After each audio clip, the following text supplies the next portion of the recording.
You know, being here. What's up? I was thinking about something. What are we thinking about, bro? I was thinking about what's going on in the earth, right? What's happening in our minds?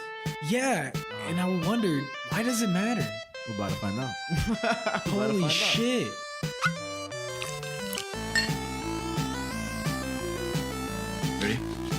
Ready? Just kidding. Welcome to Earth, Mind, and Matter. We said, fuck it, let's talk about albums. We said, let's talk about some movies and some fucking comics. This week in the universe, across the internet. So what's up, Javi? What's going on, Frankie?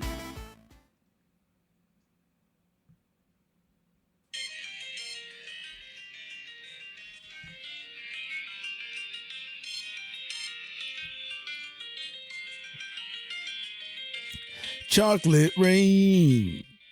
Some stay dry and others feel the pain. Chocolate rain. A baby born will die before the sin. Chocolate rain. The school books say it can't be here again. Chocolate rain. The prisons make you wonder where it went. Chocolate rain. Build a tent and say the world is dry. Chocolate rain. Zoom the camera out and see the line. Chocolate rain. Forecast to be failing yesterday. Chocolate rain. Only in the past is what they say. Sing. Yo, welcome to Chocolate Rain. Yeah, baby. The fuck is up? You like the special intro? We're a Brugau shot in. Well, no, you got 2 drinks in you before that shot. Oh, yeah, I had 2 drinks, but the Brugau shot, man, that's some steroids. Dominicans, y'all bugging the fuck out. I was pretty tired. I want to take a nap before this. We took a Brugau shot. Damn, bro, I'm pretty awake. Now you want to take the opposite of a nap. You want to raise the world in fire. What's the opposite of a Brugau shot? Like a horse tranquilizer? Because that shit is crazy, bro. Okay, chill out, Joe Rogan. Well, because I'm speaking facts. Because I'm speaking facts. I'm about to try to cancel you, motherfucker. Do it, bro. You know what I'll do? You know what I'll do if you try to cancel me, bro? What? What are you going to try and do? You really want to know what the fuck I'm going to do? The fuck you going to do, boy? I'm going to fucking... You already know. Chocolate.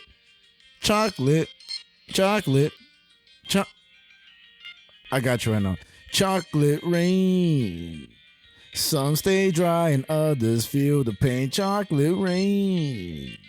A baby born will die. You know what I'll say? What? Chocolate rain. Oh, what's up?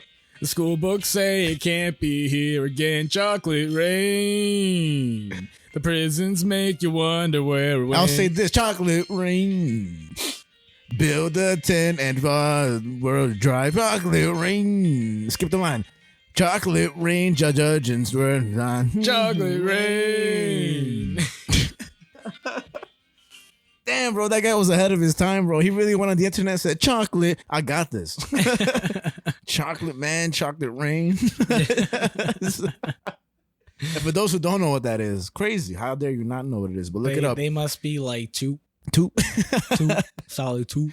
Look up Tay Chocolate Rain on YouTube, and it's fucking a great video, a classic. It's literally history. Chocolate man, chocolate rain. This is a great episode to start with because I'm feeling pretty good. I know this is the episode that I'm hosting. Well, what the fuck are we even doing right now? Oh, you want to just do that early? Okay. Oh man. Wow, just straight to the chase. Oh. Didn't even buy me a drink. I bought you a Brugau shot, bro. I feel roofied all of a sudden. Honestly, it's Friday. You know, it's that type of mood right now. Summer's beginning. We don't condone roofing on the show, though. Yeah, unless it's like roofing, like the job. Yeah. Roof all you want, roofers, but not people. Yeah, houses. Houses. Make sure not people. Yeah, because if you roof people, we don't fuck with you automatically. Yeah, unless what? Like you're a super secret agent and you're roofing like Kim Jong-un to assassinate him to make the world prevail into peace. And conquer, injustice. And even that would be a long process to accept. Yeah, and a little harsh because you don't want to roof Kim Jong-un. Yeah, I mean, he doesn't even have an asshole. Like, that's what I'm saying. And he was born, there was 2 rainbows. So it's like, how do you roofie someone like that? I'm sure they'd probably be immune. Yeah, because he's too cool, too great. He would just like, I'm sure his body would automatically detect it, and he would just, vomit it out or something. You would get roofed. Like, if you try to roof Kim Jong-un, you would get roofed. Yeah, like he would. It's like I'm imagining he takes a sip and he goes, delicious. And you're just there looking with the side eye, like the Jordan Peele side eye with the sweating, like, and you're like, what does he mean by that? Delicious. And then your thoughts, you're like, yo, I hope he. All of a sudden, why do I feel so? And Kim Jong-un's like, mira, este hombre se durmió. Like that guy at Bar 43. Yeah, this is Random Gentleman. I'm sure it's not the only bar that exists that have. I said it in Spanish because it'd be funny if Kim Jong-un spoke Spanish. That's why I said it. little foreshadow. Oh, I don't like shadows. I mean, I don't like forward. I don't like backs. What do you mean? Like back shots? Like when you get back shots? I like back shots. I don't like backs. You like receiving back shots or giving back shots? I don't like backs. Okay, I don't like the back of a human person. Like, doggy style is my least favorite position. Just throwing it out there. You know what? Why? Like, backs are fine. I think backs are more attractive than fronts. Not at all. Why? Fronts are overrated. Because the fronts, you got so much going on, especially, if you're straight and if you're a guy, like, you got boobs. Like... like they got boobs, and like any guy's gonna be like nice. Yeah. But like, who hasn't seen boobs before? You know what I mean? Yeah, but are you really gonna say no to boobs, Frankie? Are you really gonna say no to back? Like, think about it. I'm gonna say no to back. I think. Okay, what do you think about this? Do you think that more men have seen boobs than backs in this whole lifetime? Like, and it has to be full back. Like, you can't be like, how girls wear certain shirts where you can see like half back. Like, it has to be like boobs or backs. It would depend what's their favorite position. Because, if they're a doggy style kind of guy, then it's like, I'm sure they probably seen more back than boobs. But, if they're into missionary or whatever, then I'm sure they've seen more boobs than back. I think it depends on whether or not they took a Brugal shot. What do you think happens when you take a Brugal shot? Well, Dominicans are just, they're just themselves. You feel me? That's why they are who they are. Like, I know Dominicans... Before they leave the house, they take a Brugal shot and they just become, They go, bueno. Estoy listo para la vida. And they don't even know Spanish. Like, those are the Dominicans that don't even know Spanish. They just be like, yeah, I'm about to go to work and everything. And hold on. Mira, man. You know what? Fuck all that shit. I don't even know, Brent. I don't even know. I'm just happy to be here. Just happy to be here, Frankie. We are on the second episode back after our hiatus. Hiatus. Hiatus. No, after our hiatus, and still working with the technology, bro. I feel like 2 of me's is talking into each ear, and it's crazy, but it sounds so good and crystal clear. It's really good for recording yourself and stuff. And damn, what the fuck episode is this? This is 46. Wow, bro. We're not even up to episode 50, but we're almost there. We're almost there. 4 weeks away. Be prepared. You are hosting episode 50. Oh, shit. So I don't know if you want to get ready and start doing something special. Fuck out of here, bro. You think I care about this show, bro? you think I come here with angst? I'm hoping you come with flowers that day. I'll probably you know what would be an actual cool idea if we could maybe redo it on the roof. Ooh. Stay tuned. And actually the inspiration for that was kind of random. But today I went on my break at work. And I went to the piers, the lovely Long Island City piers. Mm-hmm. And as I was sitting down, I was straight faced, nobody fucking with me. I'm not fucking with them. Just eating my vegetables. Don't look at my way, Don't look at my way, bitch. I'm enjoying my food. Don't interfere with me. And when I'm in my zone at my break, I don't fuck around. Like, I eat like I would at home, like a mess. And I used to care, a little self-conscious, like 8 years ago. Now I'm like, fuck you. I'm going to enjoy my food however I want. So I'm out there man-spreading, my nutsack all free in the wind. Pants down, scratching my ass, on the bench, sack on the bench, getting a tan, everything. And next to my left is the 2 young women with the other, like 2 ladies having a podcast, I guess, because one of them had a boom, like a boomstick, a boom mic. And I was like, oh shit. And a little bit of me was like, maybe I could maybe slip in some Earth-minded matter in there, like some shameless advertising and stuff. And I think one of them was going to come up to me, but I had my earphones in. Again, straight face, like, don't fuck with me. I'm on my break and everything. Because they were coming close to me, but I don't know if they were doing some like act or whatever.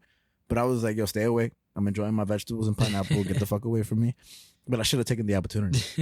So, I don't know. I'm going to ask, like, hey, if you guys that are listening want to see us be outside, answer away, but I think we're gonna probably do it anyway. So spoiler. Yeah, if the weather calls for it. I will say, it's our first episode back from our last episode. Just meaning that it's like we've gotten some feedback from the first episode back from the hiatus. Yeah. And you guys are glad that we're back. And it's nice. Yeah. We're glad to be back. We hear you guys. We're here. Yeah, barely. Even Link is here. Yeah, bro. He's just chilling right here. Even no, not yet. No, we can't tell about their presence. Not yet. Them's presence. Not yet. And no, it's exciting, man. And I feel like feel that we had so much loaded up for the first episode back that even coming back here, maybe we did so much on that first one that we don't have enough for the second one. But fuck that. Nah, because I'm just a little drunk. That's not true at all. Because you know what? Because like as I was texting you the other night and shit, when I was telling you about the comic signing I went to, it's stuff like that that I wanted to bring up on the podcast. 100%. But it's like I'll just say it now again because I feel like this would just if you're in a space where you work in art, I feel like this is something that would be very affirming or motivational for you. Yeah. But I went to a comic signing for a writer, James Tynan IV. He actually wrote a comic that we looked at before, The Department of Truth. The first comic we looked at and covered. Yes, actually. Yeah, that was the first comic. Yeah, crazy. Man. Dope. But so he's a great writer. He's written a lot of other stuff. He's written Batman. He's written Detective Comics. He's written the first Joker series. Those are just his DC stuff. And that's a lot of shit. And he does a lot of indie stuff and things like that. And like one of my favorite indie comics of his is Wind. That's like more of a kids or young adult comic, but it's like reading Saturday morning cartoons. Yeah, we covered Captain Underpants, bro. Yeah, it's awesome. Captain Underpants. I almost forgot about that. Right. Go on. But so I met him plenty times before. He remembers me and things like that. And at Comic-Con last year, when I saw him, he had offered his email to me. And I guess I got it wrong or something or whatever the case is. But when I tried to email him some of my work and whatever, the email never delivered. So come to this signing, I said, you know what? I'm going to bring my comics physically. So I brought my 3 comics that I have. And I said, hey, I got these 3 comics for you to sign and these 3 comics for you to read. And he was like, oh, no way. And he was like, wow, like, this is great. And I was like, yeah. And he was flipping through them already. And I was just explaining which one's the first one, the second, the third one. And just really breaking it, like telling him all the work that I've been doing in the comic space and just how much I've been hard at work with all my stuff. And he was just very happy to hear that. Like, he was just very excited. He's like, that's awesome. Like, I'm so fucking excited for you. And I was just like, fuck yeah. Cause, man. I'll say after my showcase, I was feeling a little demotivated because I didn't do as well as I hoped I would have. But having that conversation with James Tynan and just him really affirming that I'm on the right path and I'm doing the things I need to do. And remembering who you are and, I think that in itself, alongside what you said, is such a gracious thing to, have happen to you. You know, because it shows that, you always matter, but it shows that somebody else is rooting for you, even if it's not like a personal connection, like, oh, text every day type shit. But in the long run, like, people remember others who have made an impact on themselves. And that's what we were basically discussing and stuff. And it's important, man. And I remember you saying that shit. I remember I was saying a whole bunch of shit because I was drunk, but I felt inspired, man. I felt like at this point of doing the podcast, 46 episodes in, I know a lot of people who started podcasts that have quit after like 11 and barely like 6 and 5. That's not at all to like shit on them. Like, that's not one at any point to be like, oh, we did better than you because we're beyond your number of episodes, because quality over quantity. But I think what we can both agree on is that we made it to 46 and more so because we literally enjoy doing this. Yeah, like, we have fun doing this. And I think after taking a big break and coming back from the last episode, that that reawoke what I felt for doing this podcast off the bat. Because you don't really know how you feel when you start, because it's like a lot of holy shit, like we're just kind of doing this off the bat and everything. You getting know? mad cheesy if you're about to say, Stay in school, motherfuckers. You're about to say, it's like you never know what you've lost until you've really lost it. No. Let me say this. I'll say, if you are ever listening to this podcast or you just come across this section of the podcast, make sure you pursue your dreams, not because of what we're saying right now, but hopefully we reignite what you wanted to do from the beginning. And any form, it could be art, it could be school, it could be goals, it could be something simple like accomplishing a 2-week goal, a 2-day goal. But just make sure that whatever you're doing it because you want to. And I heard something today that if you're not obsessed with something, don't pursue it in the sense of sacrificing a lot of time. Be obsessed with your craft. Don't force it. Don't force it. Like, if be obsessed with it, love it. Do it and enjoy it, because that's what's gonna make it better. Because everybody can detect like genuineness, right? Or genuinity. Yeah, genuinity.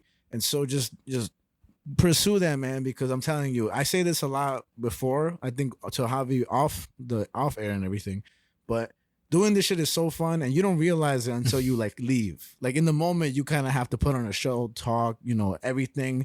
But it's not like we're forcing each other. We're like, oh my God, we got to say some shit that's really fucking good.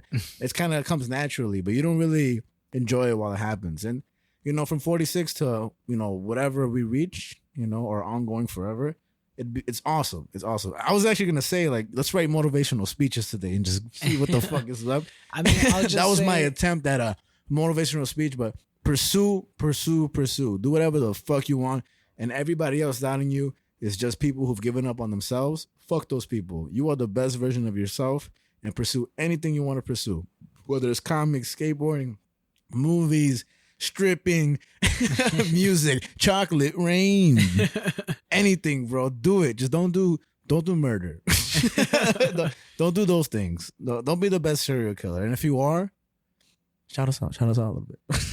And if you are the best serial killer, I hope there's a TV show about you. Yeah, like maybe mark your victim with the Earth Mind Matter sticker. Not we're not condoning it whatsoever, but if allegedly. Rap Sitches. Wrong episode. Wrong chocolate rain. Chocolate rain.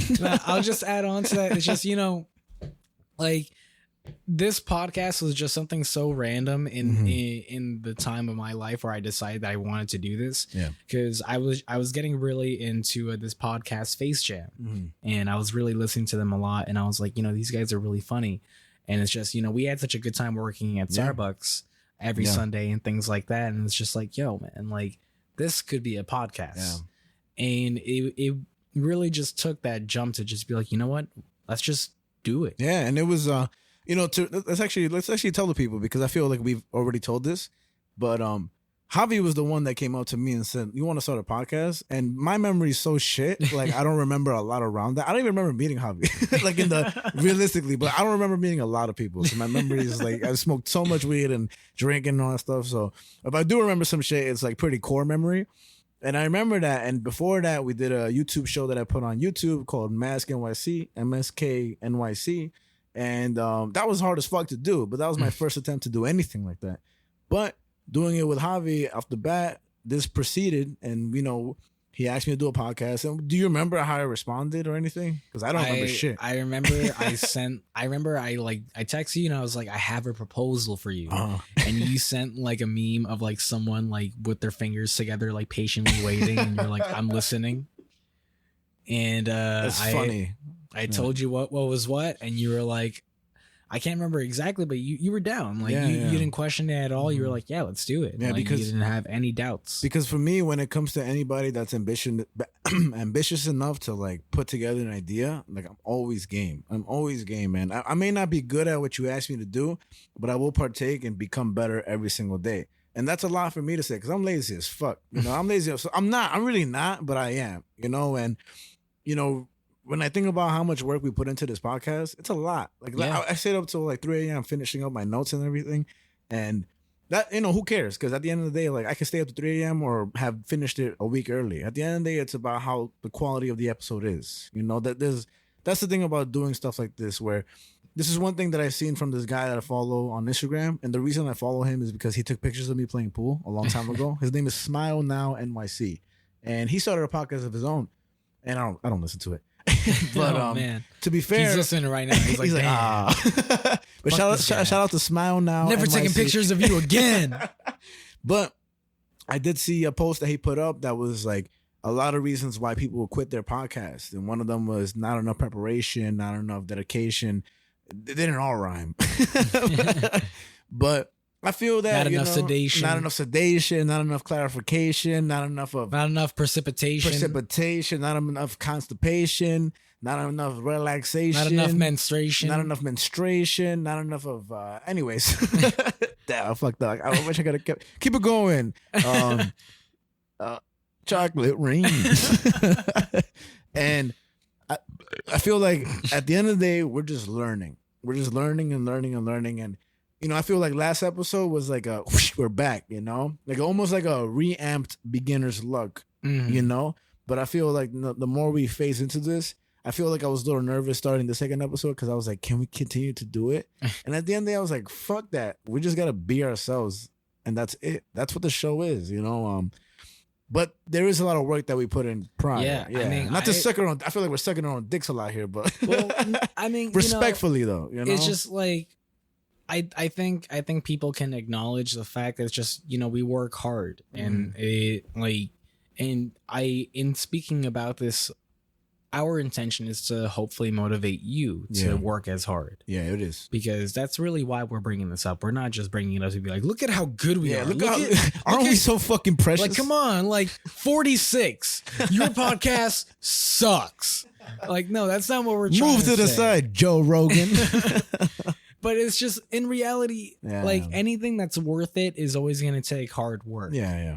And Frankie and I, we do work hard on this show. I tell people that I have like 3 jobs because I have my day job, I have my comics, and then I have the podcast. Absolutely.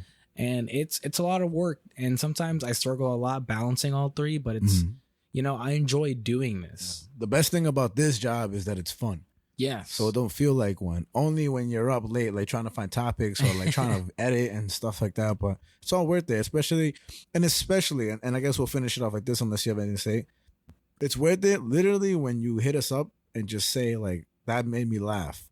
Or recently when shout out to Patrick, the bench, he hit me up and said, no printer. You know, and Lauren always since day one, loving the show. And we love you, Lauren. Like seriously, it's awesome shit that, you know, it helps and it's fucking motivating and more importantly, like it's love. Like it's real love and like it's fun. It's just fun to do it. It's not like we need to do this, you know, but we do it. And any feedback, David, Brian, Jonathan, everybody who listens and comes to us and tells us anything about it, it's fun, you know? Yeah. So yeah. And I'll just end it off with this. We just keep going back and then I'll end it off. No, because we didn't bring this up last episode. But shout out to Ashburn, Virginia. Shout out to Ashburn, Virginia. Wait, hold on. Oh yeah. Well, for a second I was like, Javi, what the fuck are you talking about? But yeah, we got some motherfucking listeners in Virginia, bro. Ashburn, Virginia. Shout out to all of y'all. I didn't forget about you. Frankie totally forgot. Frankie totally fucking forgot, but don't worry, Javi didn't. Chocolate rain. That's all you get, Virginia. Chocolate rain. Yeah, but fucking thank you for listening, Virginia. We had some fans internationally, and they were gone in a week. I learned a language from them. They listened to one episode, and they were like... They listened to 0.3 seconds, and they were like, yo, Frankie's drunk. No, but yeah, so much time has passed, and we're here now. So what the fuck we doing today, Javi? My friend, as always, as we do every week, we talk about what's going on in the earth. In our minds. And this is why it matters. Earth, Mind, and Matter. Welcome back. Earth, Mind, and Matter. Earth, Mind, and Matter. And today I'm hosting the episode. And I have a lot of good topics here. Ooh.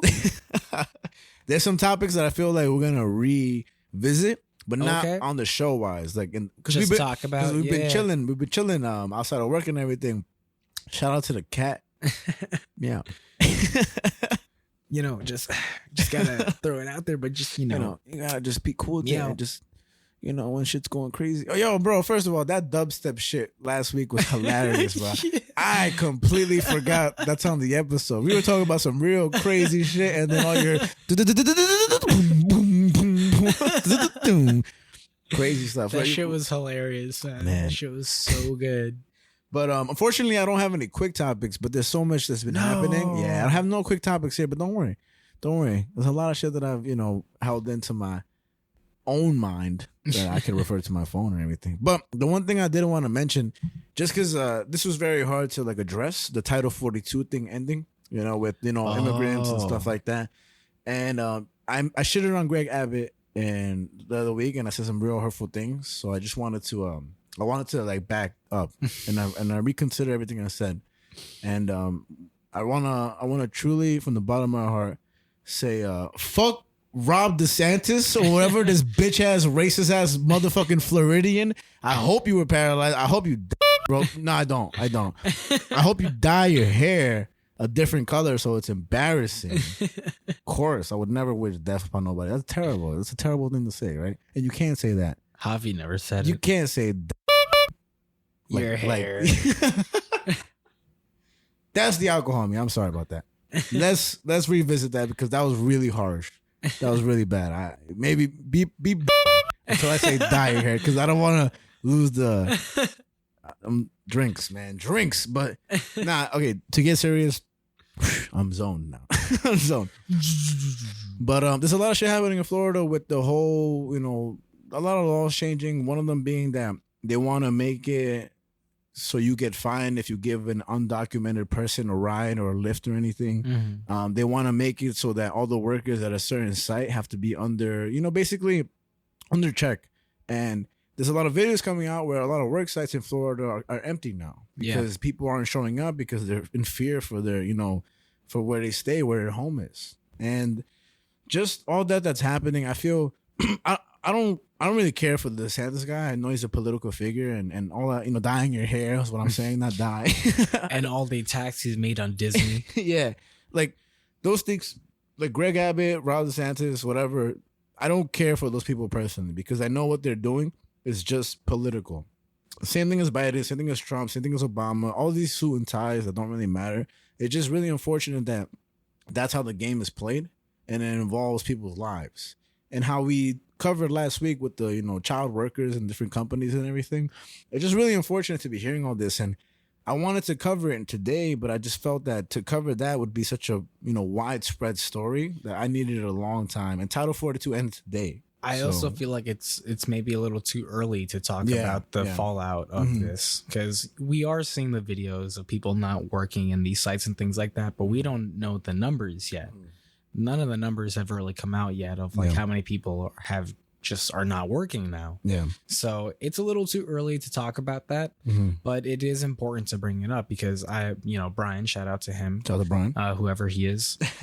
He's been sending us the clips of people they're just not working in these Florida sites and things like that. And it's crazy. I'm just like, it's insane. Like they're so empty. Yeah. And it's the truth to everything. I know we use the person that's on Instagram called Flower in Spanish, but they advocate for a lot of immigrant workers that work in, farms and wherever vegetation is growing and stuff like that, and you notice that a lot of these people provide the food on your table.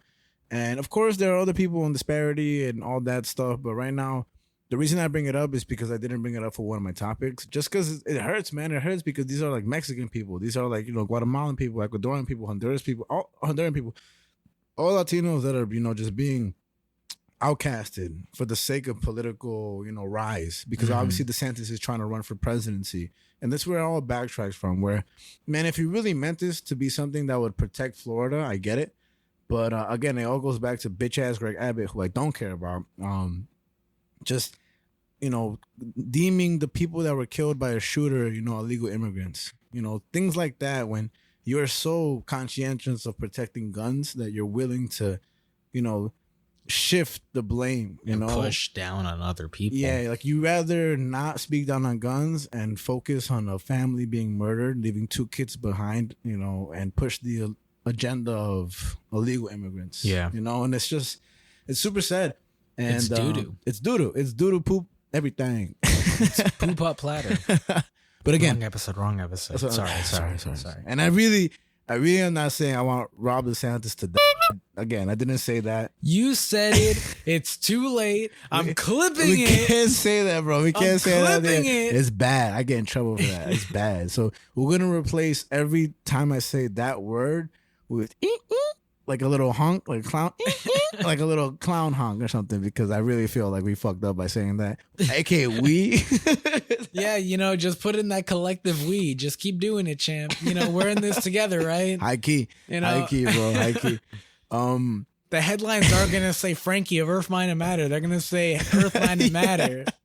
The headlines of like one local newspaper. These sons of bitches. Today, the guy who choked out fucking John Jones, Daniel Penny, homeless guy, Daniel Penny, for like 3 minutes on the train, 4 minutes. Mm-hmm. He finally, he voluntarily surrendered. He surrendered himself and everything. And actually, me and Brian were having a discussion about this.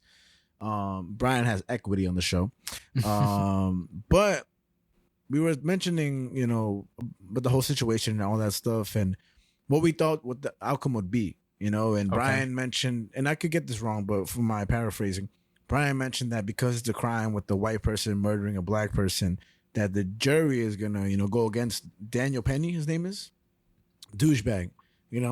He's worth a penny. Yeah, less. And in my opinion, I just thought, I referred back to the Eric Garner case. I don't know if you remember that case where the cops illegally headlocked this black man because he was selling like cigarettes illegally, and they put him in the headlock, and they ended up. He said, "I can't breathe."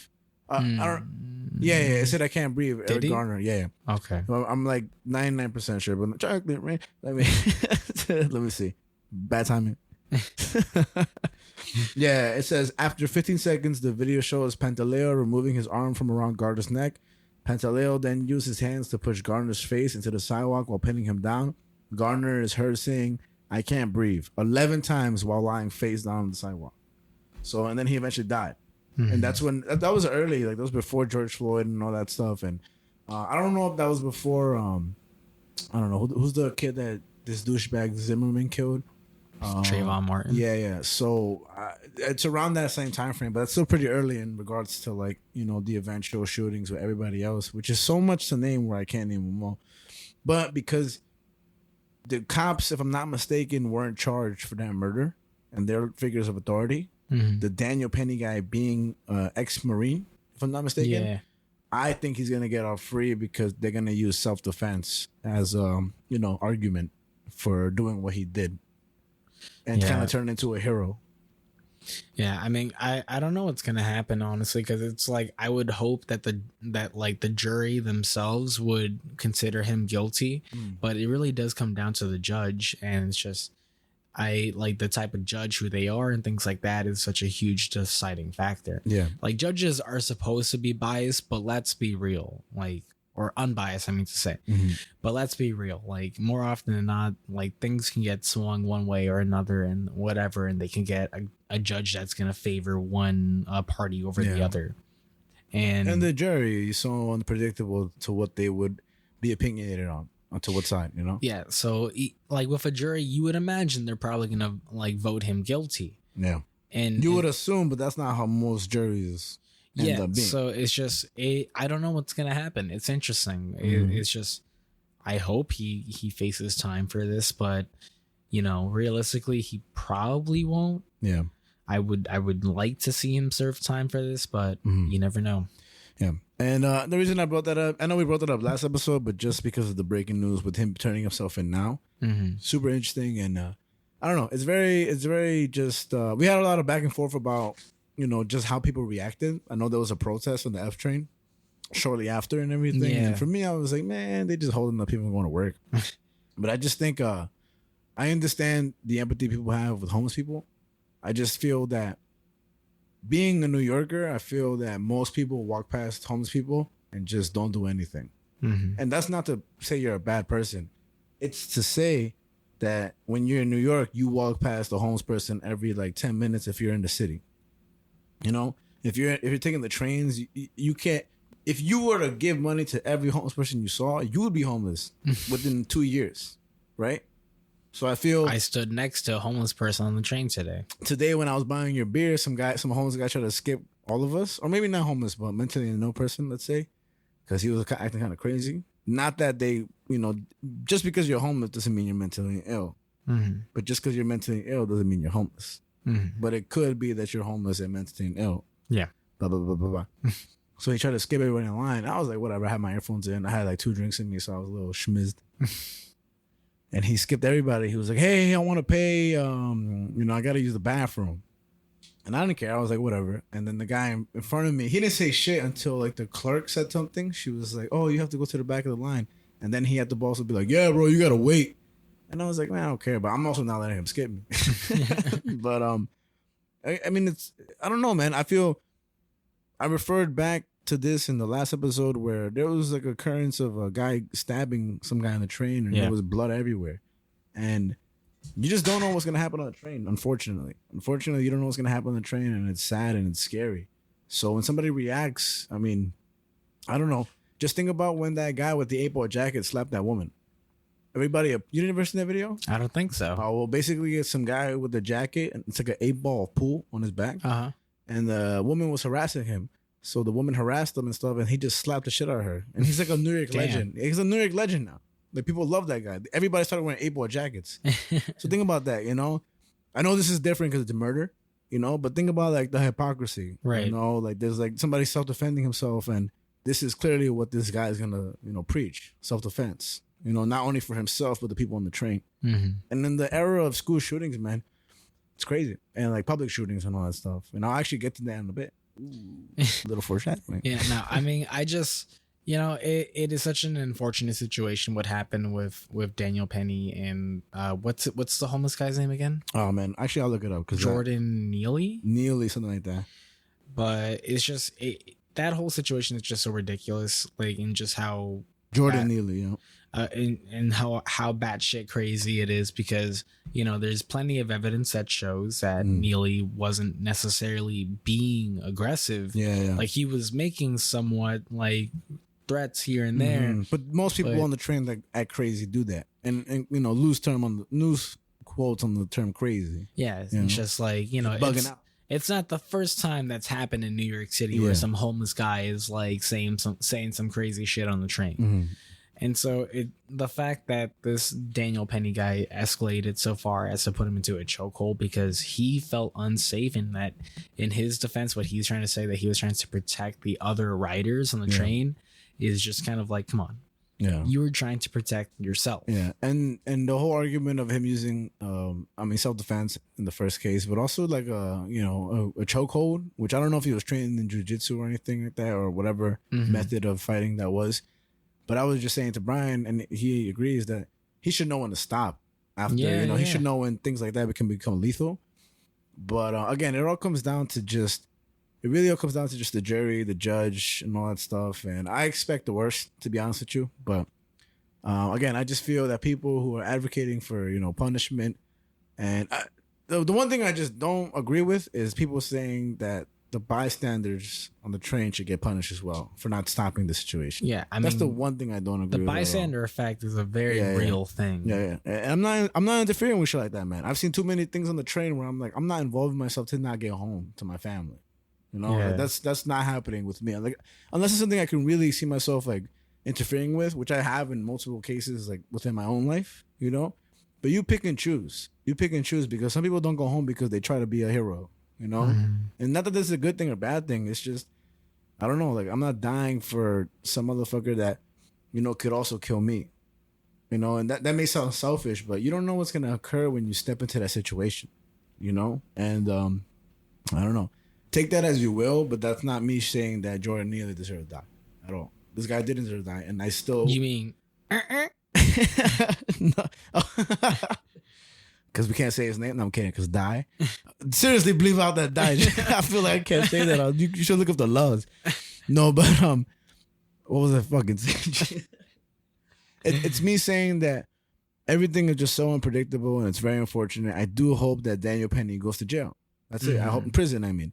For a long time, hopefully for life. But I don't see that happening because historically, the system has let down so many people in those situations, like Breonna Taylor, even George Floyd to a certain extent. They were showing not being served to life. You know, Trayvon Martin with George Zimmerman, all these people. Is Eric Garner with the cops. You know, and it just goes on and on and on, and it's unfortunate. And yeah, it's sad as fuck. It is. Yeah. It's pretty doo-doo. Mm-hmm. And it's just, you know, like I've recommended this movie to you before. Mm-hmm. If I remember the name correctly, Blind Spotting. Finding Nemo. Oh. Nope, not Finding Nemo. But Blind Spotting. Blind Spotting. It's this pretty good movie with I'm forgetting his name. I think it's like Jamal David Johnson. But it's this movie about this guy who just gets out of jail. He's this black dude. He just gets off out of jail and he's on parole. And he has 2 weeks left on his parole. Mm-hmm. And a bunch of crazy shit happens to him that can risk him going back if it doesn't get resolved. And so those 2 weeks are just those last 2 weeks are very stressful for him. And a lot happens to him in those last 2 weeks. Mm-hmm. And it's a really good movie that just really portrays how difficult it is to be a black man in the U.S. and dealing with the cops and how stressful and how anxiety provoking it is to be black and to be walking down the street and all of a sudden the cops start looking at you too intensely. Yeah. And that's a very real thing. Mm-hmm. And it's just it's a good movie that portrays that a lot and really shows the sadness that comes of like the war between black people and police. You know what's interesting? I was after the Ryan Garcia and Gervonta Davis fight, which happened maybe like 3 weeks ago. I was going home, so I was pretty drunk the night before, watching the fight and shit, losing my bets. And I get into the cab, and you know when you're hungover, you get in the cab, you just want to go to work. This motherfucker wanted to talk so loud. Like I walk into the car, right? I walk inside, I step in, I sit down, I'm like, hey, how you doing? He's like, hey, my friend, how are you? Hey, did you watch the fight yesterday? And I was like, yeah, I watched the fight yesterday. It was, it was good. He was like, oh, and bro, for the fucking whole ride, he wants to talk to me and stuff. Long story short, we see the roads are blocked off with police presence. And he's really talking like that. I'm not making some bullshit accent. He's like, oh, like Ryan Garcia, he should have done this and this. And I'm like, bro, my head is pounding right now. Please shut the fuck up. But I'm being kind, courteous. And we see the roads blocked off. And we ended up talking about police and stuff like that. And he ends up just advocating for stop and frisk.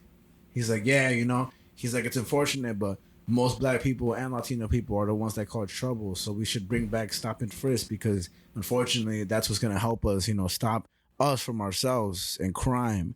And I'm really hungover. So I'm just there like, oh yeah, like sure, this and that. But what an idiot. Like in what retrospect, I would imagine you were probably at work and you were like, what the fuck was that guy talking about? Yeah, he was preaching the most like dumbest shit ever. And I was just like, bro, what is up with this guy? Like, and I just did not have the energy, bro. I like, there's many times I've been in a cab and I'm like, you know what? I'll take this conversation. But the one day I was super hungover and this guy wanted to speak at 100 decibels and all that stuff. But yeah, like things like stop and frisk existed and it's so dumb, because it was clearly a racist, power move by the police. And I think Rudy Giuliani, I forget who instilled it and stuff like that. Probably not him, probably somebody else or Bloomberg. But I mean, it's just sad that, it's sadder that this driver who is Latino would say that we need this for ourselves to protect us from ourselves, and it was just discouraging for me as a person, especially as a hangover person. But hungover person. Maybe I'll be hungover tomorrow. But let's hope not. Let's hope not. I hope not. Bring a towel. And yeah, I don't know, man. But yeah, that's pretty much the quick topics I got for you. This is the quickest of quick topics. But what have you heard? All I've heard recently in the news, I mean, a bunch of stuff like Trump losing the $5 million. Like he has to pay the porn star or somebody like that. Probably not a porn star. $5 million. I heard Elon Musk just assigned a new something. Yeah, that Twitter. He used to be like the ad person back at like Facebook or something shit. Like that. But I mean, there's a bunch of news going on right now. But I did. Oh, what's up? Oh shit! And you know what? I'm in my zone now, so I'm back focused. And oh my god, I don't have the headline anymore. This motherfucker! I just announced my re-entrance into the zone. I'm a little That's sloppy so right now. I'm a lame. little sloppy. It's that Brugao shot, bro. That Brugao shot be fucking me up. But I mean, look for it. I'll talk to the people while you're looking for it because I'm here. I hope the show is going good, guys, because I hope you guys are liking it. I feel like this is the longest intro ever, and I'm chatting. But you know, it's Friday, a fucking long week. Are you guys happy with this? I hope you enjoyed this show because we just sucked our own schlongs talking about motivation. And now we're here. Here we go. About an hour into the show. What's up? So this is this headline I saw. A shortage of immigration judges has led to delays for asylum cases. Ooh. And that without Title 42, the backlog is expected to grow. And you know what's interesting? I don't know if this is really related to this, but you know how in Texas they're sending buses of immigrants to like, you know, New York and everything? Okay. Have you heard about that? Yeah. So interestingly enough, A.M.C says that, if I'm not mistaken, he said we'd welcome the immigrants with open arms, you know, people from Mexico or different countries. And recently, one bus came to New York, and Eric Adams guided that bus to like upstate New York instead. So again, hypocrite and all that stuff. And I didn't read into this, but a bus was also sent to where Kamala Harris lives. Oh, So, wow. like, a lot of these liberals are being tested into saying, like, what are you going to do when this happens? You know, and I don't agree with the whole bus ride thing by Abbott and DeSantis. But it's interesting. It really brings out, like, the truth in the politicians, you know, because at least these guys are being, you know, it's kind of like the Trump thing, like, oh, he tells it how it is, that bullshit. Yeah. But at least, you know, like, with them doing this, it shows, you know, how are they going to react? How are Eric Adams, and he's already reacted by detracting the... But I think he's come out already and said that there's not enough space, you know? But I wonder how Kamala Harris reacted. That trash piece of shit. Yeah, oh my bad. But she brown, so you can't say anything Fuck her, bad bro. about She her. put away so many people for marijuana. But she brown, Frankie. Oh, you're right. She like us. Oh, you're right. You're right. I mean, I'm... Okay. All right. She like you, she like me. She like me, she like you. And that all it is. I'm not with that shit, bro. Fuck Kamala Harris. Not kick Kamala Harris. If you want to be on the show, Yeah, come through with us. No, I think I'm getting pretty political, and I'm gonna fucking get the fuck out this zone right. Oh, you don't want to continue on your soapbox right now? I've been way too political. I'm talking shit about DeSantis. I'm talking about shit Kamala, You mean the loser? the loser, all that stuff. Shout out to Disney. First of all, Disney's bugging the fuck out. First of all, I feel like Disney's bugging the fuck out because, like, chill out, Disney. Like, chill. You know, like, you're getting into this whole war with this politician when you guys been blessed with land without taxes and this cult following that provides so much money to Florida. And just because you want to make a political stance, like, you're going mad hard. Like, just do it on your own. You know what I mean? Just do it on your own. Like, there has to be some scheme to this because Disney's powerful as fuck. Like, Disney's way more powerful than DeSantis. Oh, yeah. So DeSantis is doing this for the short run and everything, but super interesting, man. And I don't know, man. This guy has a chance at the presidency. DeSantis. You think so? You think he has man. a chance? If Trump did, he does, you know? Because Trump has been caught up in so much lies. Where, you know, like, you just said that, and I'm like, you're not wrong. If he could be president, I could be president. and Joe Biden is just embarrassing himself by just saying anything, you know? And barely alive. And, you know, genuinely speaking, if Joe Biden dies and Kamala Harris, like, becomes the president, then she might win. Honestly speaking, because, you know, she could probably step it up her speech. You mean game. when Biden? Fuck. But DeSantis, I mean, when it comes down to how he represents himself, he just attaches a crowd. It just, I mean, this is all politics at this point, but the way Trump attacks DeSantis and a lot of people, how they attack DeSantis is that, you know, he gets a lot of his media attention by these big moves like Disney, the buses, the Florida legislation, all this stuff. But people don't really have a lot of interest in him as they do for Trump. Like, Trump's, anything he does, people will follow. But I think for DeSantis, it's the major moves that attract the people's attention, but they don't really have, you know, they don't really care for what he says, you know? In short and simplistically, you listen to a whole Trump speech. You don't listen to a whole DeSantis speech. Like, I don't know about you, but have you ever heard a whole DeSantis speech or even say a couple sentences? Nah. But you've definitely heard Trump say anything. Yeah. that's the thing. That's what, I guess analytics I mean, are pointing out. I definitely think that like also comes to the fact that he was a celebrity before he became a Of course, politician. that's what it is. I mean, that's ultimately so what it is. it's like it is interesting seeing politicians trying to sort of essentially combat celebrities. Trump is going to be our president again. Oh my god, he's going to be our president again. There's nobody else is going to run against him. That's going to be like who? What's his name? Who's the Asian guy that's trying to run? I forget his name. Andrew Yang? Yes. Come on. Bernie Sanders? Come on. I don't know who the political candidates are, but we're close. We're a year away. Oh my god. Let's get off this political train. Fuck politics. I don't even give a fuck, bro. I just don't want everybody to cease living.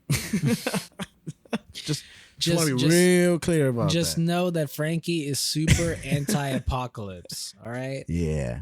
He might like Fallout, but he doesn't want to live in Fallout. That's what I'm saying. But to completely change topics, I'm gonna bring up the first topic. So in terms of changing topics, are we doing like a 180, or are we doing like a nice 90-degree Tokyo drift around the corner? Are we going right? Are we going left? We're gonna do that thing where you're gonna, go to a bar, like the last bar of the night, but then your friend throws up and starts crying. So then you really gotta just go home. But before going home, you gotta make sure they go home safe. Mm-hmm. So you gotta call them a cab, and somebody might have to go with them in the cab to make sure he, she, they, them get home safe. Right. But at the end of the day, you have to get home as well. Of course. So as drunk and political this podcast has been, at least on my side of things, I'm gonna take this one home. I'm gonna make sure this is a good ass episode. Because God bless America. So in short, we're gonna take a 90-degree turn on the right, and we back. So my first topic: vasectomies, bitch. Oh my god! Let's get vasectomies. So snip them nuts. So snip. Recently, when me and Javi were hanging out, bar hopping around, I see a lot of beautiful beers, a lot of beautiful cats, a lot of beautiful kimbap that we were eating and stuff like that. You just gotta throw it out with the meow. Yeah. And we had a whole conversation about vasectomies, and we both felt that the bartender was listening to us. Like, we were both pretty schmizzed at that point, you know what I mean? But like, as we were having this like real genuine discussion about vasectomies, I felt judged by the bartender. And I feel like Javi felt the same way. So I asked him, and we both, came to a conclusion where this asshole was judging us for being better, for being progressive and informative. Fuck that guy with his dumbass glasses. And but it really got me thinking. I was like, you know what? I really was surprised about the things you told me about vasectomies, right? Okay. And right before this episode, I asked one of my friends that I'll say it's anonymous, because obviously I don't put him on the spot. But I asked him, hey man, hey beep, what do you know about vasectomies? And he was like, he kind of like paused for a second. He was like, well, he did this. He started off very confidently. He was like, oh yeah, that's when you snip. But and then he just kind of stopped and was like, I actually don't know a lot about vasectomies. And I was like, hey, bro, don't worry, me neither. And but he did say the basics. He was like, yeah, that's when you snip the thing in there, and and I was just like, bro, that's exactly what I was looking for, because I feel like that's most of us. And the reason I wanted to make this a topic is just to inform you motherfuckers and myself, and without that preachy bullshit. And that's what I'll get to. You know what I mean? I just want to get. Frankie's gonna say get a vasectomy. No, I'm not actually. But I just want people that are listening, and hopefully I haven't drove you away. But I just listen, because I feel just learn the information and you'll be fine. And ladies, anyway, so I'm gonna get to it right now, because I feel like a lot of it you'll know. But yeah, this is my contribution to the world. So a vasectomy is a procedure with what the hell did I just write here? Okay, restart. So we're gonna start with what a urologist is. And a urologist is a specialist who focuses on anything involving the urinary and reproductive tracts. And a vasectomy, a dick doctor, and anything that involves reproductive tracts. a dick doctor. And a vasectomy is a procedure done by a urologist that prevents sperm from entering the semen, and the semen being released during ejaculation. Let me reword that. You're going to still jizz, but there's going to be no sperm in it. Let's make this obvious and clear. What you jizz out It's either not sperm. It is. It has sperm in it. It has sperm in it, but it can also not have sperm in it. Yes. But it still will come out. The goo.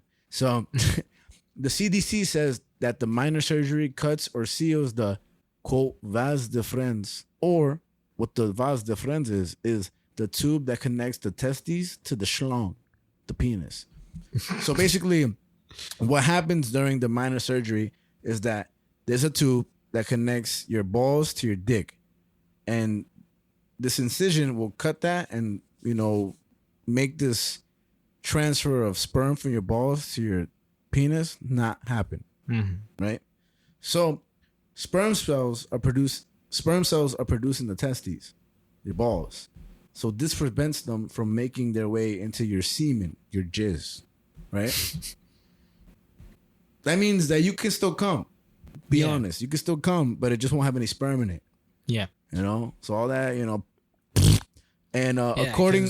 even with that, I'll just say, like, when we were talking about vasectomies, like, that's something I didn't know. I didn't know either. It's just, I don't know if he'd be comfortable with me saying it, so I'm just going to keep it anonymous, but I know someone that got a vasectomy. And, and so... I'm just kidding. Like, I'm just kidding. Because that's what we're trying to debunk. That ridiculous prejudice. Yeah, and so I asked him, and I was like, "Oh man, you shooting blanks now and whatever." He's like, "No, you still like jizz, like you still like stuff still comes out." And so I was like, "Oh, okay." Yeah, but yeah, that's something I didn't know before. So I'll continue. So according to the Cleveland Clinic, 500,000 men have vasectomies every year in the U.S. Now, this is what I want to get to. That's more important, and I'm gonna Google some stuff on the spot so we can both find out on the spot. But I'll get to that later. So. Vasectomy is a vasectomy reversal, right? Now, you can reverse a vasectomy. It's possible, but it may not always be successful. No. Right? Quote, I mean, this is really important. Not quote, but just this is really important. The procedure doesn't affect a man's ability to perform sexually or achieve orgasms, and it doesn't visibly change semen. So we'll get back to the reversal, right? There are two types of vasectomies: conventional and no scalpel, like no ratio, no scalpel, right? What a conventional vasectomy is small cuts are made in the scrotum or your nutsack, so that the vas deferens, remember the tube that connects your balls to your penis, so the sperm can get to the come out with semen. I'm gonna read it again. A conventional vasectomy is small cuts are made in the scrotum or your nutsack, so that the vas deferens tube can be reached. Remember, the vas deferens tube is what connects the testes to the penis. What a no scalpel vasectomy is, no cuts whatsoever, just a small puncture or incision to reach the vas deferens. And Javi, what is the vas deferens? It's a tube that connects the testes to the penis. Give me some knuckles. We're learning together. We're learning together. Welcome to the Magic School Bus. Oh. Let's go, Mets. A 2014 review in the Cochrane database of systematic reviews found no difference in effectiveness between both approaches, aside from no scalpel involving less bleeding, infection, and pain, and less operation time. Basically, whether or not you get this vasectomy or that vasectomy, the only difference is not going to be the effectiveness of it, just, the amount you bleed, the amount you're affected, and the amount you're in pain, and the amount of time for the operation. What about this vasectomy? What do you mean? This vasectomy right here. The one in your hand right now? The one in my hand right now. Ooh, I don't know about that one. I didn't research that one. You don't know about this one? Oof. And you did your research until 3 a.m. and you didn't find this bad boy? I read so much articles. Oof. I'm just going to put it back in my pocket. We'll discuss it later. We'll discuss it off air. All right. So both procedures involve putting the patient under a local anesthetic and takes around 30 minutes. The testes will still make sperm. And I will say this, and if you hear this, beep, who you are. I only say this because I thought this was a very interesting statement you made and nothing against you. But he said that, if you are a man and you are unable to produce sperm, you're no longer a man. And for me, I was like, whoa, that's a big statement. I wasn't upset or anything. That's your opinion. But in my head, I was like, some people are born sterile, right? Like without, unable to produce a kid in general from birth. So I was like, then I brought up that point. He was like, so, I feel that amongst a lot of people, being a man who's unable to make a child, you could feel that way, through society's kind of observation of men and what they should be able to do or not. Yeah, I mean, I feel like that's definitely more, I would say more of a societal pressure on men. Yeah. Where, similar to women, about how women are constantly seen as just child bearers and child givers. I mean, they are. Like, no, I'm kidding. Whoa. Let me just. But no, I'm just kidding. Okay. But for men too, it's like, I'm sure that there are men out there whose families, like, or their mothers are just waiting and constantly telling them, when are you gonna have kids, this and that and whatever. Yeah. It's like the pressure on men to have children, I wouldn't say is as much as it is on women, but it's still there. Like, I mean, and even just falling into the nuclear family, in the United States, where like you need to have a wife and have a kid and stuff like that and all that stuff and everything. So, obviously we're not covering that. My whole point is that if you think that getting a vasectomy means that you don't, create sperm no more, that's wrong. You do. You still make sperm, and instead of like, splooging it out, it just gets reabsorbed back into the body as they would if the man did not have sex, right? Now, when you have the procedure, you don't become sterile, like aka no babies, until a few months. And the way they confirm this sterility is through semen samples, and it takes about 12 weeks or 20 splooges or ejaculations that have been deemed negative for sperm. I like splooges better. I like splooges more, right? Little and now vasectomies are effective as fuck with a 99% success rate with the very small chance of pregnancy occurring. So, it's like condoms, right? Yeah, man. I'd be so upset if I got a vasectomy and I still got someone pregnant. It would be crazy. I'd be like, of course. Now this is where I want to backtrack, because I feel like there's a lot of also social pressure on men to get vasectomies and to preach vasectomies. And especially in today's day and age. And I don't think that's necessarily correct, and you'll see why. Because I knew there was something fishy about it. Recently, this comedian and late night show host Chelsea Handler, I don't know if you know who she is. Mm-mm. She's funny, but I heard from like other podcasts of people who are way more famous than we are say that she's a little, cunty. You know what I mean? So aside from that, she literally maybe like last week or within the couple days prior to this, she put up a video of herself, on Instagram, nude, but like holding her breast. And as the video started, she was like, "Oh, you caught me giving myself a mammogram."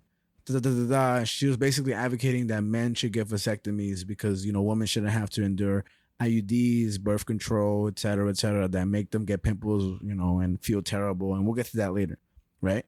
So again, I do believe there are a lot of men who got vasectomies just because they felt they needed to politically, which I think if you did, I would hope not. But I feel like that's the case for a lot of like, I don't want to, but I'll say that. But I also feel that there's a lot of people that have gotten it because they just don't want kids, and that's fine, But there's a consequential impact of that decision, and we'll get to that. Let me get to that, right? Do it. All right. Are you going to get to that? When are you going to get to that? Are you going to get to that right now? Cue the music. Okay, so we'll get to Chocolate Rain. I wish I had the music ready. So, he don't have a vasectomy. He probably has like 10 he's making babies. his chocolate rain. He probably has 10 babies that are all doing the chorus to the song, and a nice fucking, what do you call it? A group chorus. Fucking a quartet. Right? Well, a barbershop quartet. No, I said 10 kids. So then multiply that shit by 2 and that. 10 triplets. Let me fucking get to the complications of dicks. What are you talking about again? Vasectomies. Oh. Vasectomies. Snip your dick and babies be no more. Vasectomies. Never have a child again or understand. Vasectomies. I can't even fucking talk. Vasectomies. Sperm will no longer be in semen. Vasectomies. You thought that the vast difference was nothing but a tube. Vasectomies. Your penis will work just like before. Vasectomies. Don't worry, your testes will still produce sperm. Ooh, freestyle over here. I close my eyes for that. What the fuck is this episode? So we're up to the complications, right? So most patients. So tell me, what are the complications about having a vasectomy? Because I'm literally in the middle of having one right now. Should I I regret this right now? Maybe, because when I get to the end, you might. So most patients will experience swelling, bruising, and slight discomfort for approximately 2 weeks after the procedure. Easy. There is also a slight risk of developing scrotum infection, a hematoma, which is bleeding under the skin that looks like a bruise, and sperm granuloma, which is a lump in the scrotum caused by sperm that leaks out of the vas deferens. And what is the vas deferens again? It's a tube that connects the testes to the penis. So what what a sperm granuloma is a lump in the scrotum caused by sperm that leaks out of the vas deferens tube into tissue. Now, this is pretty simple, but I want to really get it across. The main thing, and what really, made me want to put this on the show, is the idea of the vasectomy reversal.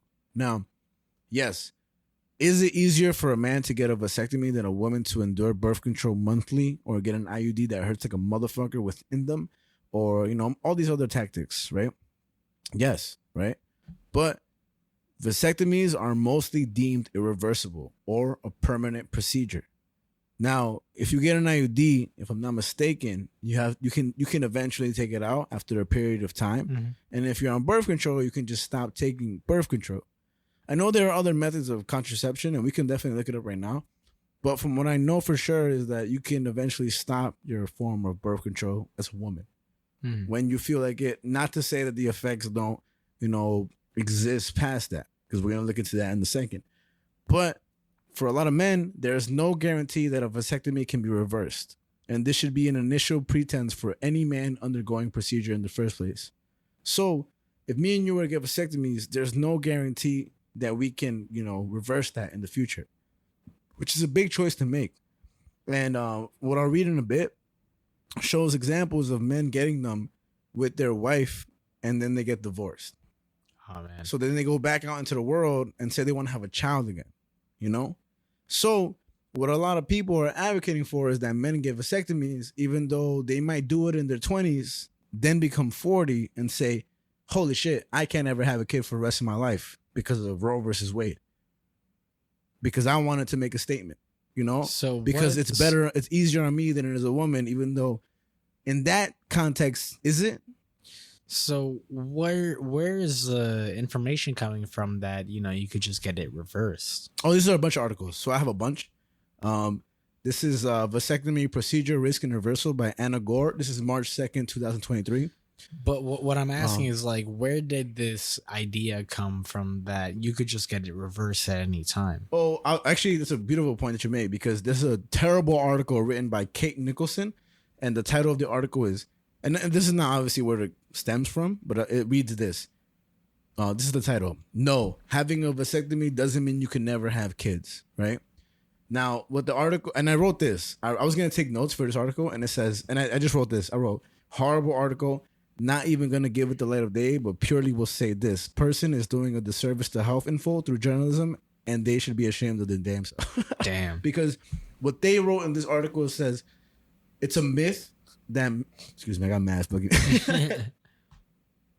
She says that it's a myth that men can't get a reversal and that they should be encouraged to get vasectomies. That's not what people are saying. It's just a matter of fact that you could possibly not be able to reverse your vasectomy. Mm-hmm. And through her article, she's trying to say you should get one because that's not true. Mm-hmm. Like, she's trying to deem it being irreversible a myth. Right. And what is a myth? Legend. A legend, right?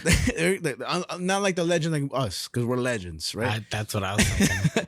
But legend like Bigfoot, right? So she like, or maybe like an obscurity in truth, right? So the way this is worded, again, the horrible journalist Kate Nicholson released March 22nd, 2023. Not March. No, March.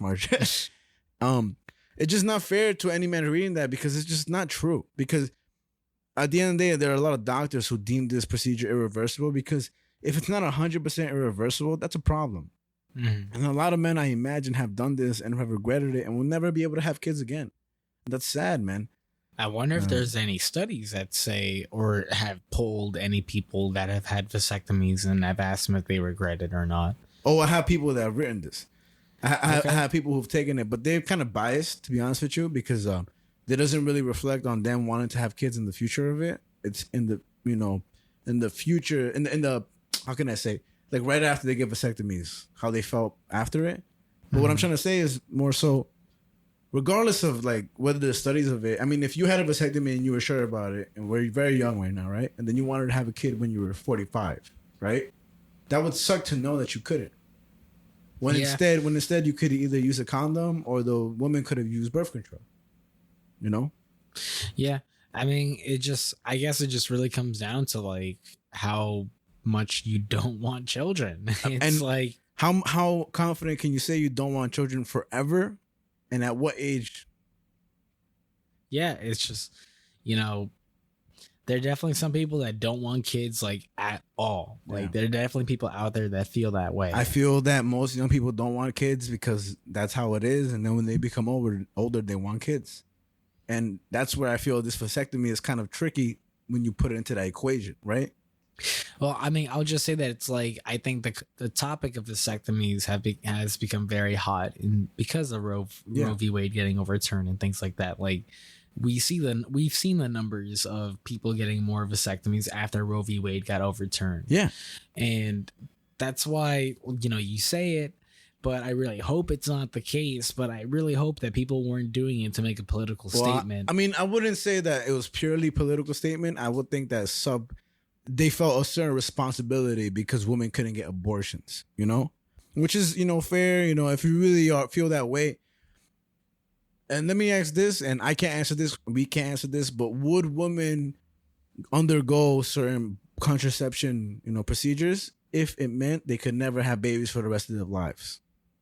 If you ask that question, you think that women would, like, let's say, okay, this is a very interesting question. Of course, we can't answer this, right? What if an abortion meant you can't have a baby for the rest of your life after that? That's exactly what I was going to bring up, because it's just, you're bringing up this topic of that vasectomies aren't necessarily reversible. Yeah, they're not 100% reversible. And so it really does bring up an alarming question for men versus women of just kind of like, how much do you want a child? Where for a man, you can do this procedure that will automatically guarantee you will probably never have a child guarantee. Ever again. 99% guarantee. Remember that one little asshole who gets fucked over, And so, but then there are women who they can do all these other procedures that are more taxing on them on a day-to-day basis. Yes. But are reversible. Yeah. And that is an interesting thing to bring up. And to my core, message, I'm not advocating nothing right now. My whole point for this is so when I said that I should get a vasectomy and you said you probably won't after this, you were just scaring me away from getting a vasectomy as I'm in the middle of a vasectomy right now. First of all, there's a lady to my left and I'm aborting her baby right now, and she's in the third trimester, mind you. Oh, Daredevil over here. Oh, man. This baby's literally talking to me, and I'm killing it. I'm actually that's a dumpster I'm baby actually right pointing there. a gun to its face right now and going, you ain't alive. But I'm not making no... Welcome to nothing. How'd you like 8 seconds on Earth? Wow, welcome. Boom. So I'll go back to my notes. First of all, Kate Nicholson, stupid ass. Sorry you exist. Journalism wise. You every suck life, as a person. Every life is Frankie thinks that you should always be on birth control and just deal with the struggles of birth don't control reproduce every day. If you're gonna write this way about reproduction, just don't reproduce. Just kidding. Do what you want. All right. So there's a professor, goes by the name of Al Najjar. I forget what his credentials are, but trust me, he's a professor. He a prof? Yeah, god damn it, your fucking notes. It did it to you? Yeah. I was hoping it wouldn't. So he said that the vasectomy reversal is performed by rejoining the previously cut ends of the vas deferens using microscopic sutures, right? The chances of success for vasectomy reversal is directly related to the time interval between the vasectomy and its reversal and the age of the female partner on the jar set. According to the Mayo Clinic, pregnancy success rates vary from about 30 to 90%, with the lowest rates applying to men who had a vasectomy over 10 years prior. Okay? In addition, a vasectomy reversal procedure lasts long. Drunkenness. In addition, I got this. A vasectomy reversal procedure lasts longer, around 2 to 3 hours, and is more expensive than a vasectomy. What Barr said. So, did you grasp what I said with the second paragraph? Because that was a little like, you want me to read it again? No, I got you. It's just basically like, it's harder to do the reversal procedure. And there are factors that matter. And there are factors that include like the women's age and how long ago they had their vasectomy. Yeah, I got you. So, I mean, when it all comes down to it, and really, like, to be serious, I'm not really trying to like say you should or should. God damn, you should or should not. I'm gonna not get beer so I don't burp so much and pee on the podcast. I just my whole point about doing this is to just hopefully get this into your head, because what this guy said that I talked to today, the one that said that if you can't produce sperm, you're no longer a man. He was like, "Hey, it's good to know this information. At the end of the day, like at the very least, we know it." And when you were telling me everything about vasectomies, in my head, I was like, "Damn, maybe I should get a vasectomy." I'm not trying to nut with the fucking warning label, But then reading this, like, I don't think I'm ever gonna get a vasectomy after reading this, personally speaking. Okay. Just because I want to have kids in the future. Like, I like babies, bro. I want to have a baby, unless I'm sterile right now. If I am, fuck, but knock on wood. But like, I want to have a kid. A kid sounds fun as fuck. You know what I mean? And like, prolong your legacy and shit like that. And I do feel like a lot of people in their 20s, especially early 30s, like they just say they want to have. I don't want to have a kid right now. Fuck that bullshit. Fuck that hard work bullshit. Respect to anybody who has a kid and loves their kid. Kind of have to. But like, you know what I mean? But Happy Mother's Day. Happy Mother's Day. Yesterday was Mother's Day. What? Oh, and the 10th was Mexican Mother's Day. Shout out to the 10th. Okay. Feliz Dia de los Madres. You know what I mean? Foreshadow.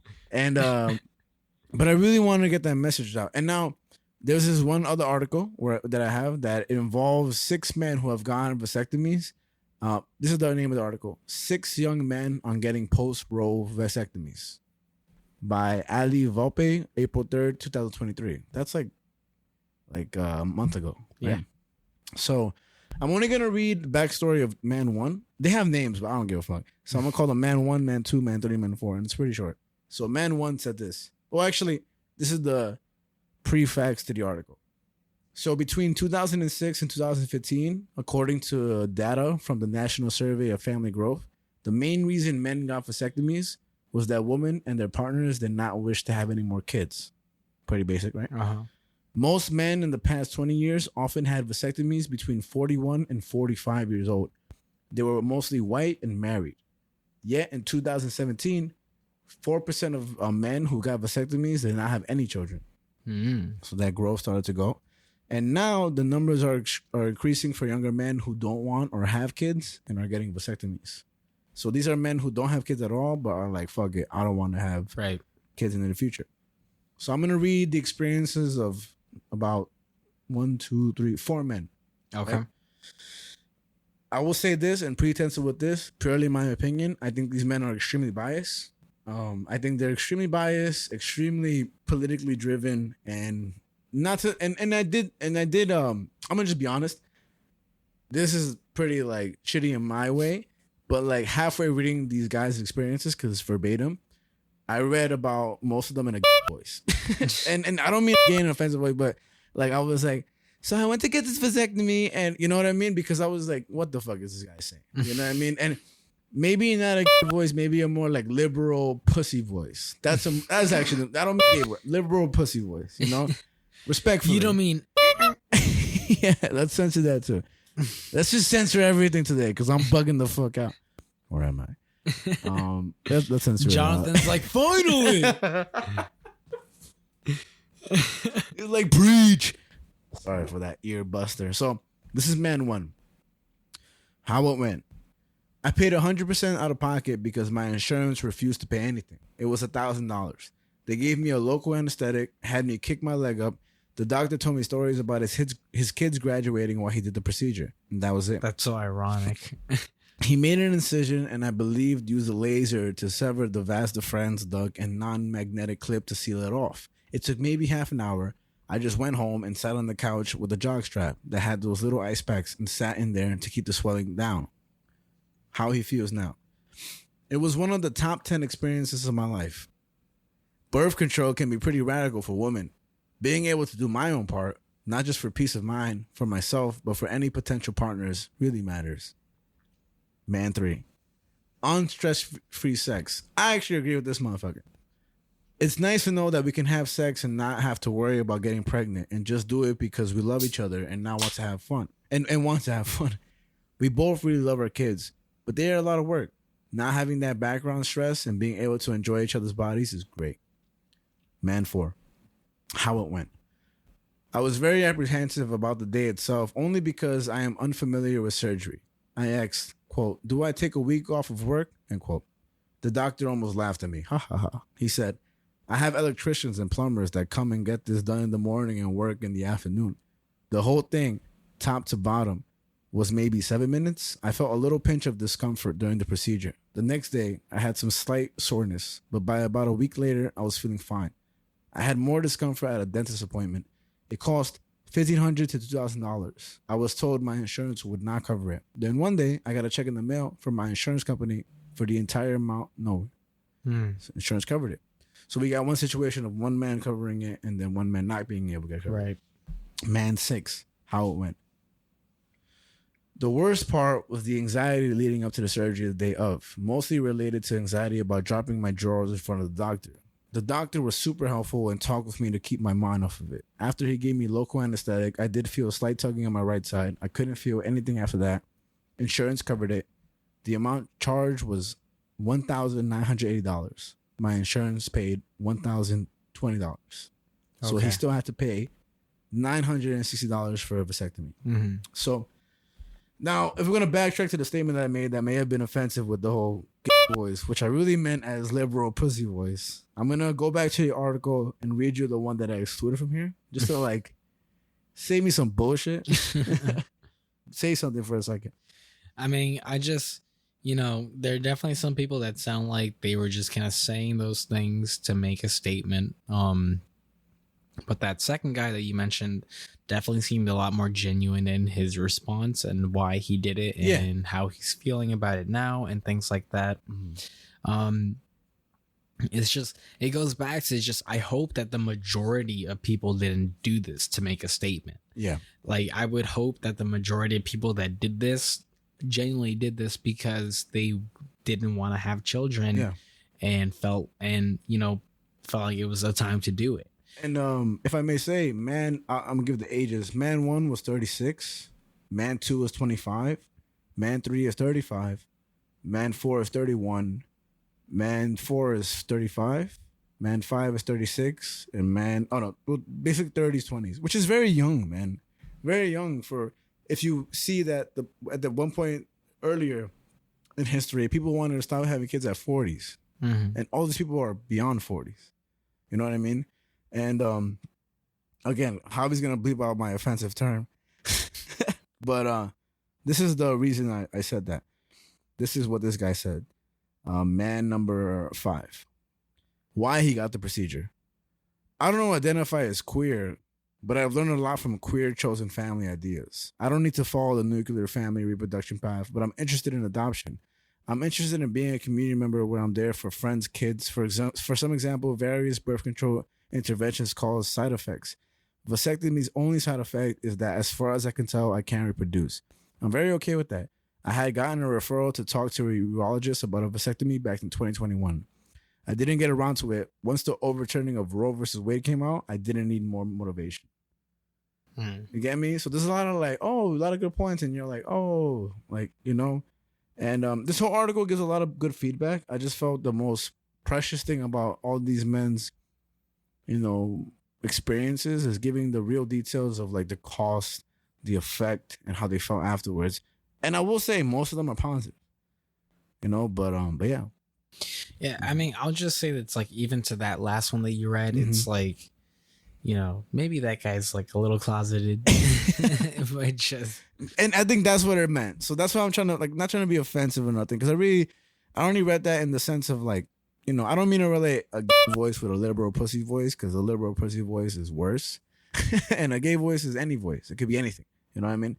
But I guess to be like, this is just to be full frontal and clear. That's this prejudice and stereotype that I hold against vasectomies, because that's what I was taught, man. That's like for real through a lot of TV and movies and just life. Like vasectomies are shown to men as like this real, like, emasculating thing. I think, if you can agree, I mean, personally, I've never been shown that like perspective of vasectomy. Well, I have the TV through nothing but TV when I was growing up. Whether it comes to all those shows like My Wife and Kids and Joe Lopez and all those shows growing up, vasectomies have always been put in a light where it was like unmanly almost. I can't really picture like TV shows or things like that or movies that I watched growing up that did that. I all I can really think about is just like, fuck, I just had it on the tip of my tongue. Oh, because you're lying. No, okay. No, but genuinely, that's the truth. That's the truth, and that's good, man. But I remember that shit clear as sky. Like, even if my parents, like, I never really had much discussions about what a vasectomy is or anything like that. That me too. So it's just like, I felt like I kind of came to the idea of what a vasectomy was on my own at a certain point in life. And because I did that, I didn't have a bias behind that. So I was always just kind of like, oh yeah, that's a vasectomy. People get that. Yeah. Like, oh, I remember what I was going to say. The only TV show that I can think of about that mentioned vasectomies at any point was American Dad, where Steve gets a vasectomy at some point and he gets it reversed in the same episode. Yeah. And it was things like that where it was something like that where I was like, oh, like, people get vasectomies. People like decide they don't want to have kids anymore, but they can get it reversed. So it is interesting to hear about how that's actually not the case. And that's why I asked you, like, why is this like some sort of idea that comes up about how it can get reversed? Because clearly if doctors are pretensing people beforehand of like, this is not really reversible.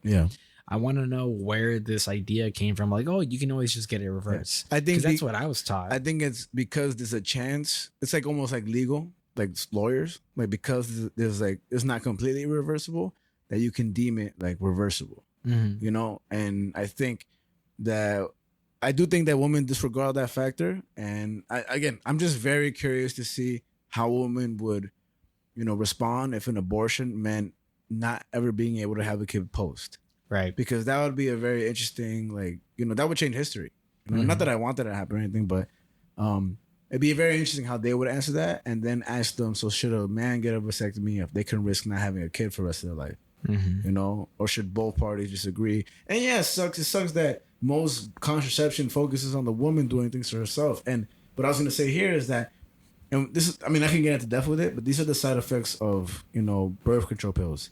Nausea, breast tenderness or enlargement, headaches, spotting or breakthrough bleeding, missed periods or amenorrhea, weight gain, mood changes, decreased sex drive, vaginal discharge, contact lens use. Worst side effects are blood clots, which people can die from, high blood pressure, liver tumors, breast cancer risk, and cervical cancer risk.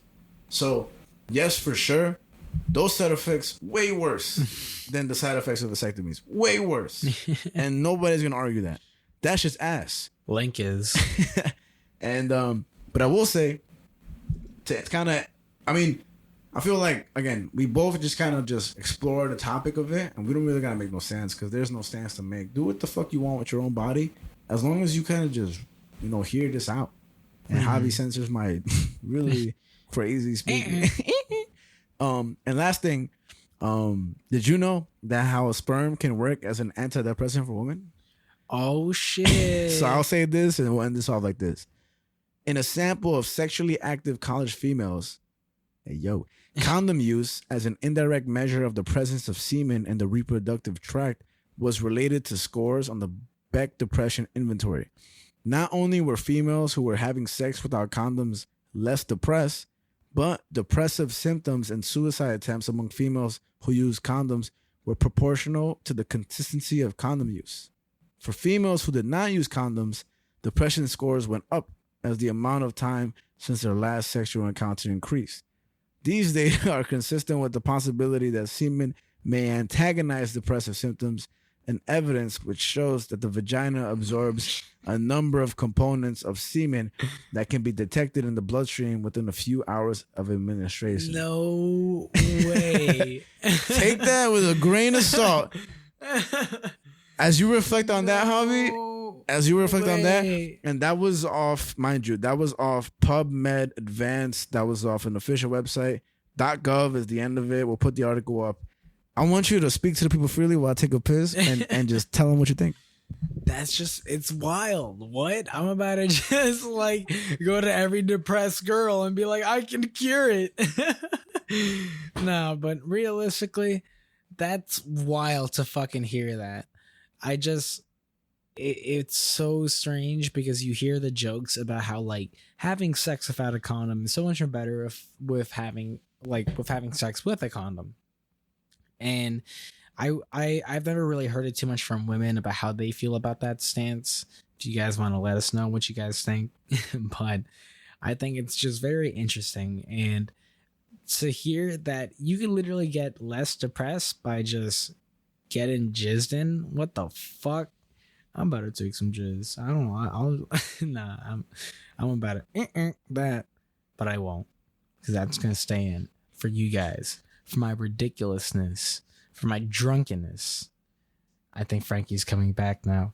I think he's grabbing high noon, because it's, as Hanzo would say in Overwatch, it's high noon. I've overthought it. Keep everything in, except the Ron DeSantis, you know what I'm trying to say. But keep everything in. That's just me being honest. And if it offends you for me saying that, like, I'm just being brutally honest, because with the whole gay voice thing, I just feel like I'm bringing more attention to it than it really should have. But I feel like, again, that stigma was put into my brain through a lot of past media, and I want to express it truly. And I even given that thought beforehand. I'm just a little drunk, so I'm nervous on how it will be perceived. But I think it's true. And I think a lot of people have that mindset. And by doing this and exploring this topic, I just want to remove that stigma and really bring truth to it. Because when we discussed it on our own, aside the podcast, I really learned a lot. And that really like blew my mind. And if we hadn't had that conversation, I would have lived who knows how long thinking that only. Mm-hmm. And at the very least, I have that in my head. And I think it's really important to know that stuff. So if you do think that and you do consider these guys' voices gay for the offensive reason, go fuck yourself. But I read it as that and explain myself here. And if you're not willing to accept that, just, you know, suck a schmeef. Suck a link. Suck a link. But yeah, man. Any final words? And are you less discouraged, more discouraged to get a vasectomy? I'm not getting one. I want to have kids. It's just an adoption, of course, is an option and all stuff. Look at me rhyming. Chocolate rain. Chocolate rain. I personally, myself, I'm not too discouraged about the idea of vasectomy. I personally myself don't really want to have kids. And I won't lie in saying that hearing that it's not necessarily reversible does give me some pause. I will say that. But I don't know. It at least I'm not going to get one anytime soon. Yeah. Like, that's something that I will have to really think about. And I think that's something I would have to make a decision about with my partner. Yeah. Like, that's not something I'm going to make a full decision on my own. Lucas was asking me about this not too long ago of what I would do if say I got with someone that wanted to have kids, but I didn't want to have kids. And I said, well, realistically, I would ideally be with someone that had the same ideas as me. Yeah. But let's be real, that's not always the case. And people change. I think the main thing I get is that people, like, what you want in your 20s may not be what you want in your 40s, you know, or even your 30s. And so with that in mind, it's just kind of like, you know, I feel like that's just a conversation that needs to be had between partners. Yeah. I don't think that's something you as a man should just make solely on your own, because while say you might not want to have kids, the love of your life might want to have kids. Yeah. Well, I mean, I think it is a decision you should make on your own. I think it should be you first and then your partner or your girl. I don't know. I think so. I feel otherwise. I feel So then how you feel about, I mean, I guess it's fair, but I guess it's different because I feel like, and this is just me, like when a woman wants to have an abortion, of course, your body, your choice. You're also like, getting rid of the kid that, your, counterpart, if it's done ethically and both of you just had, unprotected sex, not like the rape situation, all that stuff. That's terrible. That should be 100% a woman's choice. And that is not. That is not. That's just straight up the truth. But if it's you and a man and you guys, had unprotected sex and you guys having a kid and you're deciding, in my opinion, at the very least, both of you should get a word in. At the end of the day, the woman could do what she wants. But what if that guy doesn't want to, have his baby, murdered, basically? You know what I mean? And I mean, but that's why. That's why. But I say that's already with the baby being existing, or at least the fetus and the whatever everything life starts. Fuck, I don't care about that. I'm just saying, this is like a pretense to I can avoid the situation completely on my terms. No, yeah. I mean, I'll just say that even when it comes to like abortion, like I was definitely a person that would go with the abortion versus not. Yeah. But that, I wouldn't necessarily force that upon my partner. So should a woman have to reach out to her partner for, getting an IUD? An IUD? I don't think so. I mean, well, I feel then like, should a man have to reach out? Well, but it comes down to the fact that we talked about how reversible it is. But so I feel like they should just be on their own. I don't know, because it's like if a vasectomy isn't reversible, I feel like that's a bigger conversation to have with your partner of like, listen, like if I do this, we might never have kids. And I feel like that's a very much important conversation to have with your partner versus something like an IUD, which like you can just stop and you can have kids if you want to. Yeah. So it's like, I feel like those are two very different cases where it's just, it comes down to the fact that one is reversible, the other is not. Yeah. And I feel like that is the big deciding factor there, that to me, at least, that says this is a conversation that needs to be had with both parties. Yeah.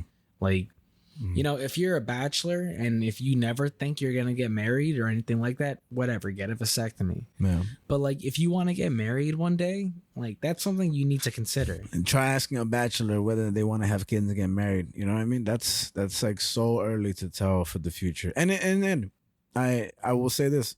It's just, who knows, man? Who knows? It just, the imprint of it being possibly irreversible is just such a strong factor where I think this is just one for the air. Like, you take it as you will, listener, whoever you are, just be informed.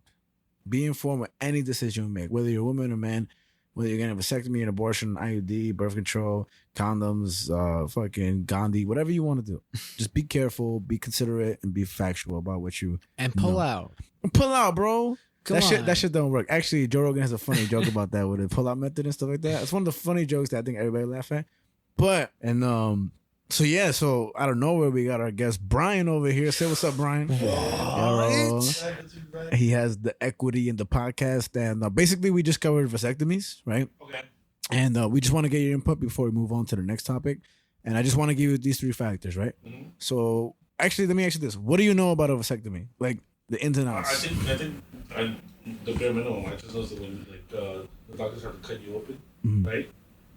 And that's about it. That's it. That's it. Okay, well that's fine, because I was saying we were talking about it the other day before the podcast, like weeks ago. We talked about it, and Javi put me onto a lot of shit. But before that, he didn't know a lot of these things. And today I asked a friend of mine, and to sum up short, my friend said that he felt that a vasectomy was that they cut you up and everything, but that you will stop creating sperm, and that not being able to create sperm would mean you're not a man anymore. Ultimately, a vasectomy just stops your sperm from reaching your penis. Right. Basically, your sperm from your nutsack to your penis. What is that called? The Vaughn's difference. That's the Vaughn's difference. The tube that leads your nutsack to your penis. Yes, right? Yeah. So, do you know if you still jizz when you get a vasectomy?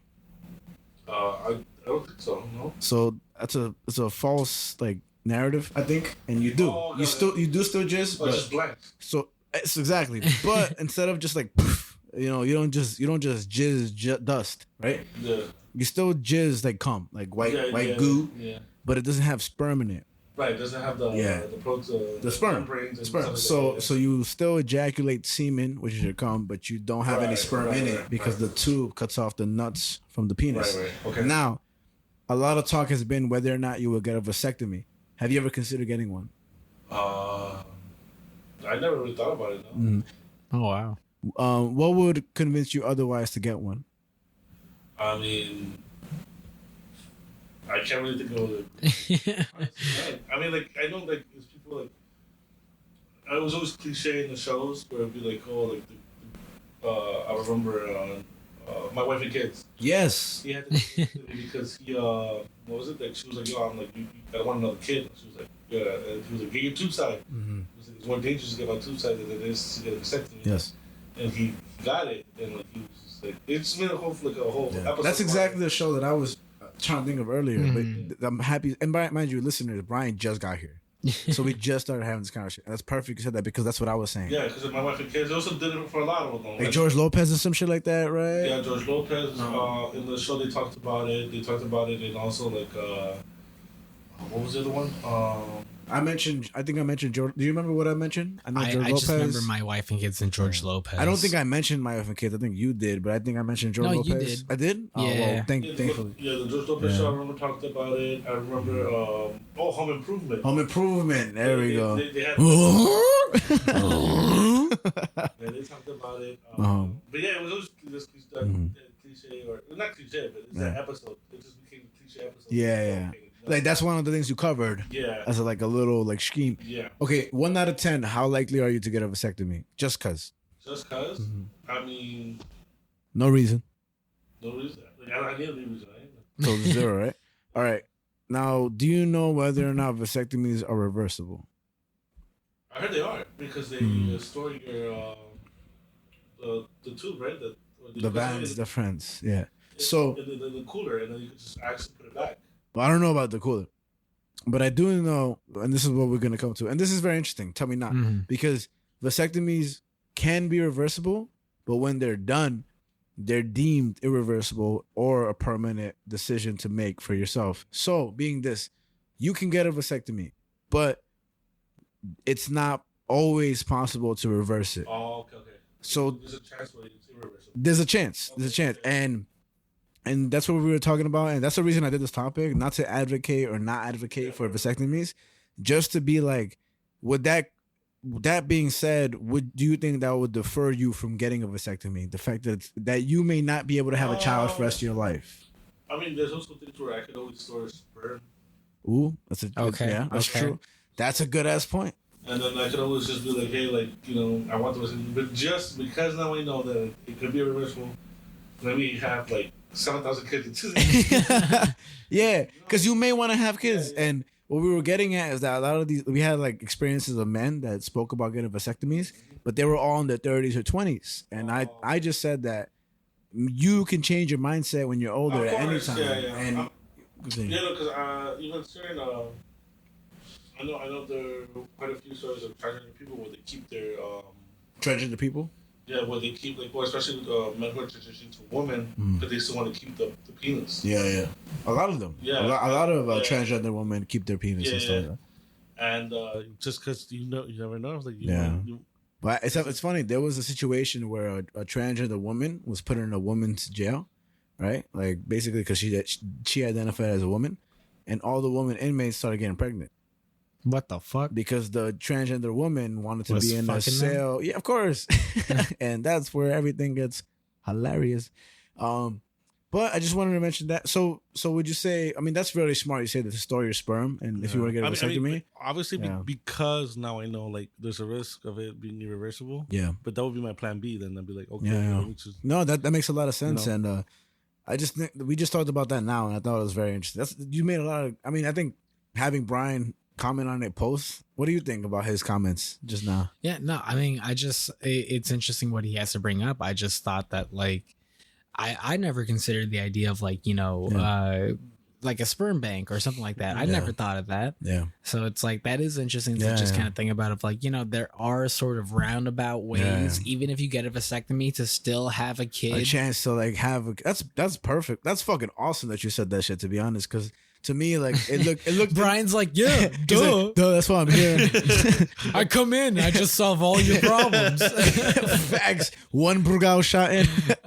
But that's fucking awesome because for me, when I read this, into the vasectomy story, I kind of came in and then I read everything and I was like, oh, this is disheartening. Like, and there's a lot of other videos that talk about hormone changes and this and that. I will say this is a random fact, but you know how men and women both have estrogen and testosterone? Mm-hmm. So men have testosterone and estrogen, right? Yeah. Okay. For men, how can I say this? What do men have more of? Testosterone or estrogen? Testosterone. Right? Yeah. But they still have a ratio to estrogen, right? Yeah. Okay. Yeah. Women have both as well, right? Right. Mm-hmm. But they have a higher level of testosterone to estrogen than we do testosterone to estrogen. Right. Really? Their ratio is bigger. Yeah. So like a woman has more testosterone in comparison to her estrogen than we have estrogen in comparation to our testosterone.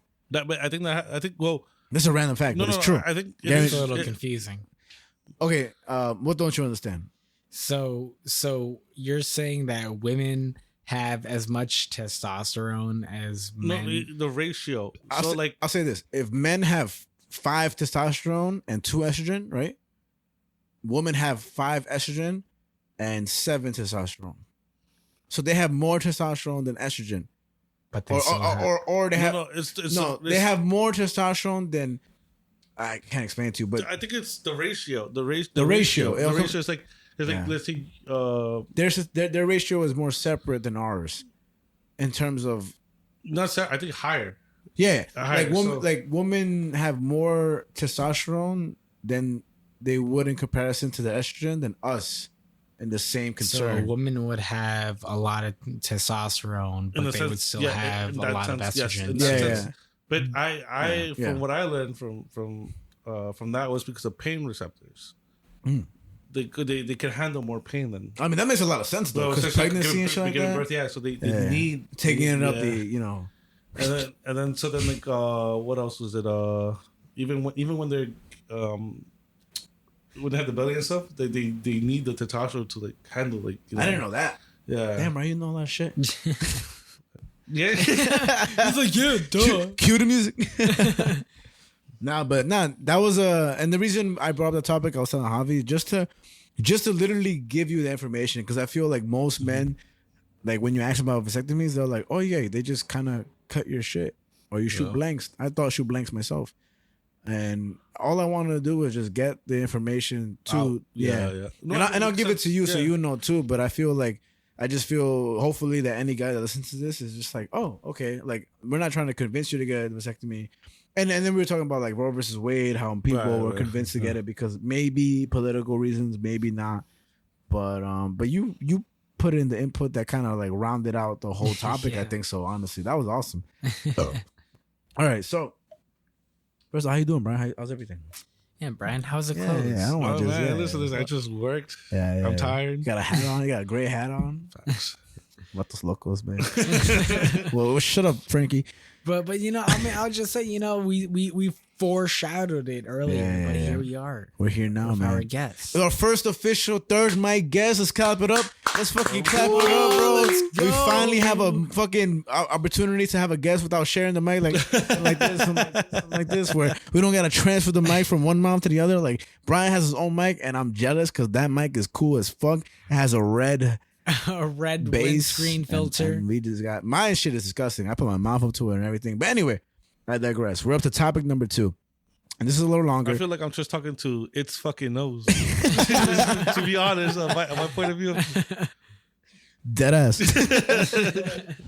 But thank you for being on the show, Brian. The first official guest of Earth Might Matter. Seriously, from the bottom of my heart. Great invitation. Nah, get the fuck out of here. And I was so close to not making it too. I believe it. I believe you. 89%. So I'm gonna go on to it just so we can keep going. Even though we got time. It's early. So I'm gonna talk about a second story, which I think is very interesting, man. It's about how a Texas girl scared of school shootings was punished. Oh. Ooh, right. So this was by the Dallas Morning News. written by Talia Richmond on March 3rd, 2023, right? So, and stop me whenever you want. The story revolves around an 8th grader who is black and 13 years old, attending Lakeview Middle School in Louisville. She has taken honors classes and no history of being a troublemaker, right? And one day she was at school in gym class and she heard some other kids say, "Don't come to school tomorrow." Oof. That's some crazy shit. So she texted her friend and she was like, "Yo, this is, quote, this is genuinely scaring the shit out of me. Let's see if I can tell my mom without crying." So when she got home and she told her mom, they were like, "Okay, we're going to call Louisville's Lakeview Middle School," right? And the assistant principal ended up calling them, the mom and the student, before the mom and the student could call the school, right? And the principal was like, "Hey, I heard about what happened.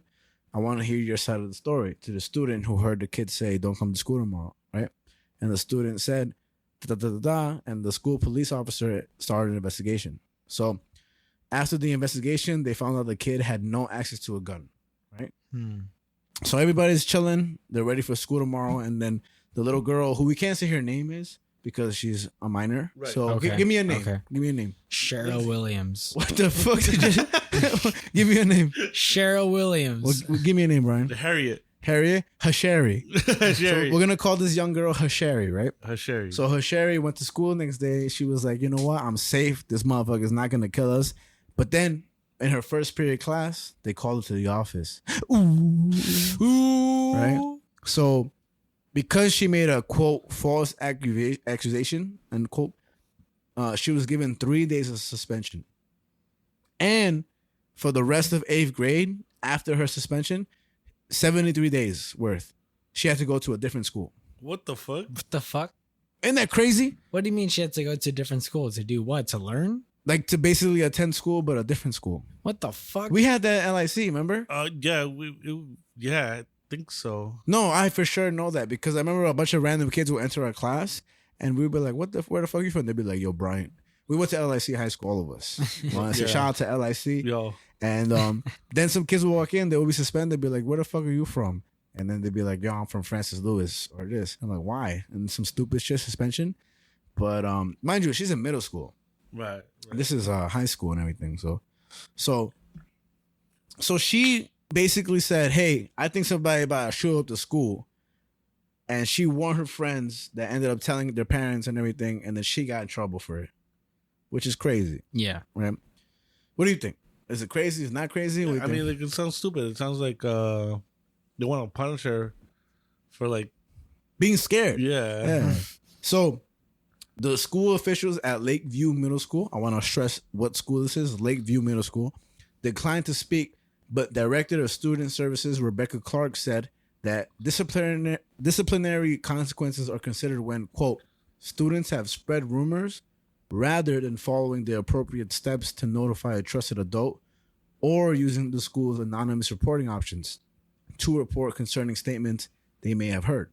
Okay. So they said, "You didn't do it the right way. You spread rumors rather than like telling us straightforward." Right. So the girl's mother, or Shirley's mother, whose name we can say, Lisa Youngblood, did not let her daughter attend the alternative school. She was like, "Fuck that. My daughter's not going to a school for the rest of the 8th grade experience," right? And she appealed the decision. And in the meantime, helped her daughter complete the work. He's giving like a belly rub. A good old belly rub. That'd be man adorable. So she was like, "I'm not letting my daughter go to a different school. Fuck that. I'm a teacher at home." But due to the punishment, Shirley, the 13-year-old, had panic attacks, sweaty palms, shallow breathing, a feeling of melting, nightmares of her being back at the school, and she withdrew from her friends in the group chat. Oh, man. Okay. So to sidetrack, according to the University of Texas at Austin, the Department of Psychology, College of Liberal Arts, middle school, this is very crazy.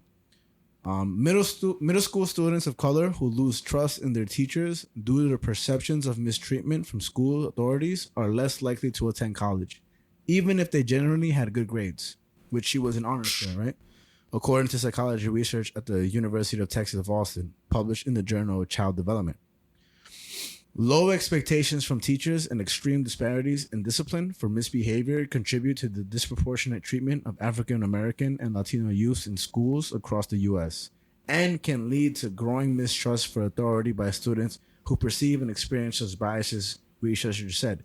Basically saying that Black and Latino students who, are trying to confide in their authority figures in school, aka teachers, truancy, all that stuff, right, and that get mistreated for just trying to act rationally, yeah. They're the ones that end up not going to college in the future because they don't confide in authority figures, It's a pretty sad roundabout way of just saying how fucked our systemic values are. Yeah. Of just like, even at a systemic stance, we can't get it right. Yeah. And that's just crazy to hear. And I'll read this last part from the same Department of Psychology. Official school records indicated that African Americans were disciplined more throughout middle school, particularly in regards to more gray area incidents involving, quote, defiance and, quote, disobedience, where African American students outnumbered their white peers nearly 3-1. Wow. Still, the largest race gap in school discipline was in 6th grade, fueling a perceived bias in predicting future disciplinary incidents, researchers said. So even where fucking white people are more frequently occurring than Black people, student-wise, they're the ones to get basically fucked over. To put it into, layman's terms, simple terms, And how do you feel about that, Ryan? Because I feel like, without being so personal, like you have, and you too, Luke, and you too, Javi. Like I feel, and I have cousins that are like darker skinned than myself, and I feel like out of both of you, I'm the lightest skinned, but I'm still Latino, as you guys, right? But how do you feel society is towards family members that you may have that are darker skinned, like in comparison to lighter skinned people? I mean, well, like my nephew is Black. Yeah, he's Black. That's what I was trying to refer to. I just didn't want to like say it before you did. No, he's Black as fuck. Like he's like about the microphone color. Yeah. And Red? Oh. Nah, but that as your microphone is red. I always wonder about it. Like he's definitely experienced racism already. In the school wise, I think because he's in New York City, I think he's more protected. Hell yeah. I think he's definitely more protected than most students, to be honest. No, yeah. And it was this whole thing about color, racism, and stuff like that. It's a very, when it's brought up to schools, when it's brought up in the topic of schools, or like if you're gonna verify it to just a school, it really depends on the state you're in, And we just heard the story about Hershela. And then but she's in Texas, and even though it sucks to say, but it's like it's Texas. Like I like, not to say like, oh, what can you expect? But it's also like it's not surprising. You can expect it more in Texas. Yeah, like whereas here in New York, like again, like my nephew protected, and it was so funny because I know one of his teachers, Ms. Glockenspiel. And funny enough, I grew up like playing like sports with him. So like when it would be like, his teachers? Yeah. Oh wow. One of his teachers was one of like Mr. Glockenspiel. One of his teachers was one of my friends growing up, and you met him at the bar, gambling. So like when it was like, so we would always have beef, like because I was a soccer player and he was a baseball player. And so, like, because they hit the ball, like, the balls would almost hit us. Yeah. When we were playing, we'd be like, yo, what the fuck? Yeah. And we grew up together just like that. But when it was snowing, it would be like we would play football, like tackle football with each other. And it was so cool because it was like, for once, like, we weren't like beefing against each other, we were just playing. Yeah. And it was really cool. Violent. Yeah, deadass. And it was funny because, like, as soccer players, we were just very good at running the ball. And they were very good at passing it. So we would always catch up to tackle them. Yeah, so it always became like always an even match. Yeah, it's like when World War II or some shit, when both sides stopped fighting and they played soccer, and then they're like, "All right, I'm gonna kill you tomorrow, but tonight be cool for Christmas." So to that person who's now teaching my nephew, it's super racist. I'm kidding. No, it's weird because like I see how he is with his students, and like he genuinely has a passion. And I remember we were talking about this like in a different episode where we were talking about who do you remember the teacher that best like we talked about and like because you remember those teachers who made a good impact on you. I know for a fact that he's one of those teachers to those students, right? And your nephew. But yeah, and then and my nephew speaks highly of him, and I remember my nephew being like, you know, praising him, blah blah, and I'm happy for that. But I remember his teacher. We were at a bar once, and he was like, we were drinking, and he looked a little sad, and I was like, yo, what happened? We good? And he was like, yo, like... My bad. I thought you meant you and your nephew were drinking. I was like, where is this story going? It's like that little kid at the brewery. Me and Javi were at the brewery. We seen a little kid by himself who looked like he was by himself. His mom was just far away, but he looked like he was by himself, just contemplating shit at a bar over a beer.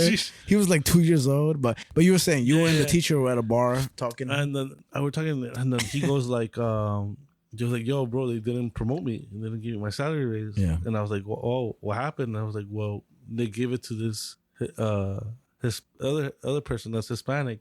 But because she knows Spanish, you told me about this. She was a white lady who knew Spanish. No, she's just Spanish. Oh, she was like, she just knows Spanish. But it was like, yo, I could like, and I was. Is your friend a white guy? Yeah. So the white guy didn't get promoted, but she did only because she knew Spanish. Yeah, from what we're saying, we don't know for sure, but it's more likely that she got promoted because she knew Spanish and she was Latina. Yeah. Even though he was white and teaching impactful to the kids. Yeah, and then he was telling me like her impact. Like he was like, I wouldn't be mad if she was as impactful as I am, but she's not. Because she's clearly like she even said like, oh, I'm just doing this for the money, you know, stuff like that. Just like how most cops will be like, oh, I'm doing it for the money, for the pension, for the pension, the benefits. And I was like, damn, that sucks. You know, it does, you know, because it's like, and the only reason I bring up this story is to that story is because like, you're right, like, how many times can a student really like trust confide in an adult, you know, especially the color and stuff like that. And especially when you grew up in a state like Texas, you know, when it's open carry, you know, when it's like you have people roaming around with the Confederate flag, and you know, it's scary, you know, and it's like thankfully again, like in terms of school, I know my nephew is very protected, especially because he's in New York. Good, man. Yeah, that's better than not. But then I was thinking about like, damn, this poor girl, like she's just partly scared, but you know, at the same time, it's also like. It sucks because like more than likely she just has to move, you know. And unless you want to say anything about that, I mean, I was just gonna say that it's like it just sucks that of how difficult it is of like to basically sort of compare teachers and coaches and things like that of like, you know, even to the example that you were bringing up of like. Your friend is a white guy, and we were actually just talking about Scott Adams last episode, saying about how he said he didn't get jobs because he was white, and I've seen it before on The White Lotus, which is a great show on HBO. But there was like a conversation where they had once in the show where they were like, "Oh, you know, all these white people are like." They're losing their jobs now because of this and that. He was saying that all white people should just stay away from black people because if we help them, we're just gonna get disparaged. So we might as well just be on our own and pretty much that and everything. Well, they were just kind of saying in the show of White Lotus that it's like, I think you meant like his rant. My bad. Oh no, that wasn't Scott Adams. Oh my bad. I'm talking about the show. He's bugging regardless. I'm talking about the show White Lotus, where there's a scene where they have a conversation of like, oh yeah, like my son can't get a job because now he has to compete with like ABC that like they're fucking Hispanic, Latino, and Black and whatever, and this and that, and it's just. You know, I think about that a lot, and it is happening. Like, there's no like denial about it. It's like, true. We talked about it last episode about how we feel about diversity hires. Affirmative action. Yeah, and it's just like for someone like myself, like I said that for diversity hires, it's kind of one of those things where it's like, don't look a gifted horse in the mouth. Don't like. You know, you just kind of accept it for what it is, and you just kind of roll with it. It's like saying like. You know, okay, they're hiring these 3 Mexicans because they're Mexican, and the Mexicans like they could be like, wait, you only hire me because I'm Mexican, but I'm also getting the opportunity to be hired because I'm Mexican. So should I question this? And it's like, and so it's a very difficult thing with that one too. Is like I remember talking to you about Fluffy. Yeah. Remember he took Fluffy. Jonathan's favorite comedian. Oh yeah, CFO Jonathan, his Slime. favorite. comedian He of loves all him time. so much. Yeah. Hey, Gabriel Iglesias, Jonathan loves your comedy so much. And if you ever hear this, like I'm a fan. I wanted to go see you in the city in Manhattan. Javi loves you. Brian loves you, but nobody loves you more than our CFO yes. Jonathan. Like he's just a big fan. Escutia runs on YouTube. ESCUTIA_RUNS. He loves your comedy more than anybody in this whole world, and he won't admit it, but he loves you to the core of his heart. And he doesn't care about physical appearance. Yeah. He He doesn't. just thinks Not you're at all. so funny. Yeah. He's very humble. Continue to what you say, Brian. No, because remember when what was it, the Looney Tunes movie? Oh, Speedy Gonzalez. So he was Speedy Gonzalez, right? He was a voice actor for Speedy Gonzalez, Okay. and back when they canceled Pepe Le Pew, Pepe Le Pew. they wanted to cancel Speedy Gonzalez. First of all, I fuck with Pepe Le Pew. Fuck you, bitches. They wanted to cancel. I guess I'm the only one. Just you. God damn, I'm sorry. That's all you. I don't give a fuck. I like cartoons, and I'm not a pussy. Sorry, guys. Continue. So the story is that God damn it. they wanted to cancel Speedy Gonzalez, and he was advocating like why. You know, like, oh, because Mexicans are not like. He was literally talking to the heads of Warner Brothers, and he was like, "Don't cancel." Like, I grew up, me too. Like, but Fluffy was saying in his words, like, I grew up with Speedy Gonzalez. Like, he was quick. He talked fast, and he was like, "Hey, arriba," with a little hat on, and people were offended by it. And I mean, I never genuinely thought it was something offensive. Yeah, me neither. I thought it was mad cool. Like every time I saw Speedy Gonzalez, I was like, "Yo, he's fast as fuck." I wish I could be as fast. I wish I was as speedy as Gonzalez. And even if it is built on a stereotype, like it was still cool because the writers did a great job back then to portray it like how it should have been. And if you could like trace back to the recent video, again, we've talked about this many of times, but when the white guy went up to a bunch of college students dressed in a sombrero and he asked the college students, of all races, not just, it was Asian, white, black, and they were all like, he was like, how do you feel about me being dressed in a sombrero and a poncho and everything? And all the college students were like, this is offensive. You should not be doing this. And then he asked a bunch of Mexicans. And the Mexican was like, you look great. You look good and everything and stuff like that. And I know there's a video of they were asking black people and white people like whether or not white people should have dreads or not. And there's some black people that said, and some black people were like, no, they should never be able to have dreads. And some other black people were like, what the fuck you mean? Like they should just do what they want with their hair. And there's always that factor of like black people aren't the only people to ever wear dreads in history.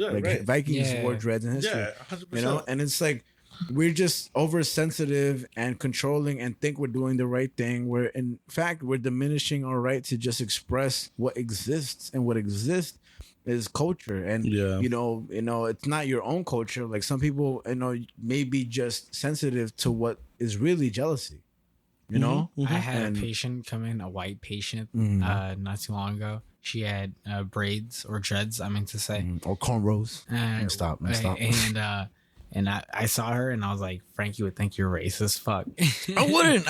I don't think that stuff. I thought that jokingly, but get out of my face, trying to tarnish my name. No, I think the worst on the air. Like I didn't just speak against.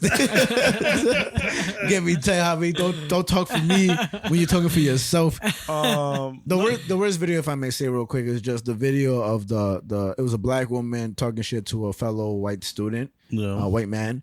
I'm saying men and women because they seemed old and like in high school or college, young woman, and the black person was telling the white person, like, why are you appropriating my culture? Why are you appropriating my culture? Why are you appropriating my culture? Whoa, I don't know. Actually, what you just did is what I'm going to talk about, which is adultification bias. No, but it's just sad because the white person seemed to be like, yo, can you just leave me alone? Like, I just want my hair like this. And they were like just getting in their face, like, you can't do this. You can't do this. You can't appropriate my culture. And even like to the A.M.C section we're going to talk about, like it's a whole thing where it relates to it, which we'll see. Damn, it's a political ass episode. We're about to get fucking flamed.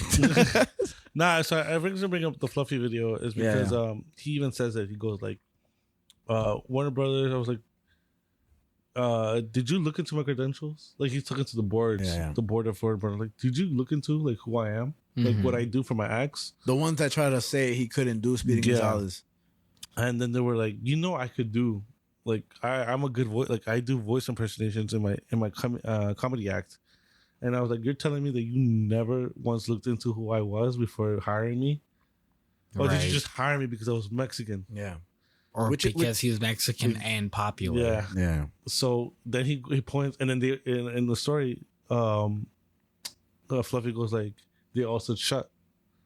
And like he literally said he could have grabbed them by the balls and done this and that.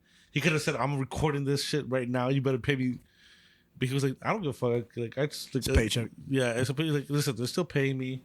And this is something I want to do because I actually genuinely love the character. Yeah. And we do too. Yeah. I feel like as Mexicans, we can say, I love Speedy Gonzalez. Yeah, I love it too. Yeah. I've never I have a shirt. I've never not once in my whole life ever seen Speedy Gonzalez and been like, I'm offended.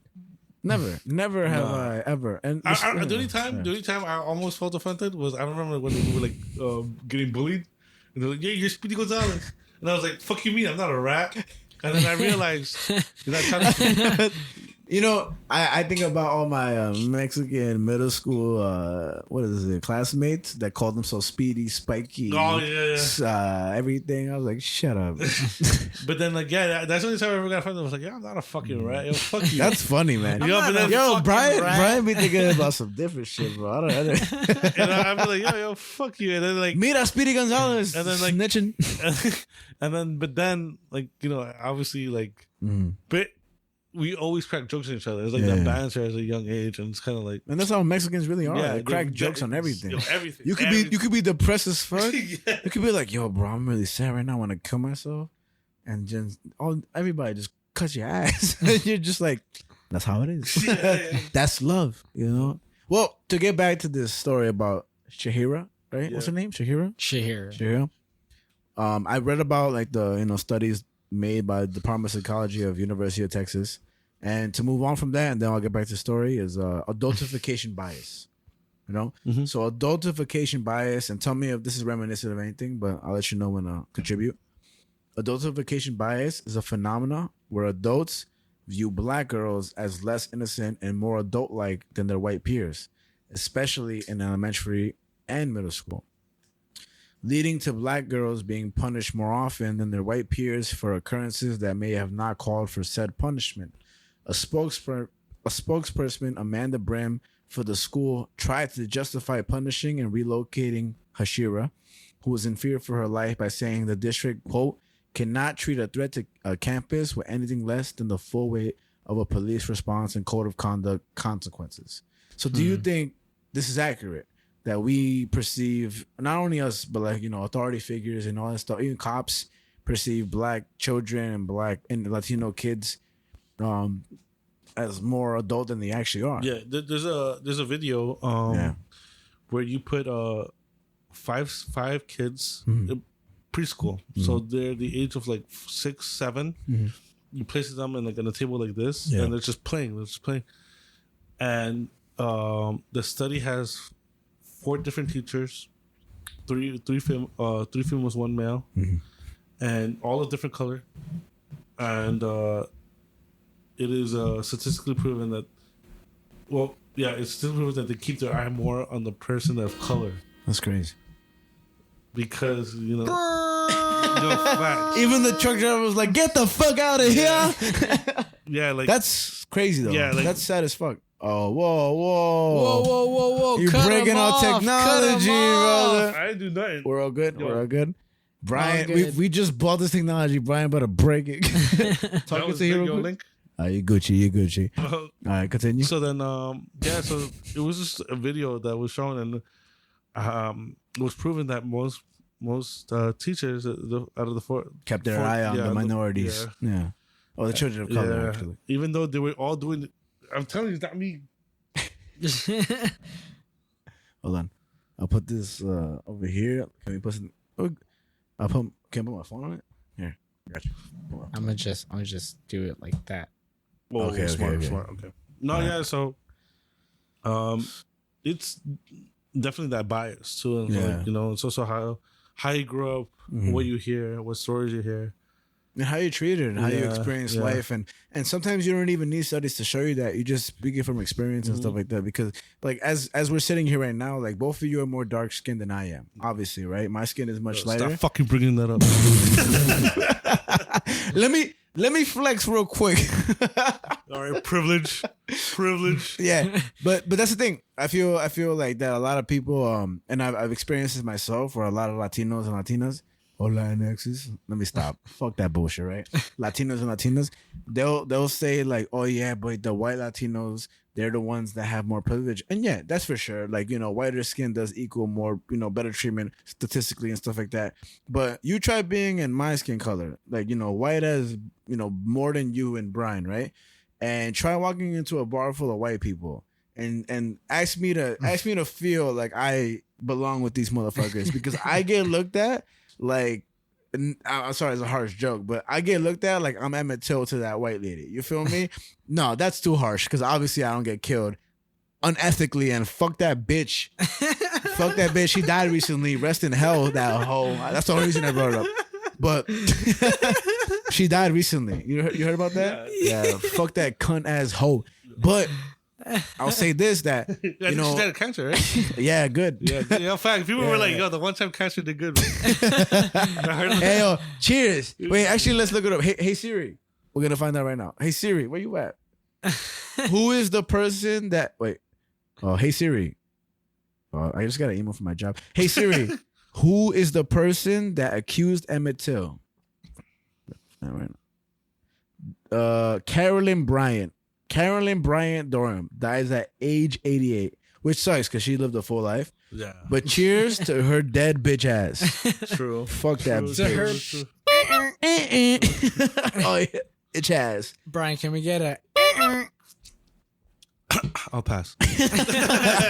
What I'm trying to say to you is ultimately, like, yeah, I have lighter skin, but that shit sucks ass when you try to like really just exist as well, because I'm still Latino and I still go places. And I still get looked at as like, oh, who the fuck is that guy? So, funny enough, in the movie, right? No, we can't talk about it yet. No, but like in the movie that we're talking about, right? So we can't talk about it yet. We can't talk about it. Yeah, we'll move on. Bring it up later. No, I'm saying. What the fuck you mean? No, I'm saying I'm not gonna bring up the movie, but it also happens in the movie.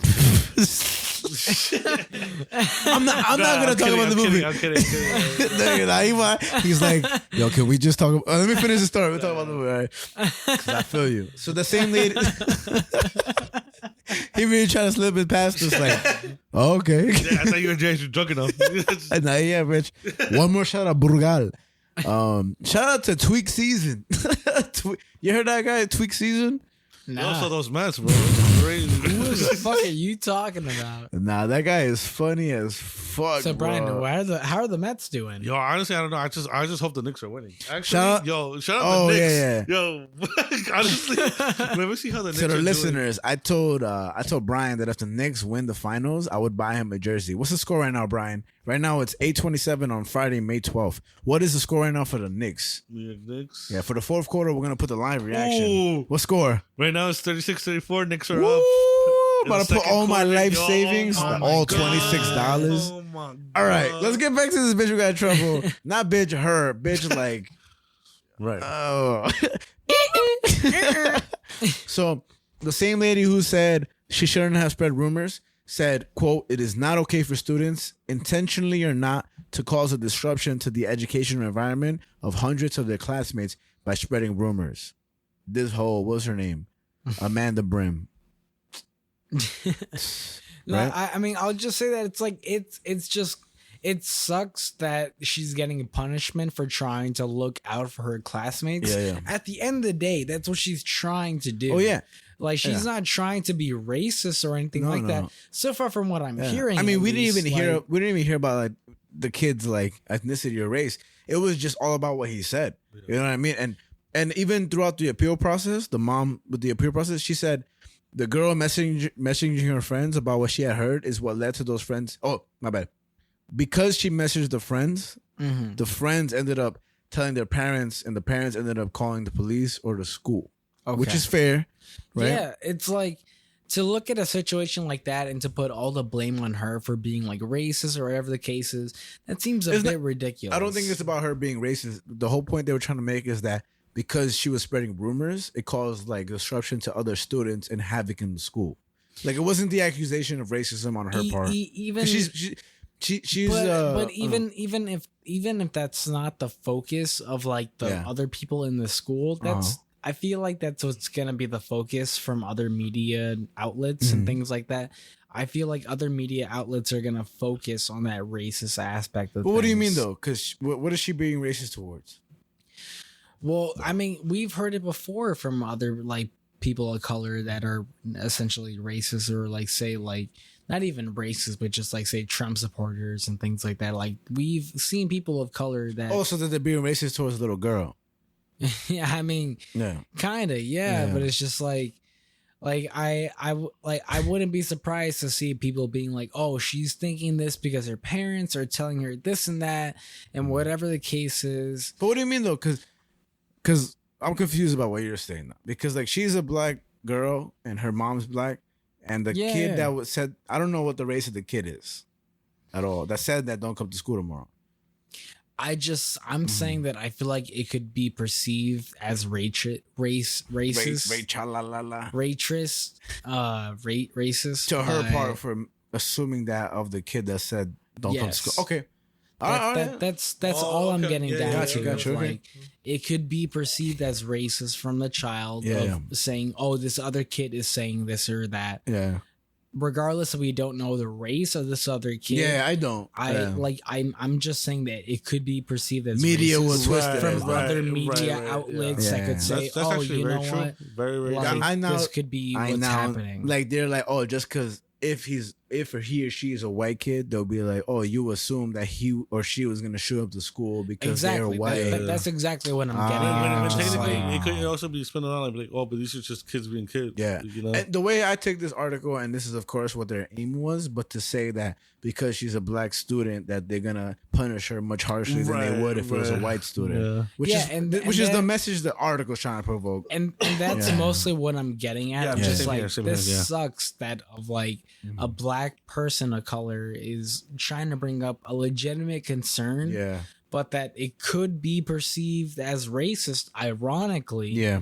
But it sucks because they're just trying to bring up a legitimate concern. They're like, hey, you know what? This could actually be happening. I was confused at first, but that makes perfect sense. Like I have a family member who's still in school and things like that. And they actually not too long ago had an idea of that there was a possible school shooting. I know somebody whose cousin came home and said that they were scared that their friend was gonna school shoot. And I'm actually gonna give me a second. Can I say something real quick? Yeah. Because hold that thought. So the assistant principal during the appeal said that the young girl should have used school's tip line or threat reporting app that's called Stop It, right? But even in the group chat, when she said that she heard this, right, she asked her friends to keep it between themselves and not cause a panic. So her intention was to never cause a panic, right?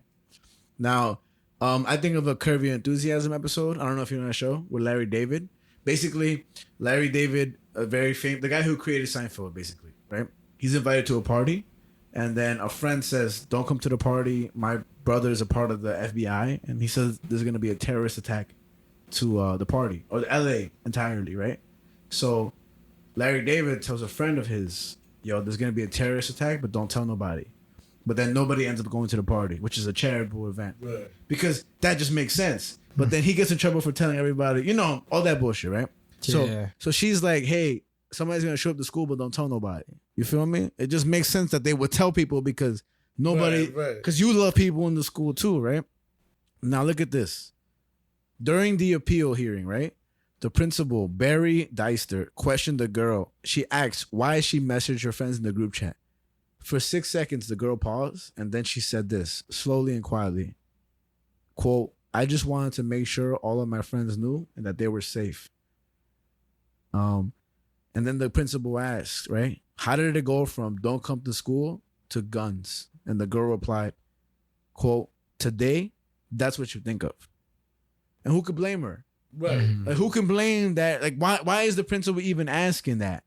In the climate of Uvalde, in the climate of all these other school shootings that there's so much that I can't even name on the top of my head, but I can definitely name more in my hands. You know what I mean?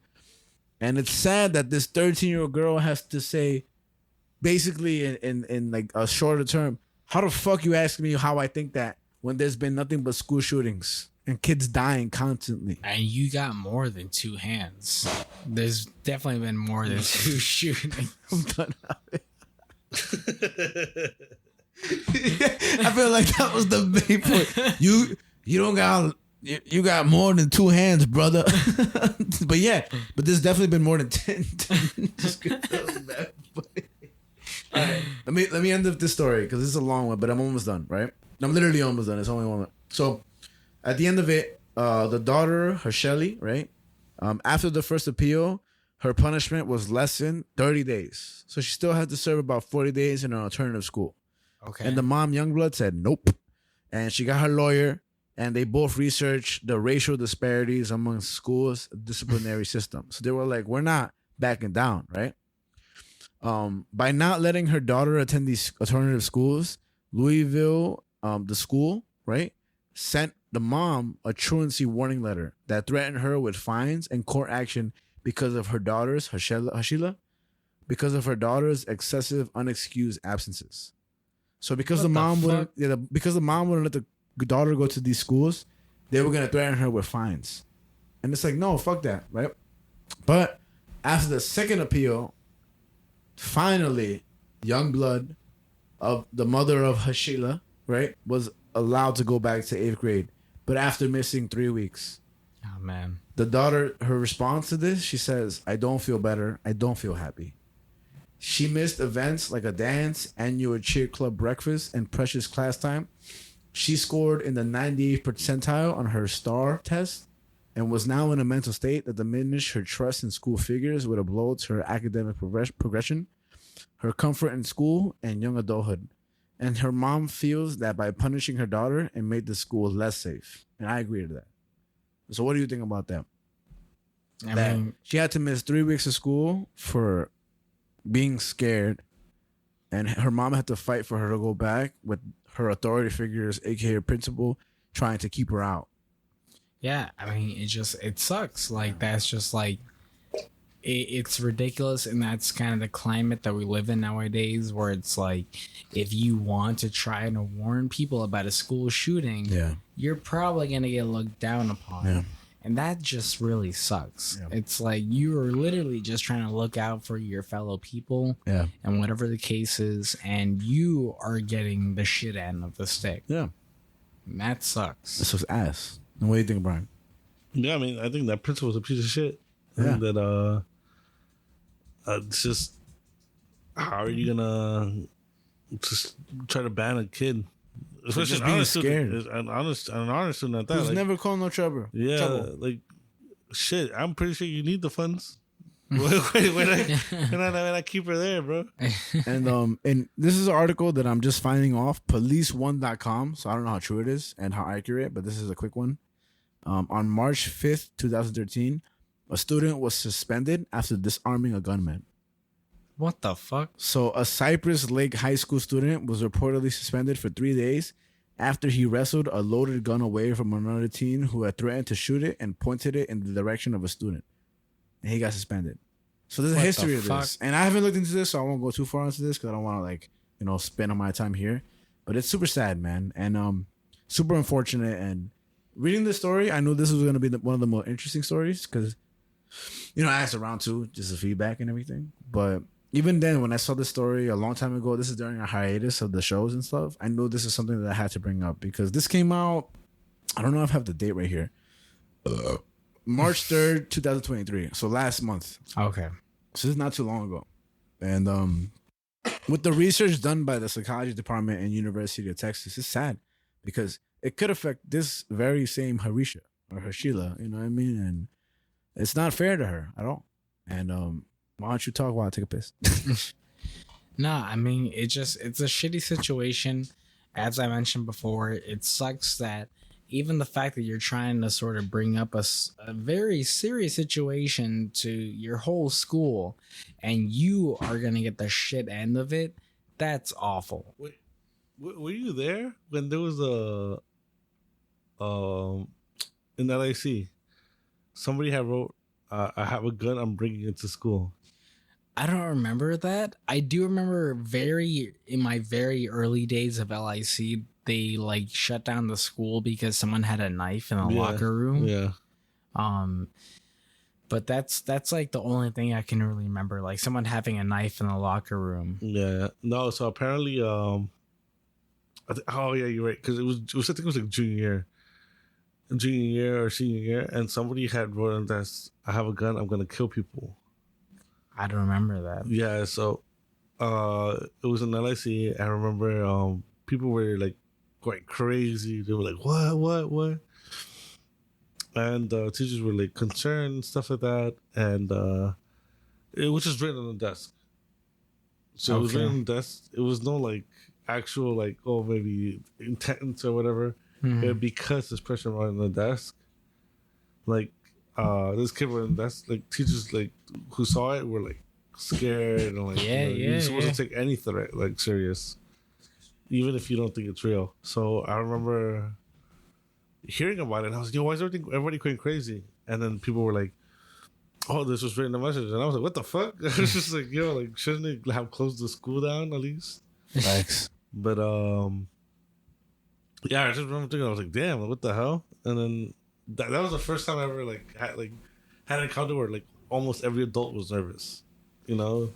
Yeah. I mean, I don't remember that specifically, but if I was told that in LIC high school, I would have been scared. I would have been like, a gun?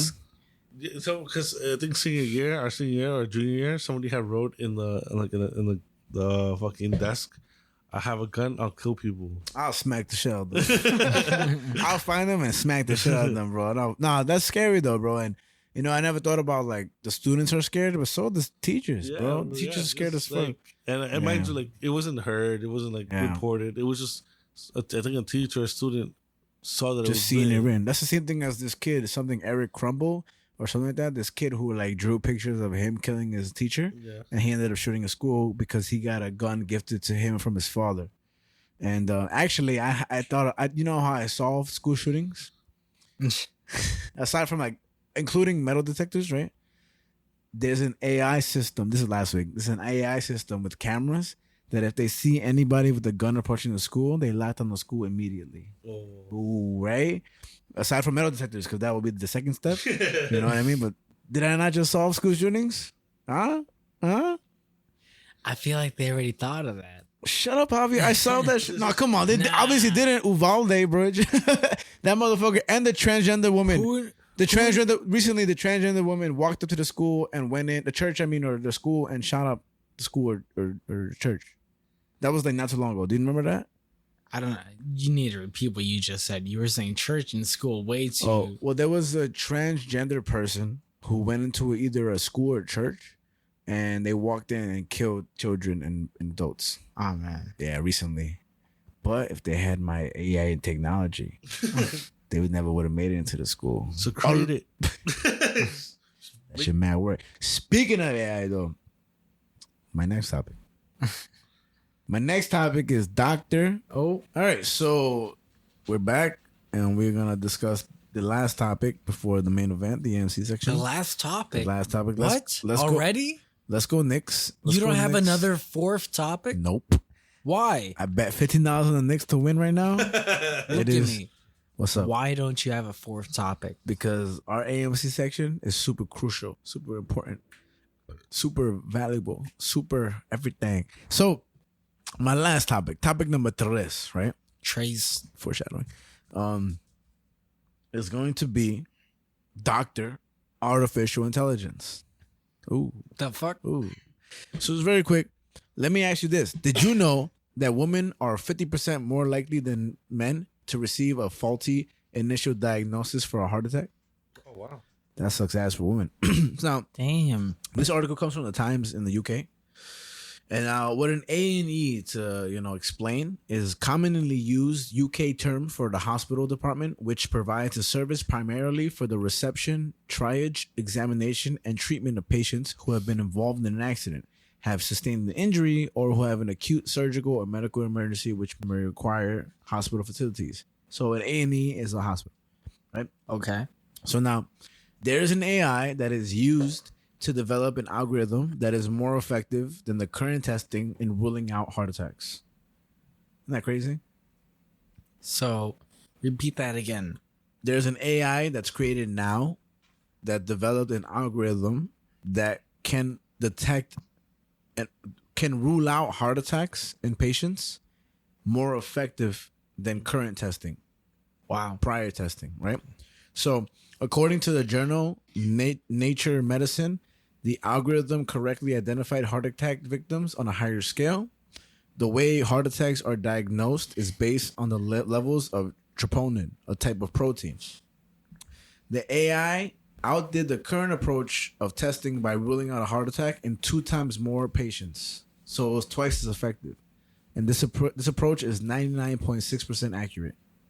AI, bro. Artificial intelligence. Damn. Right? So what this can lead to is clearing up space for more patients by sending them home and identifying who is in need of urgent care or more testing, rather than have everybody just lingering there, right? And through this success, further trials will be set up in Scotland, and if successful, could be implemented next year. Now, what the NHS is the National Health Service in the UK, basically. It's the healthcare system of the UK that's been around since 1948 and have been funded out of general taxations, right? So the public is funding the healthcare in the UK, right? Now, the wait list for the planned care reached a record high of 7.3 million in England. So 7.3 million people are like, yo, where's my NHS, right? And it's a lot of people, right? Yeah.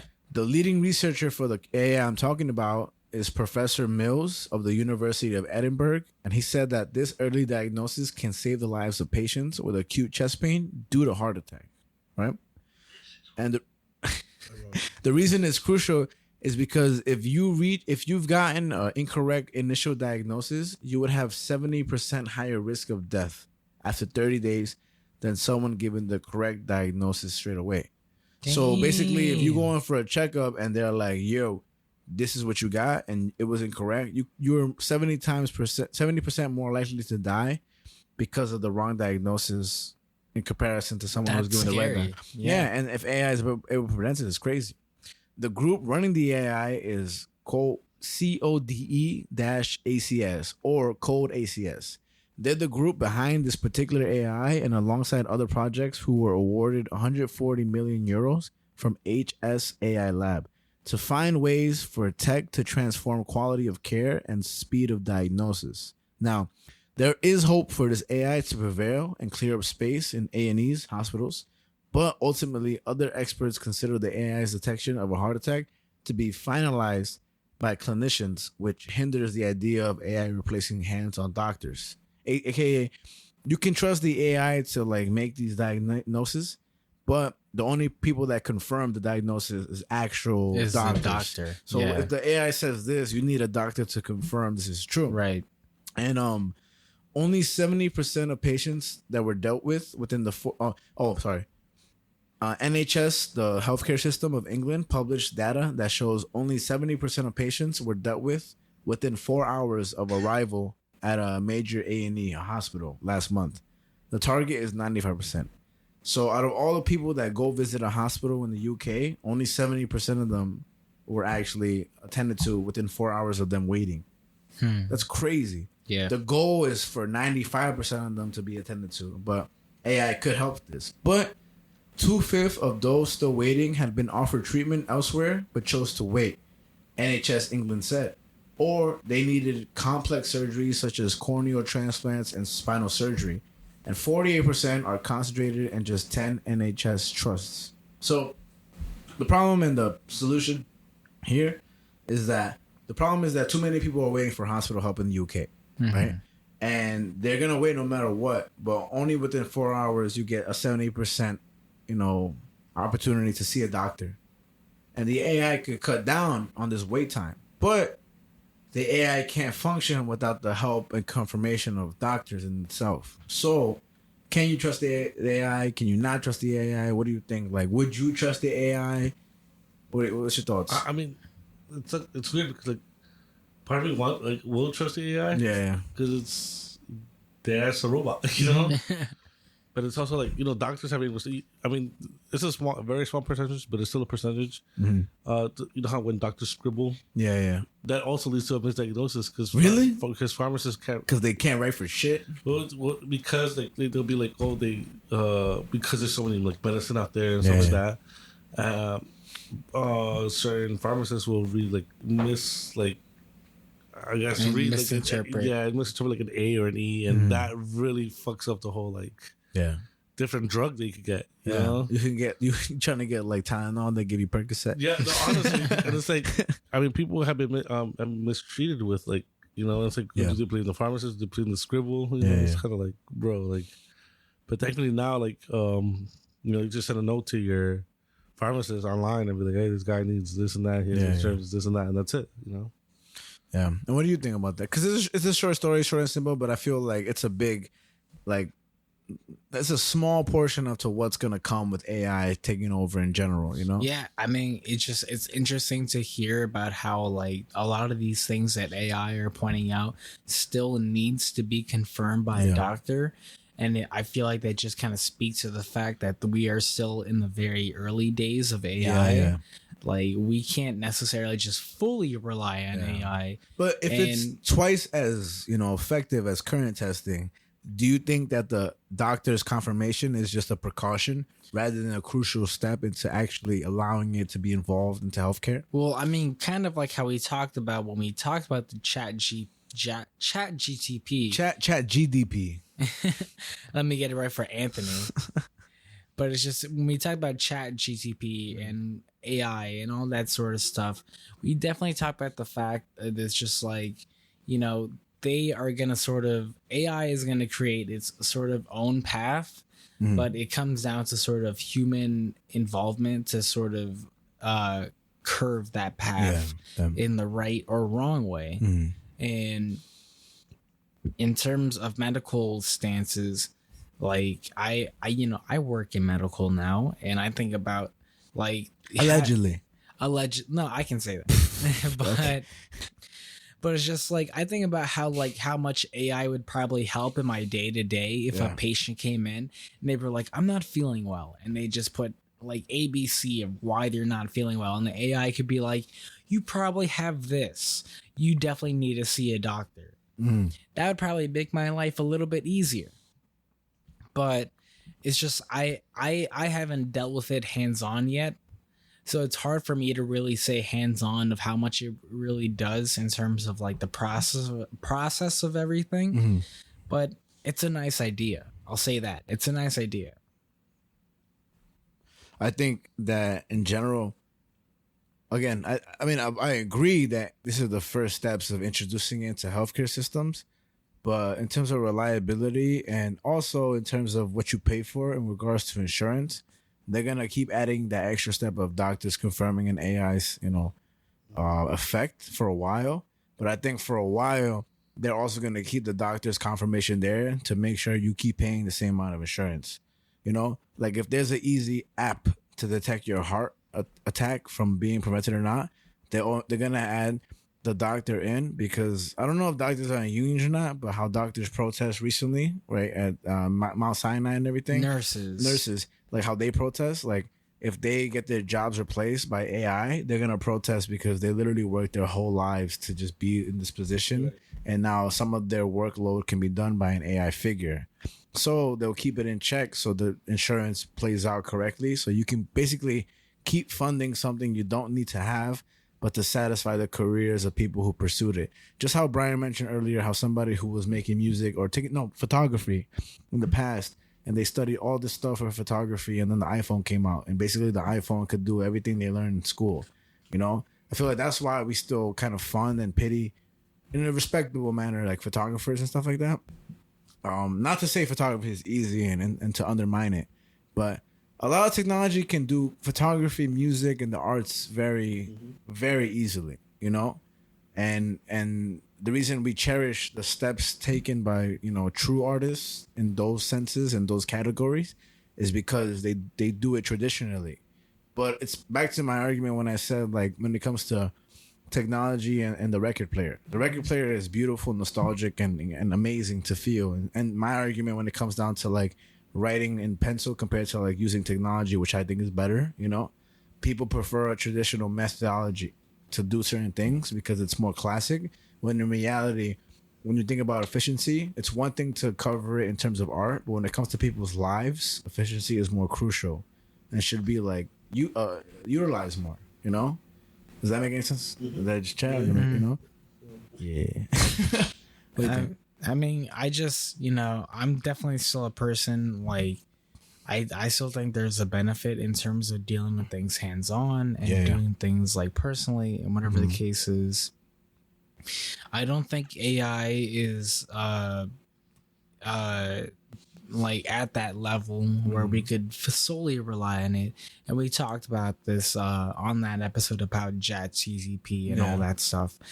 It's just not at that level yet. Whose hands are more reliable? A surgeon's, a neurosurgeon, a professional neurosurgeon, or a robot? Well, I mean, at this point in time, answer the question though. Answer the question. At this point in time, I would say a doctor is probably more capable. And what than if a the robot. doctor was controlling the robot doing the surgery? Say it was a doctor who couldn't use his hands but could mentally control the robot. That you would say was better. You know what I'm trying to say? I don't know. That's a little hard for me to answer. It's not because like right now there's construction zones that people who aren't in the construction sites control the cranes and all the technology virtually, like through VR. So like they'll use the VR headsets to control the like cranes from a different location.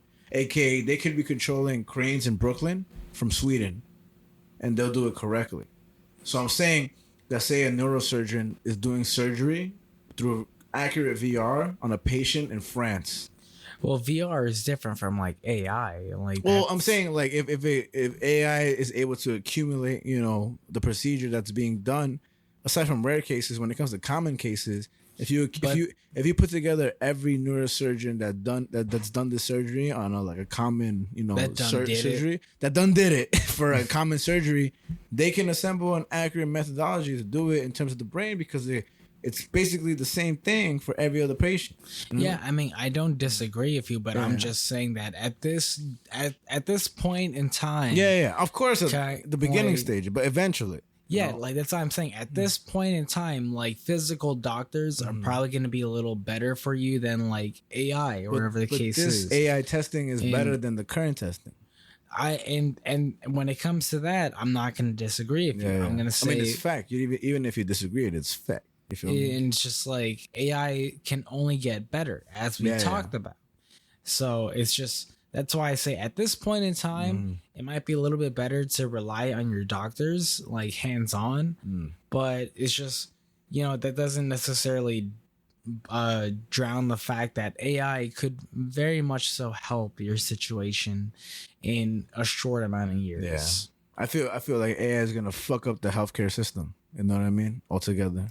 AI is gonna fuck up everything. It's gonna fuck up Brian's job. I think it's gonna fuck up Brian's job. To be honest, no. Because your reception done can be done by an AI. Well, easily. Did you hear this? In Greenpoint on 666 Manhattan Avenue, you they're opening a cafe with just only robot barista. That's your job right there, bro. That's your job. I'll supervise. You'd be like, yo, take your 10. Robot be like, thanks. Yeah, apparently this robot's gonna like dance for the customers. And on the comments, all I saw was a bunch of people from Greenpoint, hipsters, and you know, saying, "Oh, I would never support this robot." But me being, you know, from Williamsburg my whole life, I'll be like, "Yo, I'll 100% deal with this. I don't want to go to some bougie ass $20 hipster, you know, cafe, pay $36 for a latte that tastes like ass. At the very least, if I want to pay $36 for a latte, I want a robot to do it. Fuck these overpriced motherfuckers, you know what I mean? I mean, of course, robots can never replace humans, but the funny thing, and I'll end off what I'm saying on this. When I used to work for Starbucks in Flushing Main Street, there was a guy who came in. This is like fucking 7-8 years ago. He came in, got a coffee, and he was like, you know, all the technology in the world is replacing everybody's job, but you know what job they can never replace? A barista. Because a barista will always connect with you and stuff like that. I went to the airport 2 years ago, a year ago, when I was coming back from Utah. I got my coffee from a Royal Barista. And today, about 3 days ago, there's a robot barista cafe opening up in Williamsburg, Manhattan Avenue, 666 Manhattan Avenue.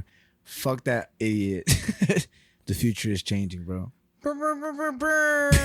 The future is now, old man. I don't mean fuck that idiot. That's it. I just think that he was very ignorant to say that statement. You know what I mean?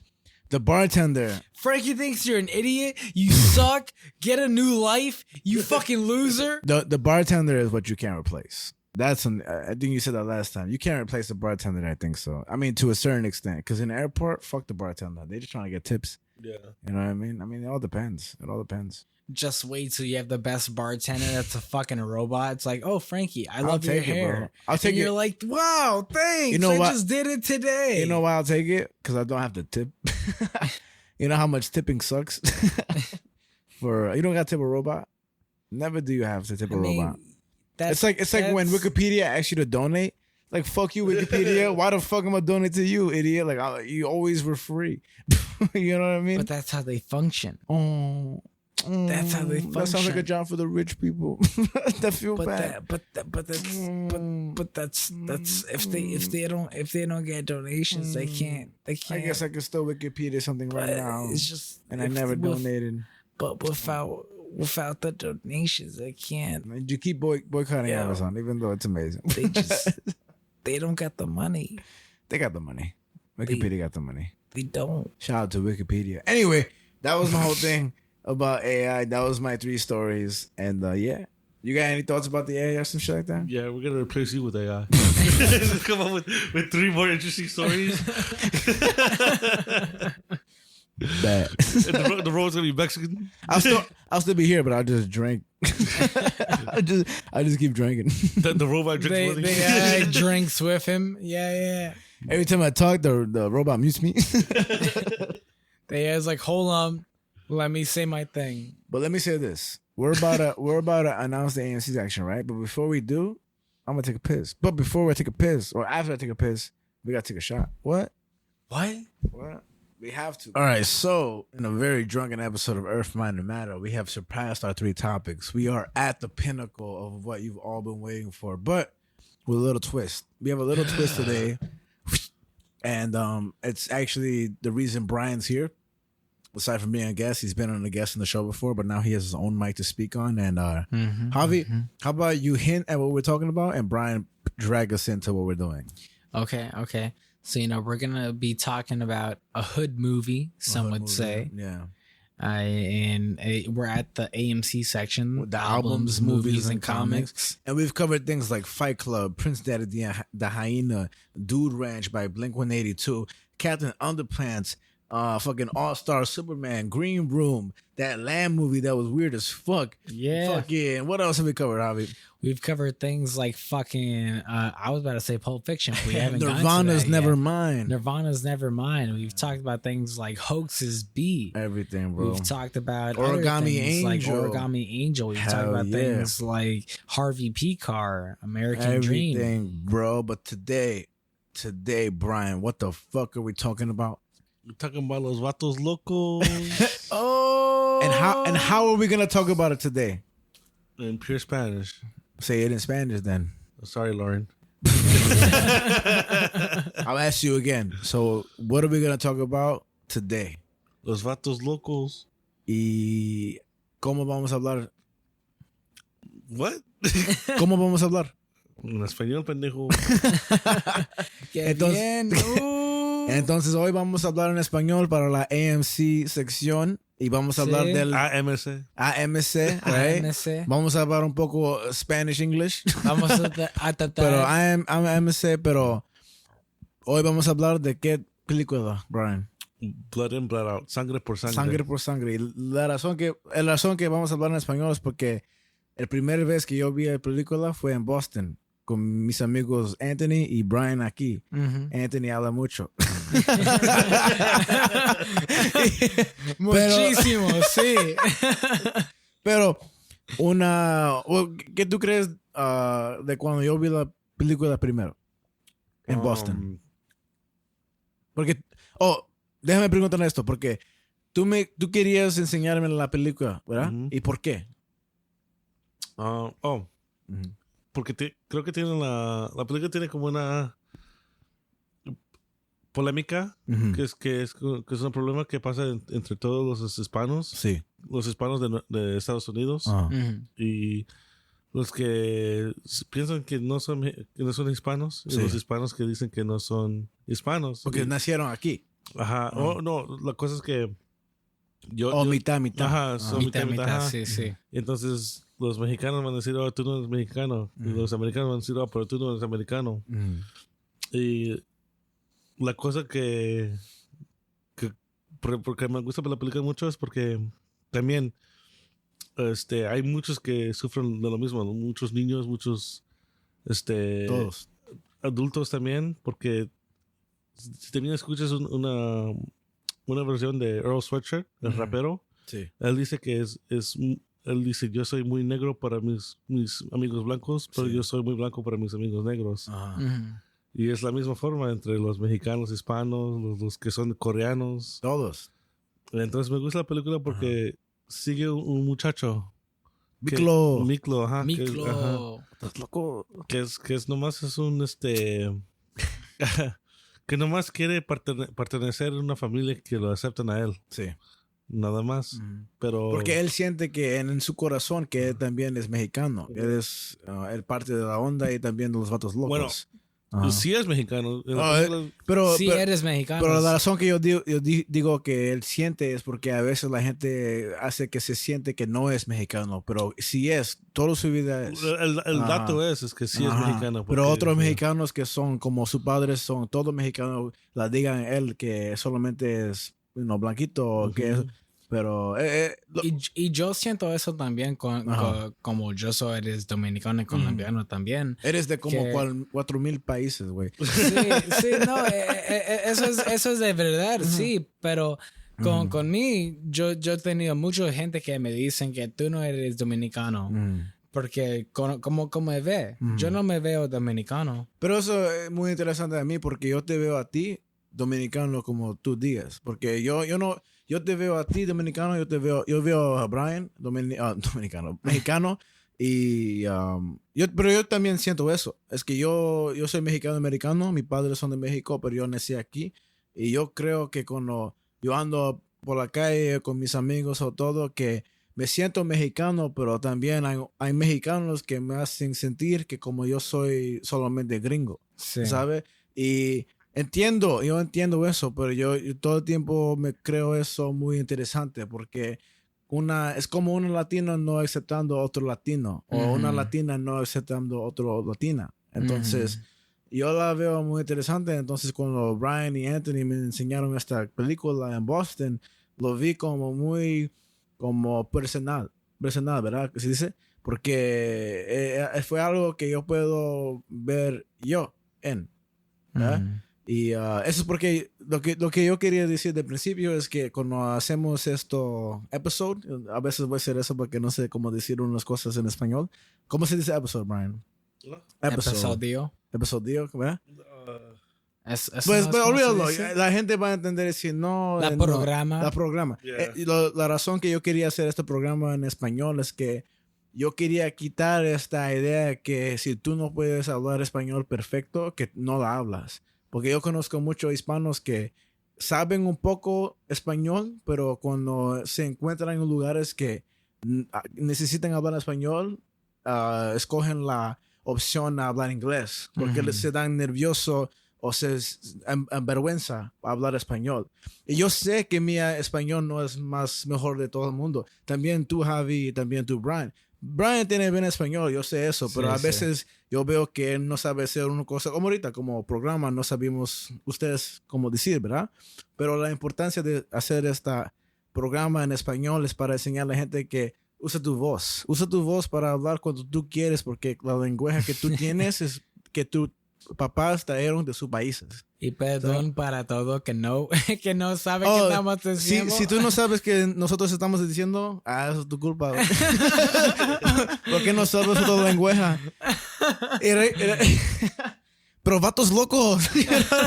No, pero yo voy a decir, muy rápido voy a decir, cuando yo veo el movie, el película, antes yo dije cine, pero es película, la palabra es película, Sangre por Sangre. Cuando yo veo esta película, yo quiero hablar español, yo quiero hablar con mis mexicanos y todo eso, porque es algo que el arte que te hace querer. Yo no sé si lo dije correcto, Ok, pero... so para mí, Ajá. yo voy a decir a este tiempo que la película, yo gusta la película, pero no como sí, como hicieron, como tú usan, perdón, Ajá. como Habla como tú quieres. como ellos, como ustedes gustan la película.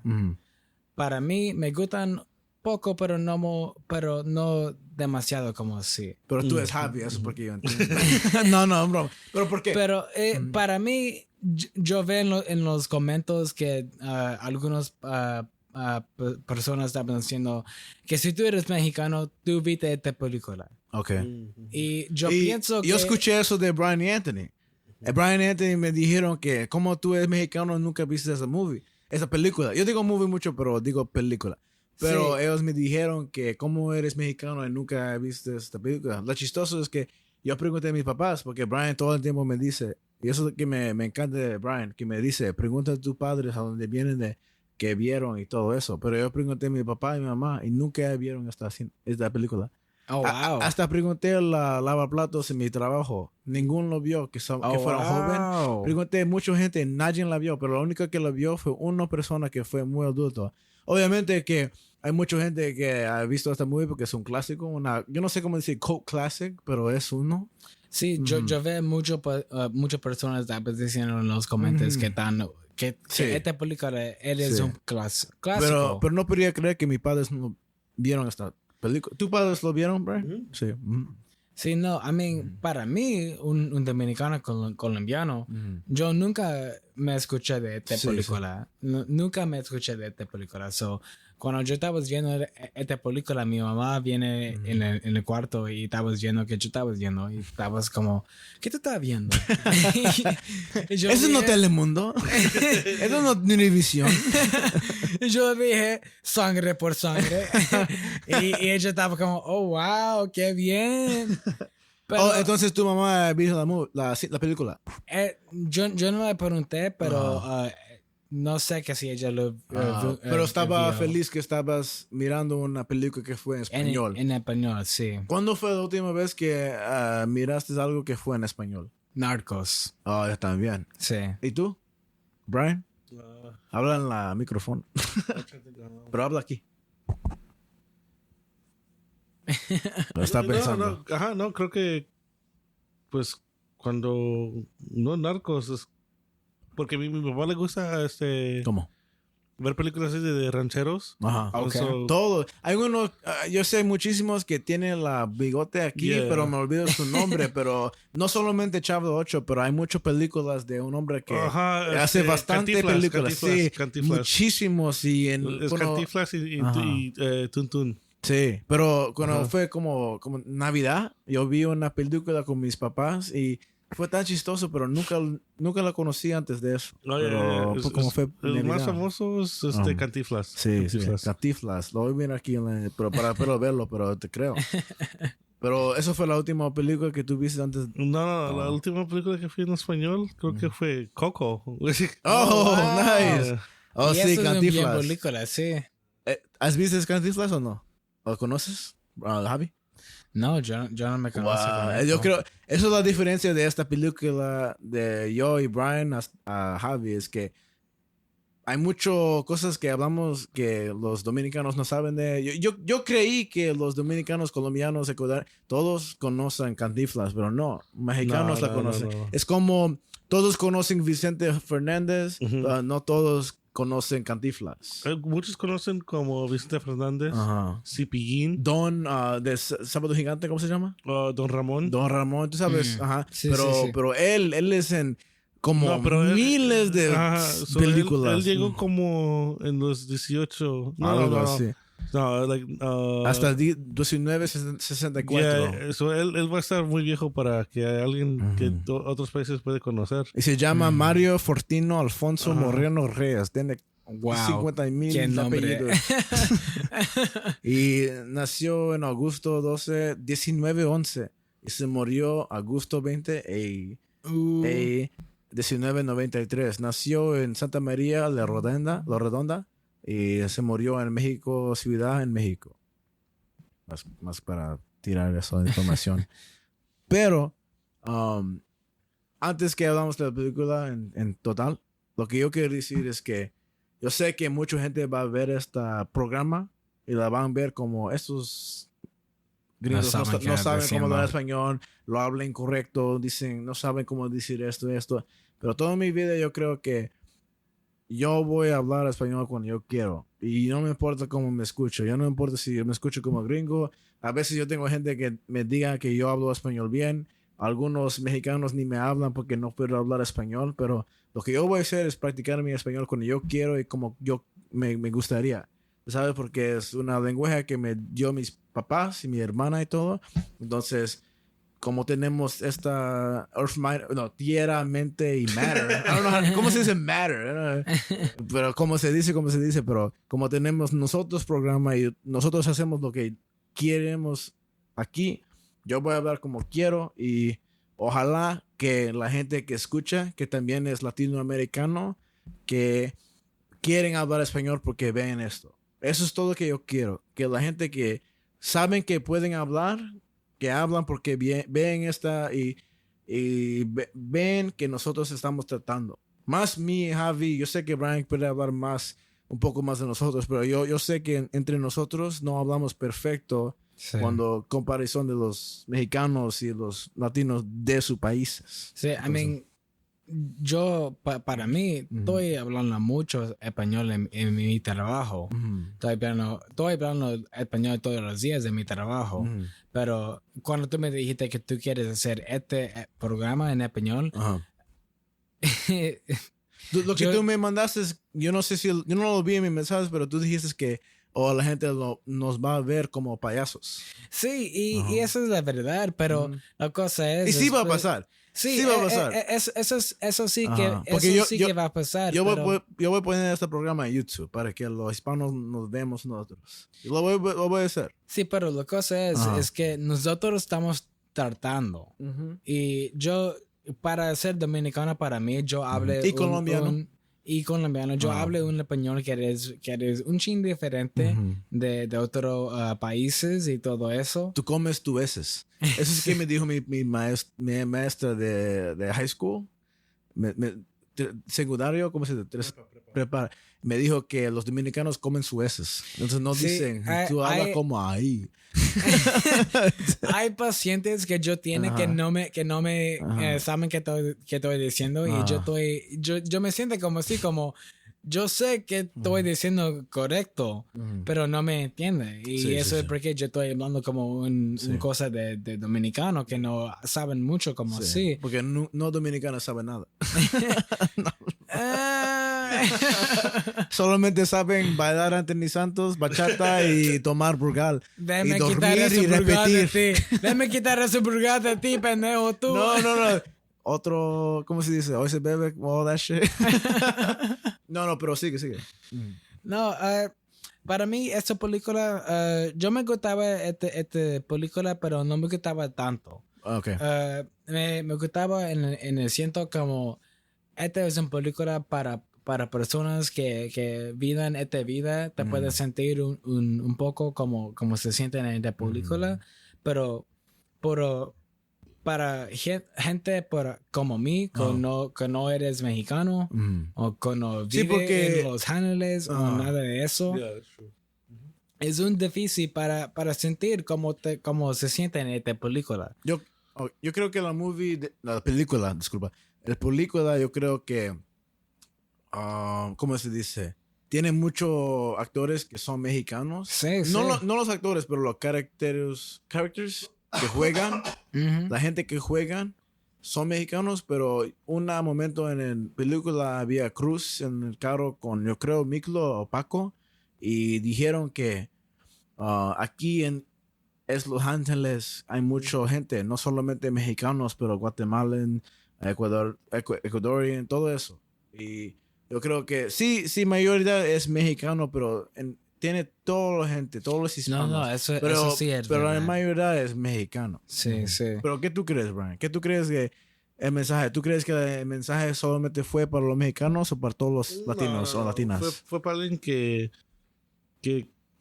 tiene problemas con la personalidad de dónde es, de dónde quieren pertenecer, de lo que pasa. De lo que pasa cuando una familia está bien como en desmadre, cuando tu mamá te deja con tu tía, cuando estás con unos primos que nomás quieren hacer lo que quieren, pero quieres pertenecer. Sí.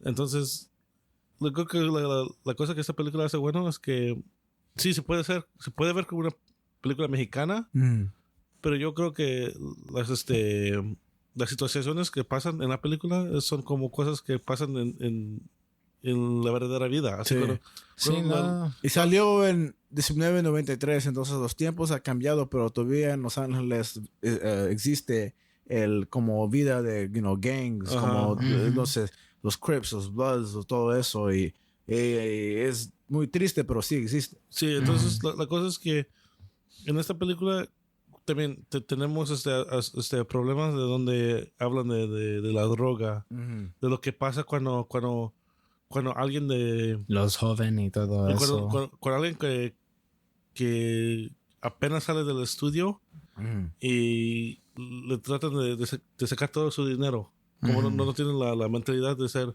pero ese es mi arte, como hay en la película también enseñan muchas cosas cuando creo que lo más importante es cuando enseñan lo que pasa cuando estás en el cárcel y cuando sales y lo que te pasa, lo que te puede pasar. Sí. Como alguien te puede robar, tu jefe las te puede, consecuencias de vivir una vida muy peligrosa. Pero igual, ¿no ves cuando, sí estoy hablando en la película, pero también en la película está diciendo cuando si quieres ya cambiar tu vida y luego estás dando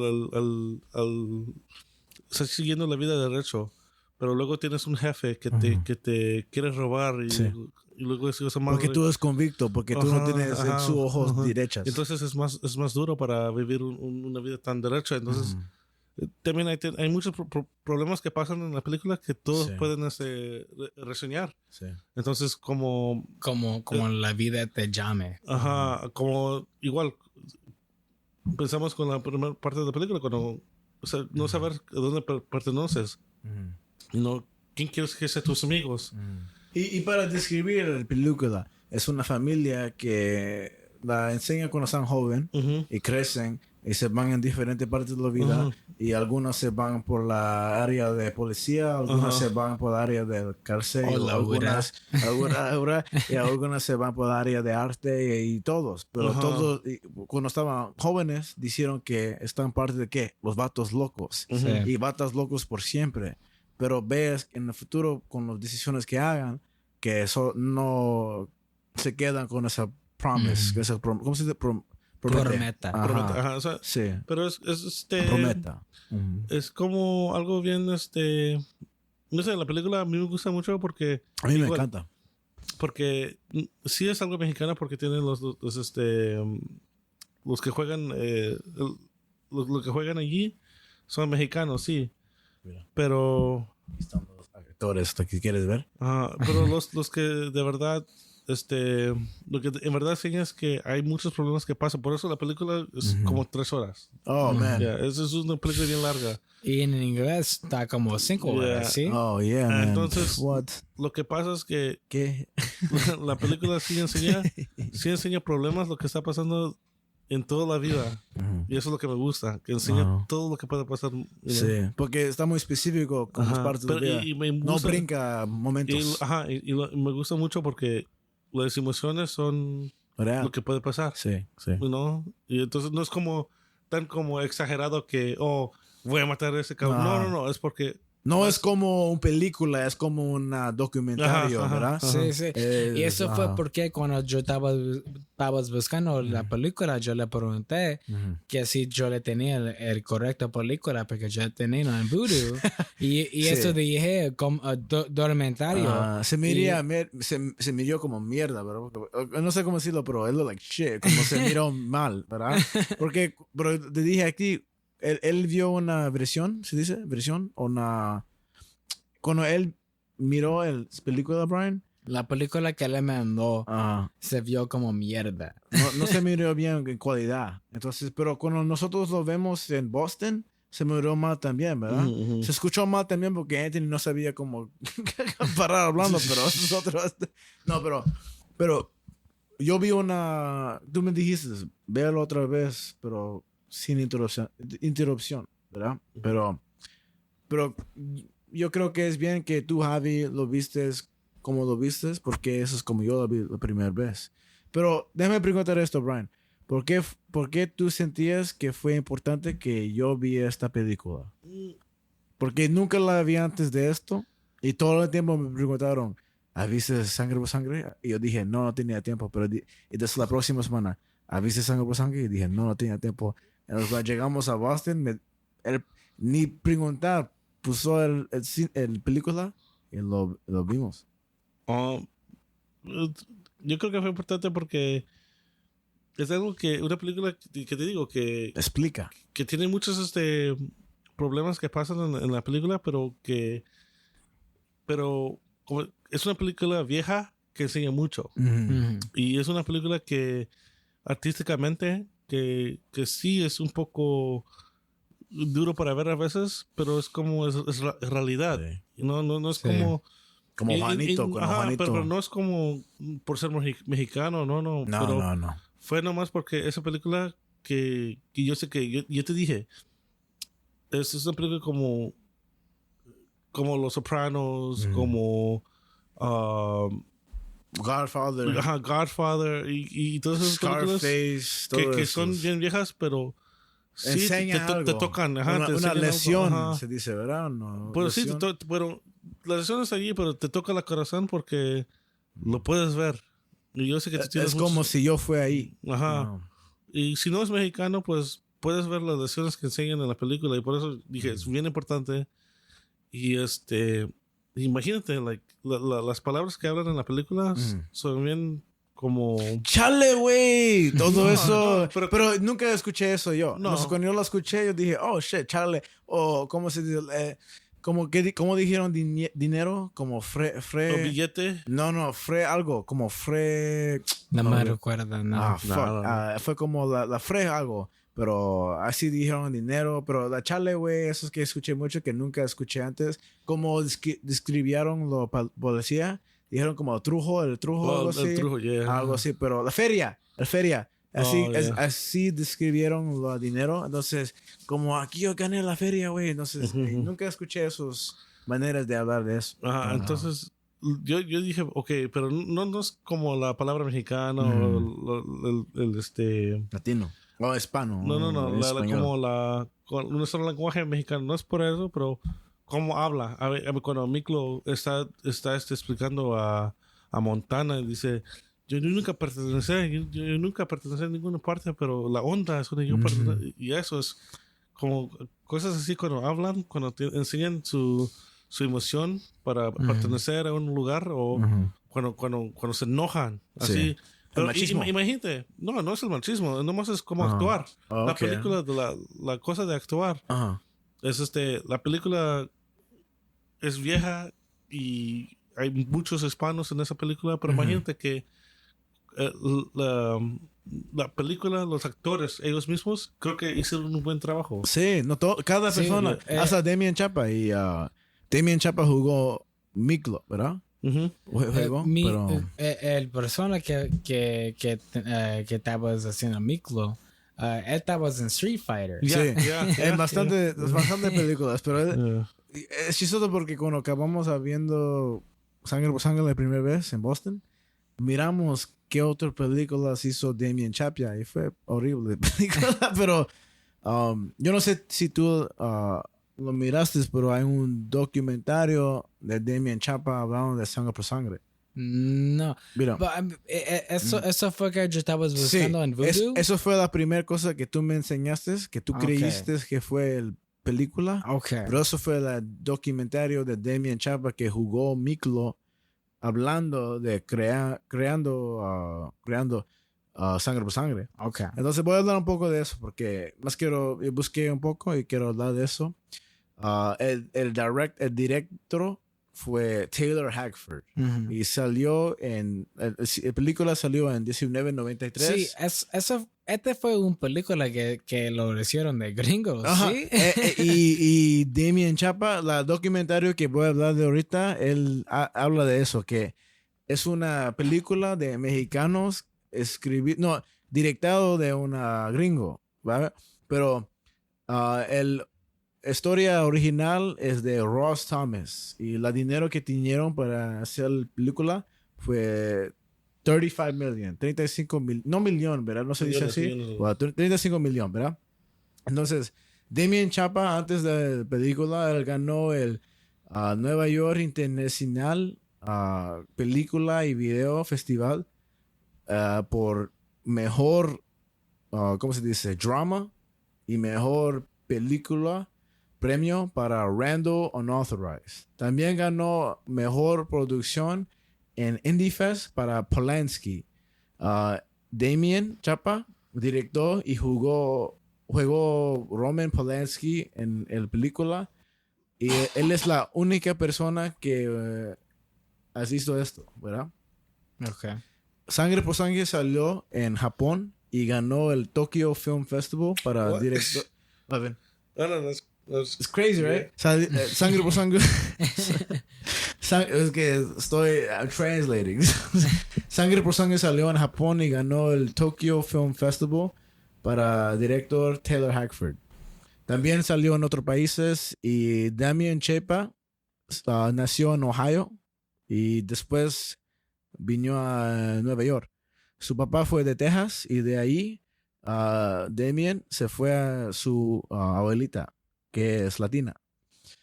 Su español no fue muy bueno como yo cuando estaba joven. Y tenía una mamá que fue gringa y una papá que fue latino. Su abuela solamente habló español a Damien. Y esto ayudó él a aprender español y aprender de su cultura. Y su abuelo y su abuela, los dos fue inmigrantes de México. Y su abuela fue indiana americana. Y estaba adoptado de una papás mexicano. Que, ¿cómo se dice? Raised. Todo que ració. Nació. Ració. Ajá, como mexicana. Entonces la familia mexicana aceptaron su abuela y la nacieron mexicana, ¿verdad? Entonces, Damien Chapa, Miklo, Fatos Locos, dijo que su familia mexicana todo el tiempo le dio amor y aceptó él, pero su familia en Estados Unidos todo el tiempo la llamaron como nombres como wetback y spick, todo eso como cosas racistas, ¿verdad? Él dijo que creciendo en esta pelea, tratando a saber a dónde yo cabo en. Eso es que Damian dijo al director para enseñar cómo conectó al carácter de Miklo. ¿Lo sabes? Entonces, voy a explicar eso muy rápido. Mira, Damian quería las partes de Miklo y se fue a la audición, ¿verdad? Y entonces se fue a una cosa que no sé cómo decir en español, pero se llama una screen test, pero voy a decir audición, ¿verdad? Y estaba muy nervioso. Y después Paco, ¿cómo se llama de verdad? Se llama Benjamin. Fue a Miklo y dijo que cálmate, right?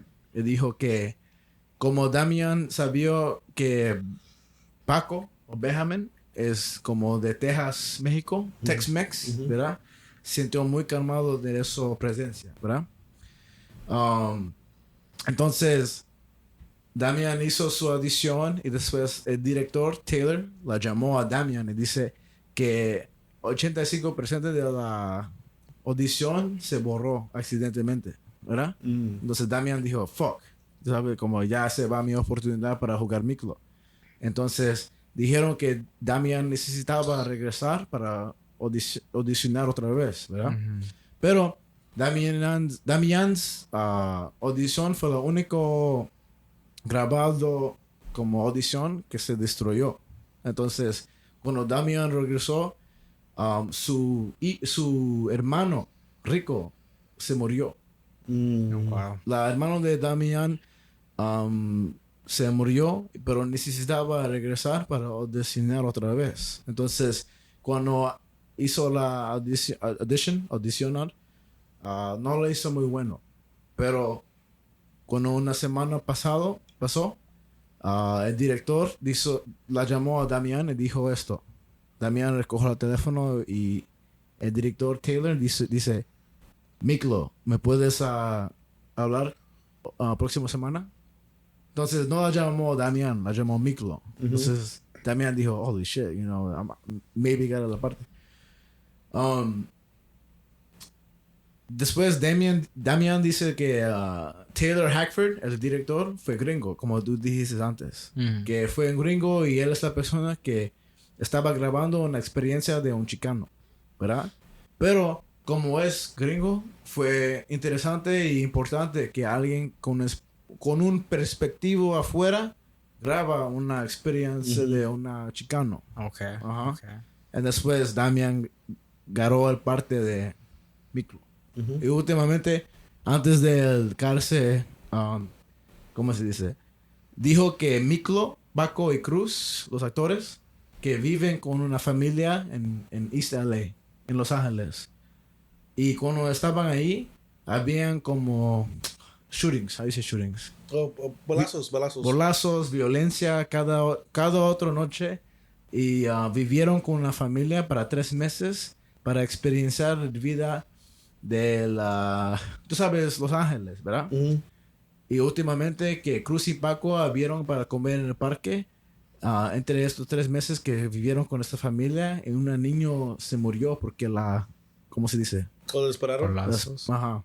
¿Cómo se dice? Dispararon. Los dispararon al niño. Y como ellos ¿cómo se dice? ¿Experiencia de violencia? Sí. Ellos aprendieron cómo fue la vida Ajá. en Los Ángeles. Oh, Entonces, wow. esos son vidas reales y vidas de verdad. Y yo no sabía antes de esto que el director dijo que no vas a jugar solamente esos caracteres, pero tú también vas a vivir lo que viven, porque es importante que tú sabes cómo es.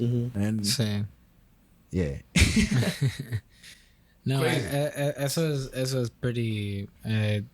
No sé qué te puedo decir de eso, porque eso es demasiado. Información. ¿Verdad? Sí, para mí, otra vez, como yo no sabe tanto como estabas en la República Dominicana para mi mamá y todo eso, pero yo sabe para que en la República Dominicana también es muy difícil para vivir ahí. Y yo me escuché como historias que los gentes tienes platones como no se dice como knives en Spanish. Cucharas. ¿Cómo se dice? Cucharas. Platones como cucharas Ajá. en la República Dominicana y tan lindo para Cuando quieren, ¿verdad? Hola, ¿cómo estás? sí, y nada más como eso y eso es como no puedo creer algo como así. Cuando yo fui a la República Dominicana, fue la más mejor experiencia de mi vida. Como viajando, ¿sabes? Me gustaría mucho, pero solamente fui a Jarabacoa y me gustó mucho. Nunca fui a México, ese es el problema, que no necesito ir a México. Okay. Pero me encanta Dominican República Dominicana. Vamos a República Dominicana este julio. Vamos a México. No, sí, yo no sabía todo eso, pero sabía que Damien Chapa, cuando lo estaban jugando, que dice que siempre cuando va a Los Ángeles, cuando lo ven, siempre dice Miklo y siempre dicen... O milkweed. Yeah. Ajá. Y le dice, oye, ¿quieres un taco? ¿Quieres algo? Siempre le dan sus bendiciones y todo eso. Y Miklo le está diciendo, y Damien Chava dice que, porque sí es mexicano. Es mexicano, alemán y italiano. Okay. Entonces, pero él siempre dice, yo desde la película siempre yo creo que yo soy mexicano. Nadie me lo va a quitar. Nunca. Ajá. Y también, y estaba diciendo que cuando la presidencia de Trump, cuando estaba quitando los inmigrantes, los que ICE, ¿verdad? Había muchos chicanos diciendo que sus padres son mexicanos y él es hispano, pero Nacieron aquí porque pero, son americanos. pero no saben ninguna palabra de español. Nada. Entonces, lo que estaba pasando es diciendo que cuando ICE ya estaba deteniendo a toda esa gente, que Dime Chava dice, sí, que algunos tienen mucho miedo porque se van a ir para México y ellos no saben español. No saben nada, cómo comunicar, cómo hacer todo. Porque son vienen de LA y saben, lo entienden, creo que lo pueden entender. Solamente tienen su teléfono. Y están diciendo, y hay muchos, like 21 Savage. Salvaje 21. Yeah. Like, estaba diciendo que, oye, cuando muchos chicanos de Los Ángeles como me ven como un héroe, pero igual, pero cuando ICE estaba deteniendo, dice, pero yo soy chicano, yo no sé, yo ni sé hablar español. Sí. Yo sé la vida del cholo, pero no sé la vida de un mexicano. Sí. I'm like, oh shit. Y eso es la realidad, porque y yo escuché en ese documentario, porque todo de este documentario es Damián Chapa hablando a la cámara, hablando de su experiencia grabando Sangre por Sangre. Y él dice en una parte que a veces las escuelas enseñan Sangre por Sangre a los niños entre Los Ángeles, yo me imagino, para enseñarlo que la vida del calle no es algo que tú quieres hacer un parte de. Y para hablar de específicos, antes de la parte de cárcel, Juanito, cuando se murió Juanito, eso fue una parte muy triste porque hasta cuando y jugaron Jimi Hendrix, ¿verdad? Cuando antes de Juanito que se murió, que Cruz y Chuy, que juega Tuco en Breaking Bad, ¿verdad? ¿verdad? Él juega, los actores en esta película son tan famosos, no lo puedes creer, pero Tuco de Breaking Bad está en esta película. Pero antes de eso, yo me recuerdo de todas las cosas que Anthony dijo cuando estaba hablando por toda la película, que él dijo que Jimi Hendrix estaba jugando cuando estaba haciendo heroína. Y eso fue muy interesante porque, imagínate esto, ¿tú sabes quién hizo ¿Tú sabes quién hizo el música para esta película? ¿Quién? Te voy a decir ahorita. Fuck, where's my notes? No lo tengo aquí, pero yo sé que el persona que hizo la música para esta película fue el mismo que hizo la música para Rocky, James Bond, The Karate Kid y otras películas. Fred Coty algo, y la voy a buscar ahorita para que te pueda enseñar. Bill Conti. Él hizo la música para Sangre por Sangre, Rocky, Karate Kid y James Bond. Y lo que como hablando de esa parte de la película, cuando Cruz empezó usando heroína, yo me recuerdo en Boston que yo dije, la segunda que yo vi el heroína que estaba usando, yo dije que eso arte va a ser increíble. Pero hasta Cruz dice a Chuy que esto arte no solamente va a ser bien, pero va a ser real. Eso que dijo a Chuy, pero después Juanito se muere y dice, fuck. No, él le dice a Miklo que su arte va a ser más real. Y de verdad fue, pero escribí, un día voy a estar borracho y maybe me voy a tatuar una tatuaje de Vatos Locos. Oh my God. Por siempre, you know what I mean? Pero antes que vi esta película, tú me hablaste, Brian, del partes en la cárcel. Y tú me dijiste que usaron gente de verdad, criminales de verdad. Nuestro tío de todos los hispanos, Danny Trejo. Ok, sí. Machete. Sí. Está en la película. Él es un vato loco por siempre, de verdad. Él estaba en la cárcel. Ajá, sí, me recuerdo. Wait. Sí. Él de verdad estaba en la cárcel cuando grabaron el... Ajá. No way. What? Él fue actor de hace mucho tiempo. Ajá. Pero estaba en la cárcel cuando estaban grabando. Estaban grabando. Ajá. Él estaba en la cárcel. No way. Sí, sí. Y el director dijo, me gusta cómo actúas, puedes seguir. Y él dice, chinga, yo no quiero estar en la cárcel. Cuando sacaron foto de la onda Yeah. y él estaba ahí en su camisa, Ajá. esta puto tiene unos brazos más yeah, grandes de sure. todo la Hulk. What the fuck, bro? So, I mean, él estaba en Breaking Bad, too. Sí, sí. Ajá. Él estaba... Wait, ¿tú viste la programa cuando estaba en? Yeah. ¿Tú? ¿Cuál fue? Danny Trejo cuando estaba en Breaking Bad. No me recuerdo cuando estabas en Breaking Bad. No quiero ruin. Oh, yeah. Nah, pero estaba. Él estaba en Spy Kids. Oh, my God. Él estaba en Machete. Sí, me recuerdo de Spy Kids Él y está- Machete y todo Él está en eso. una horrible comercial ahorita para Ajá. fucking Hulu or some shit. Like, give me tape, bro. No, él es como... Me enojas, Danny Trejo. And then, él también está en las pinches comerciales de Regal. Eso que Ajá. está ahí como, oh, no way. And I'm like, shut the fuck up.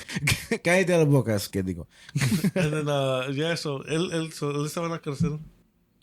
Y porque creo que filmaron en San Quentin, right? Sí. San Quentin Quentin Prison. Prison, la cárcel a San Francisco. Ajá. Él estaba allí y creo que no sé qué pasó, que se fue a la cárcel o creo que perdió su aprobación o algo así. Y luego decían que, el director, no, tú eres parte de la película, ¿quieres? Y digo, ok, pues siguió y desde allí empezó su carrera. Estaba en No way. Wow. Yo no sabía eso. Pues, el arte de Cruz, ¿verdad? Ya. Lo que pintó la arte fue Idan Hernández. Él pintó el arte. Y aquí tengo que ya dijeron que la película es 5 horas. Ajá. Originalmente es 5 horas, pero el director, Taylor, preguntó a Miklo. La preguntó. Él le enseñó a Miklo el original, que fue 5 horas. Y Miklo dijo, de principio dijo, gracias por preguntar a mí, porque yo soy solamente un actor. Pero dijo, es muy long, como muy... Dura mucho. Dura mucho. muchísimo. Sí, sí. Entonces dijo que necesitas cortar la película y poner más, ¿cómo se dice? Partes del cárcel. Porque él dijo que el cárcel tiene la gente de verdad y todo eso. ¿Y cómo salió de la película? Está demasiado. 3 horas es bastante. 3 horas. Oh my God. Yo necesitaba 2 días para ver esta película y yo estaba como, oh my God. Yo sabía porque yo le dije a Javi que no te duermes por esto. Cómprate una fucking Red Bull o algo así. Y yo estaba durmiendo porque esta película no es que sé. yo te conozco. Pues Miklo, Damian Chapa, se quedó en el cárcel porque él tenía su camión allá afuera para dormir, comer y todo, pero como dijo que estamos en una cárcel con gente que de verdad son criminales, no voy a ir a mi camión. Yo voy a quedarme aquí dentro con la gente que yo voy a grabar para expresar y honrar la experiencia de alguien que en la cárcel. Entonces, un día despertó y había una persona que fue muy, muy peligroso. Y Mico lo vio y solamente fue él y él en el cárcel. Entonces Mico lo vio y solamente sabía decir, ¿quieres una foto? Solamente dijo eso, pero lo hizo porque él creyó que eso es la... Y antes de todo eso, como Brian dijo, él se sintió más mejor para esta parte porque él creció con experiencia de gringo y latino. Él es su mamá, ¿cómo se fue? ¿Cómo su mamá fue latina? Ajá, su mamá fue latina y su papá fue el rico, ajá. Y cuando él entró para audicionar para esta parte, muchos de los actores ahí fue muy famosos y querían la parte de esto, pero, man, esta película, yo sé que no te gusta tanto lo que dijiste, ¿verdad? No te gustaría tanto porque no expresó la experiencia de dominicano o no te gustó porque no te gustó la película. fue más que yo no puedo sentar mucho con los... Como no puedes empático, ¿cómo se dice? No, es que no puede Simpatizar. simpatizar lo que experienció Sí, Miklo. sí, eso fue. Es que perdió su pierna, güey. Lo que yo quiero decir es que él es la más loyal persona del mundo. ¿Quién va a ir a la cárcel para como 10 años, robar a alguien y después su primo, ¿verdad? Lo disparó, ajá. Y después pierde su pierna y regresa a la criminal? Man. Miklo es la definición de vatos locos por siempre, porque Paco es un puto. Y come on, man, right? ¿Qué tú crees de los characters de ahí? Porque Cruz es una... No sé cómo decirlo en español, pero voy a tratar. Él es una... ¿Cómo se dice? Él es su único enemy. Okay. Sí. Cruz es la única persona que está haciendo Cruz mal. Ajá. ¿Cómo se dice eso en español? Así como él es su propio enemigo. Sí, él es el propio enemigo, porque él es la única persona que está haciendo las decisiones mal para él, solamente porque sufrió sus piernas por el decisión, porque también se fue por los vatos locos. Ahora que eso, la vida de su familia horrible, cuando pedía parar cuando quiere, con las drogas y todo eso, ¿verdad? Pero también es la adicción, porque cuando salió del hospital, lo dieron morfino y todo, ¿verdad? Y eso es que empezó su hábito de los drogas. Sí. Se fue a morfina, a pastillas, a heroína, y eso es el problema, porque muchas de sus pastillas va a, ¿cómo se dice?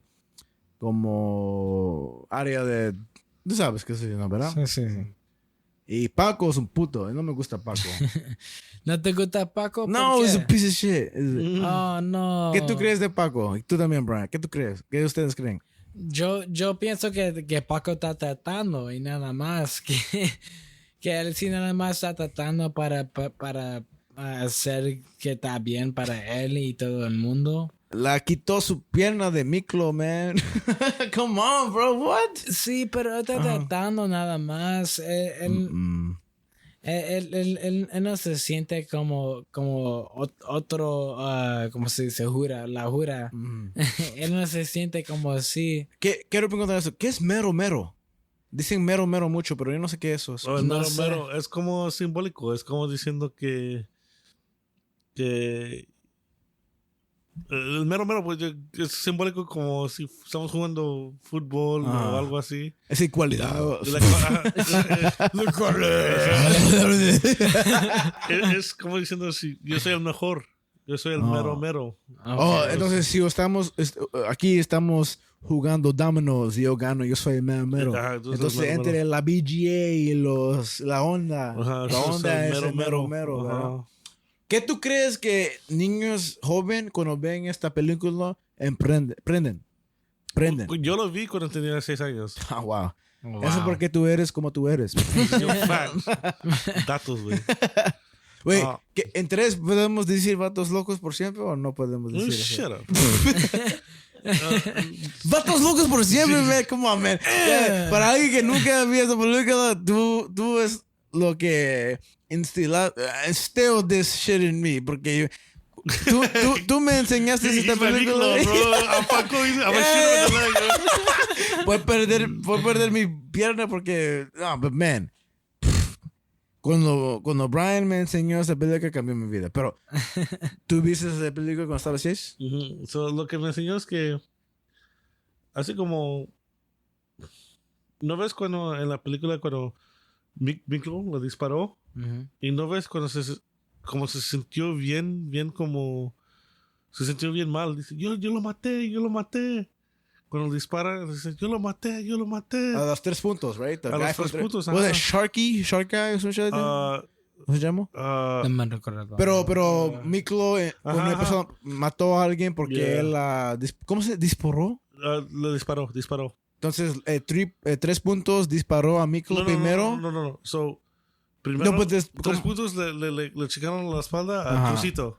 Sí, y después Ajá, atacaron. y después, luego Paco y Miklo Regresaron. con la de Vatos Locos, Ujú. los de los Vatos Locos, Regresaron. regresaron y luego cacharon a los tres. La- Spider. Spider, sí. Ok. Y Spider la dejaron porque la cortaron en su brazo. No, ¿cómo se dice? Chest. I got you right now. Hey Siri, how you say chest in Spanish? Hey Siri. Bitch, wait. Hey Siri. How you say chest in Spanish? Tun, tun, tun, tun, tun, El pecho. So, El pecho. pusieron el pecho, le pusieron Vatos Locos, ¿verdad? Ajá. Y luego Paco dice, así no te vas a olvidar cuando sacó la navaja, No. no, si te vas a... Pero Paco quería matar a Spider, pero Miklo interrumpió. No, Miklo interrumpió porque no mató a Cruz. No,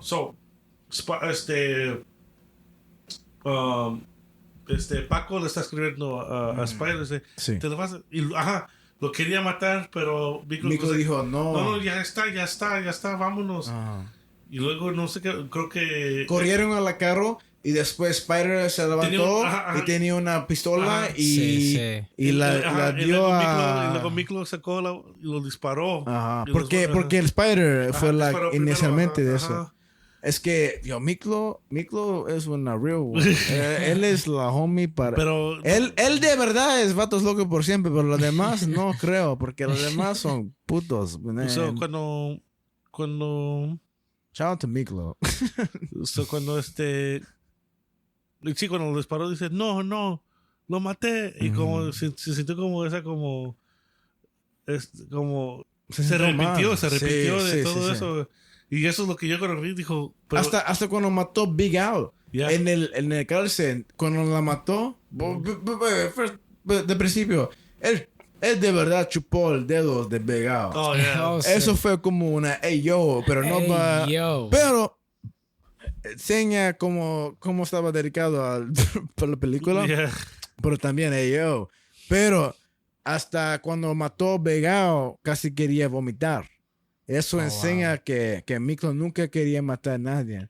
Él tenía el corazón para quedarse con los Vatos Locos y el Honda, pero nunca quería matar a nadie. Él se enseña así. No, lo que enseña también es que no tenía el estómago, pero sí pudo. Exactamente. En su corazón, maybe esto, en su corazón no podía, pero en su mente sí. Yeah, lo que creo que pasó es que también, cuando yo vi la película desde pequeño, es la parte que sí se me implementó en mi mente porque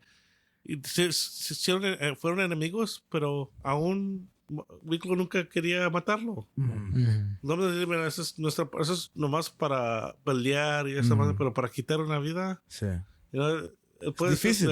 Entonces. Voy a ir al baño y sigue hablando. Entonces. Es lo que para mí de pequeño es lo que así me reaccionó mucho que shit, este güey como repitió matar a alguien, you know? Y tú dijiste que tú vio esta película como cuando tú estabas 6. Yeah. Wow. Porque para mí, si yo vio esta película cuando yo estaba esos años, no sé como yo estaba, no sé cómo te voy a hacer hoy. Pero la cosa es, para mí, me queda el mismo cosa, es porque es un buen película, pero no me quedó como, wow, eso fue como una cosa diferente. Yo nunca vi una película como así. Nunca me quedó sintiendo como algo como así. Y fue buen tiempos en la película. Fue mucho tiempos que yo estaba como, me gustaba de eso o algo como así. Pero para mucho de la película yo estaba como, ok, y nada más. No, sí, lo entiendo, pero El película está viejo yeah. para uno, pero Yo fui cuando ya lo vi, ya digo, oh shit. La primera vez digo, y luego también viéndolo de nuevo y de nuevo y de nuevo, y ya cuando con mis tíos. Y siempre me sorprende porque imagínate que todo esto pasa porque nomás quieren controlar la calle. la tierra. Ajá. Y pues, imagínate, nomás se pelean por eso. Y yo de pequeño siempre decía, una calle. Pero eso es lo que está pasando Ajá, ahorita. No solamente son los vatos locos y todo eso, pero es políticos y todo. En el fin de la película, su mano derecho, ¿qué fue? Uno de 3 puntos. Sí. El con bigote así.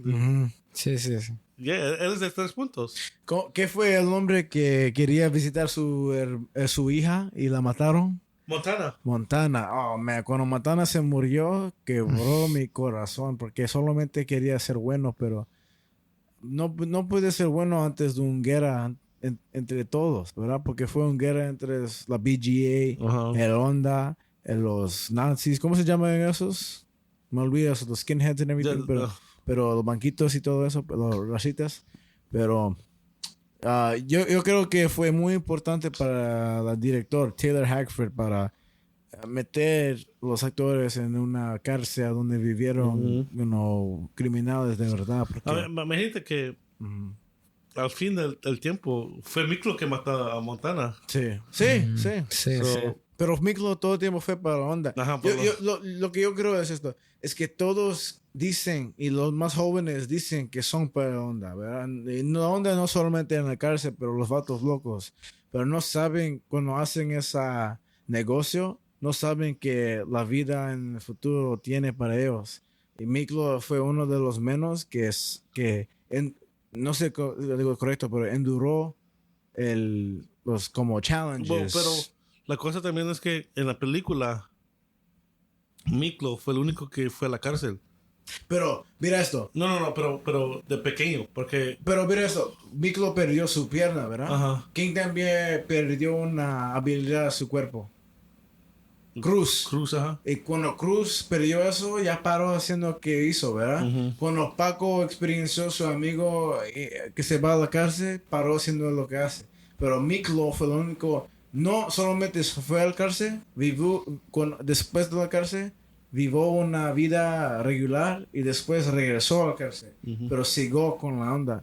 Porque él es el único que dedicó su vida a la onda, a los vatos locos. Pero eso es que yo creo es la razón que enseñan esta película a los niños jóvenes.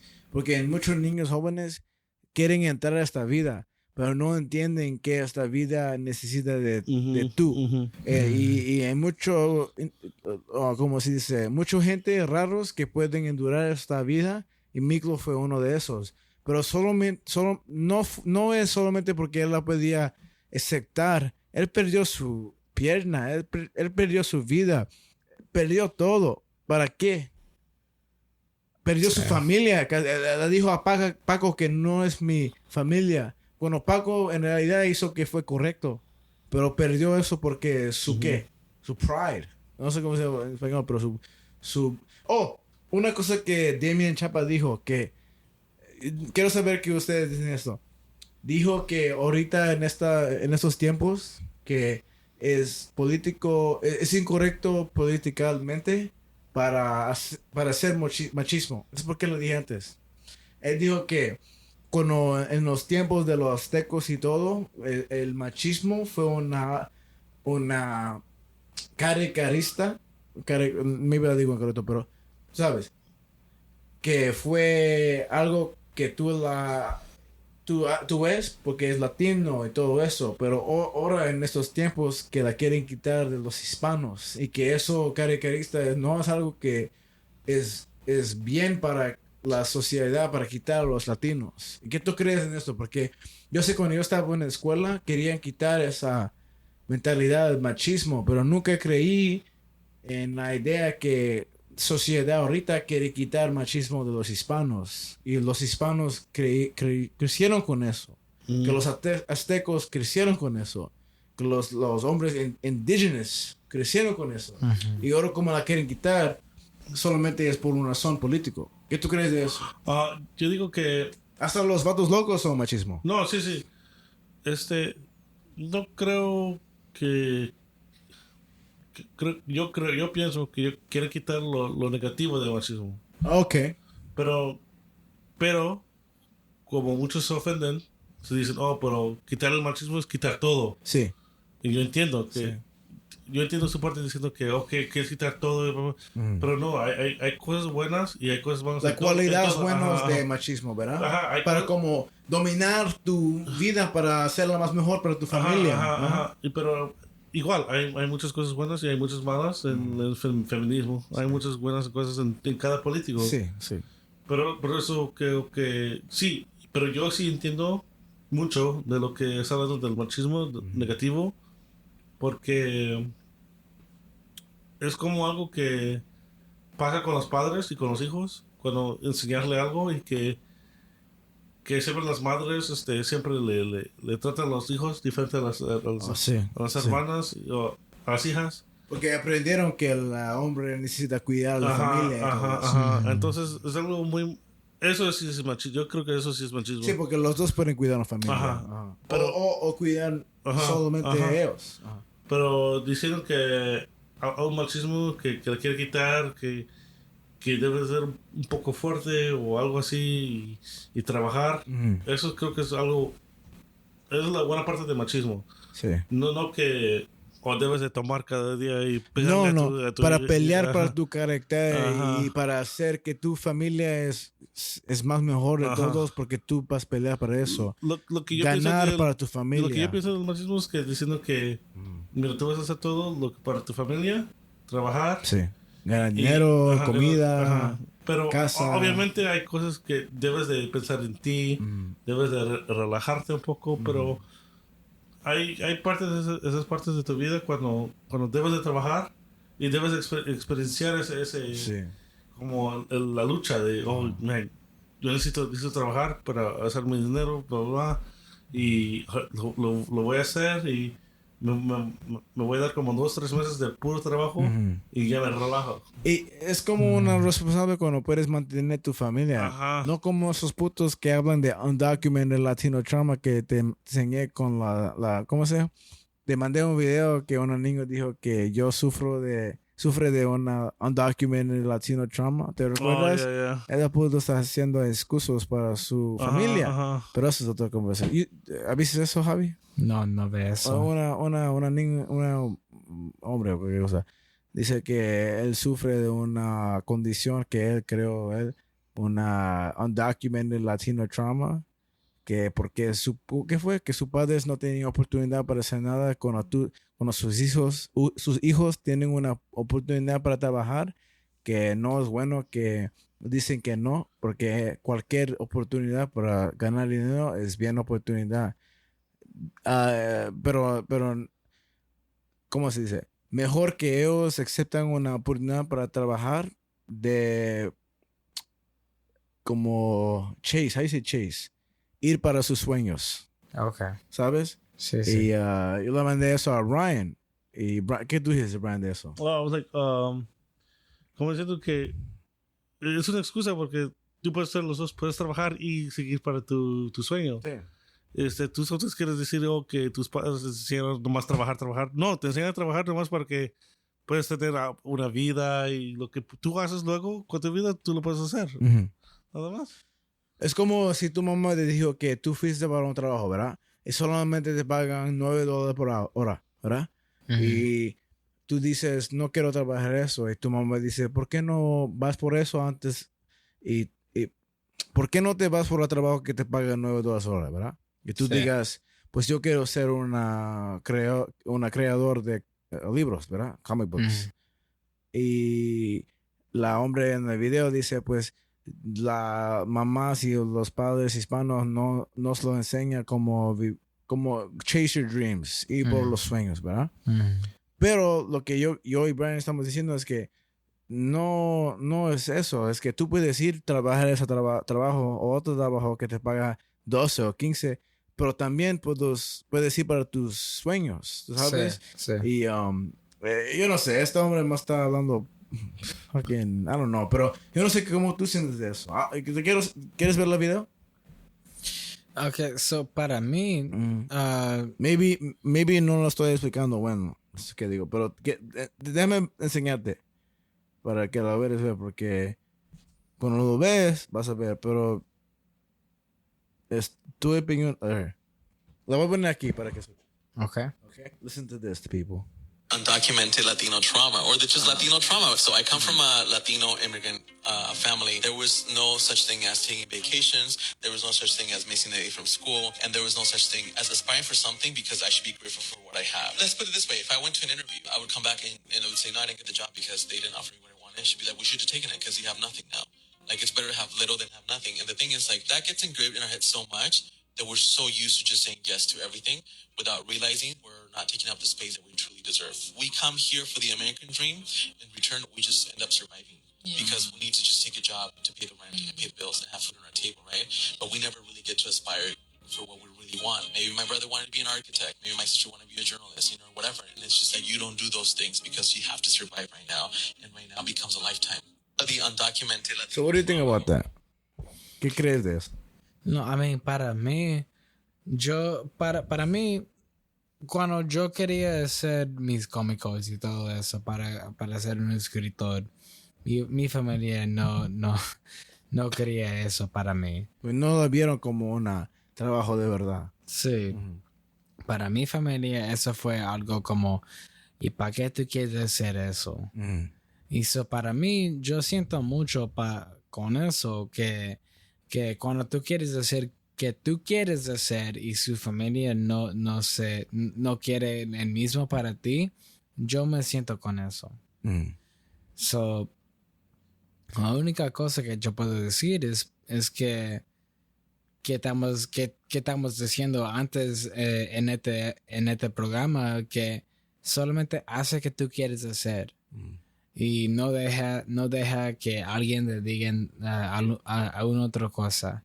Haz lo que tú quieres hacer y hazlo. Lo que yo digo es que eso no es un problema de hijos de papás sin papeles. Yo digo que eso es un problema de gente en general. Si tú eres una persona que tú tienes un sueño y tú quieres hacer eso, tú hágalo, ¿verdad? Pero no pones la blame. ¿Cómo se dice blame? No pones el culpa a tus padres que vinieron de otro país para darte una vida, para que tú tienes una opción para conseguir eso, ¿verdad? Si tú vives aquí y tú tienes la opción para conseguir tu sueño, ya tienes el suerte para hacer eso. Tú puedes dedicar tu vida a conseguir tu sueño, ¿verdad? Y nadie puede decir nada. Lo pueden decir, pero no pueden pararlo, ¿verdad? Pero si tú eres alguien en México que vive ahí y tú no tienes ni la oportunidad ni puedes decirlo porque nada existe. Entonces, cuando esa persona dice eso, lo que yo veo es alguien diciendo que solamente que yo soy de padres de otro país, que yo no puedo conseguir mi sueño.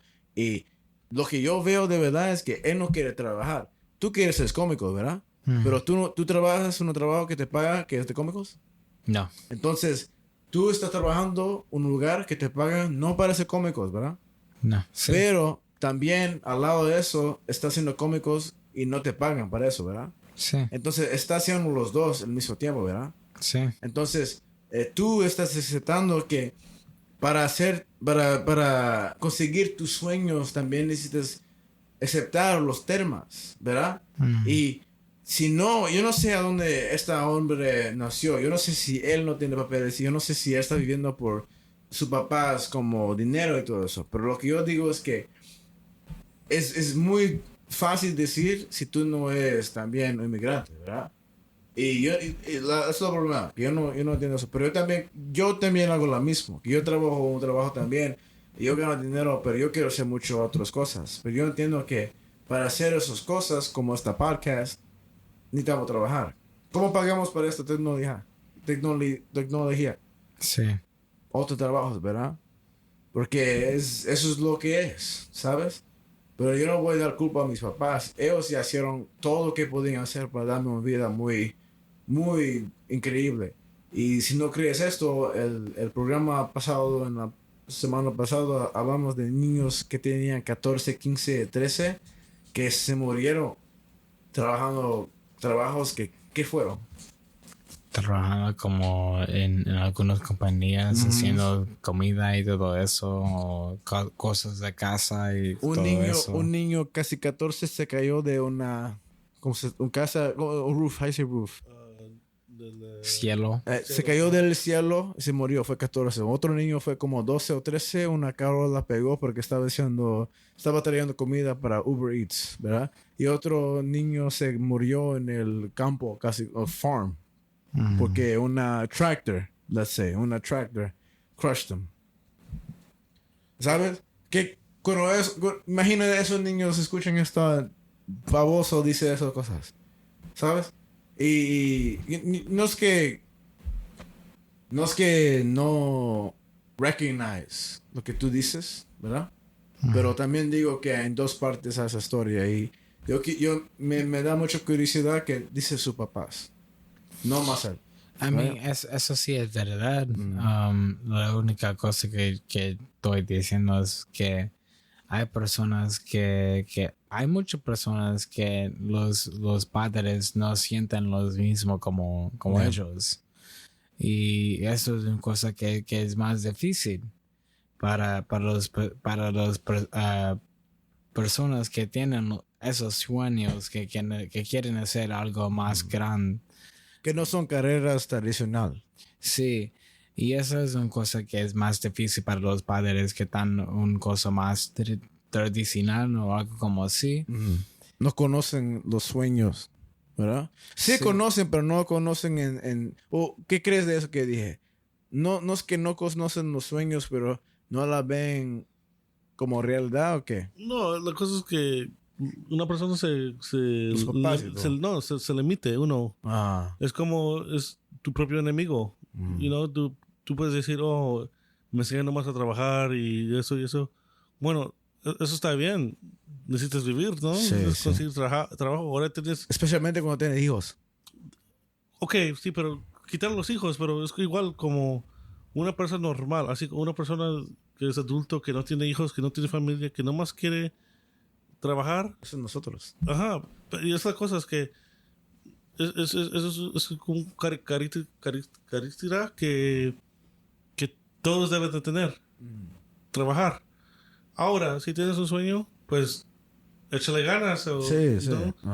Pero si le vas a echar la culpa de que, nomás me enseñan a trabajar, ok, pero tú estás trabajando 60 horas a la semana, no. Si tienes papeles, no. Y si no tiene papeles como él, entonces, pero él dice que vinieron de México y eso. Entonces él pues lo que yo escuché es que sus padres vinieron de México. Yo no escuché que él vino. Entonces, pues por eso es porque yo no sé qué está diciendo, porque yo no sé si él nació aquí. Por eso estoy diciendo que yo digo que él no es inmigrante, él mismo no es inmigrante. Es como nosotros, que nacieron aquí. Pero la cosa es que él quiere echar la culpa a sus padres. A sus padres, decir, pero yo tengo ese sueño, pero la cosa creo que él no tiene ningún sueño. Él más quiere llorar a la gente para que la dan. Y no hay ningún problema. Y eso es una cosa que si no tienes un sueño, si no tienes algo, no es malo. Pero yo no creo que estás diciendo que no tienes sueño. Lo que yo creo pero lo que yo estoy diciendo es ¿cómo que... tú la miras a él? No. ¿Cómo? Lo estoy diciendo que una persona que si ahorita no sabe lo que quiere, que no tiene ningún sueño, que está bien. Tu imaginación, lo que tú quieres, lo que tú quieres hacer para tu trabajo, sueño, se te va a salir. No debes de averiguarlo ahorita. Yeah. Trabaja, aprende de gente y a ver lo que quieres hacer. Eso es lo que estoy diciendo. Yo a él le estoy diciendo que pues estás limitando o estás dando una excusa diciendo que yo debo de echarle la culpa a mis padres y eso. No está bien. Yo sé que hay muchos padres que quieren que el hijo hace que lo quieren hacer. Eso es porque vinieron aquí. Yo no digo que son todos los papás, pero muchísimos. Y yo estoy muy feliz que mis papás dicen que tú hagas que tú quieres hacer, porque eso es porque vinieron aquí, porque para que tú hagas lo que tú sueñas, ¿verdad? Y a veces me digan, ¿por qué no haces esto y esto? Y yo digo, you know what, yeah, maybe es mejor para que yo haga esto, para ganar más dinero y pongo los sueños atrás de mí, pero como yo soy humano y tengo una oportunidad en este mundo, de esa tierra, que yo voy a ser que yo sueño, y a veces no importa si es tu amigo, o tu padre, o tu familia, tu primo, tu hermano, hermana, tú necesitas hacer que tú crees que tú puedes hacer. Y si eso es tus sueños, que tú lo hagas, ¿verdad? Porque nadie tiene la mentalidad más fuerte de tú. Si puedes, si quieres. Y, pues, Brian, tú tienes algo más a decir. Shut up, motherfucker. Tú tienes algo más a decir de... No, ni the bitch ass motherfucker. ¿Algo más a hacer de Sangre por Sangre? Dígame, porque... Ya, yo digo que la cosa es que él sí estaba siempre por la onda, pero porque conoció a su familia. Eso es todo lo que sabe. Sí. Y luego, pero cuando él mató a Montana. Sí. Pero Montana le dio todo a él. Ajá. Pero él dice, no, debemos de poner la onda siguiendo primero. Pero, ¿ves? Cuando Montana sabía que ya iba a ver a su hija, Sí. se puso como que no quiero guerra, no quiero guerra. Porque hoy, en esa cosa, él está poniendo su hija enfrente de todas las personas que lo ven como líder. Y eso cuando lo vi, como, yo no sabía cómo me perdí eso. Es como cuando él quiere acabar las cosas, la va a hacer para él, porque él quiere para su hija, pero antes, cuando todo estaba pasando, no quería para nada. No. ¿Acabaste Attack on Titan?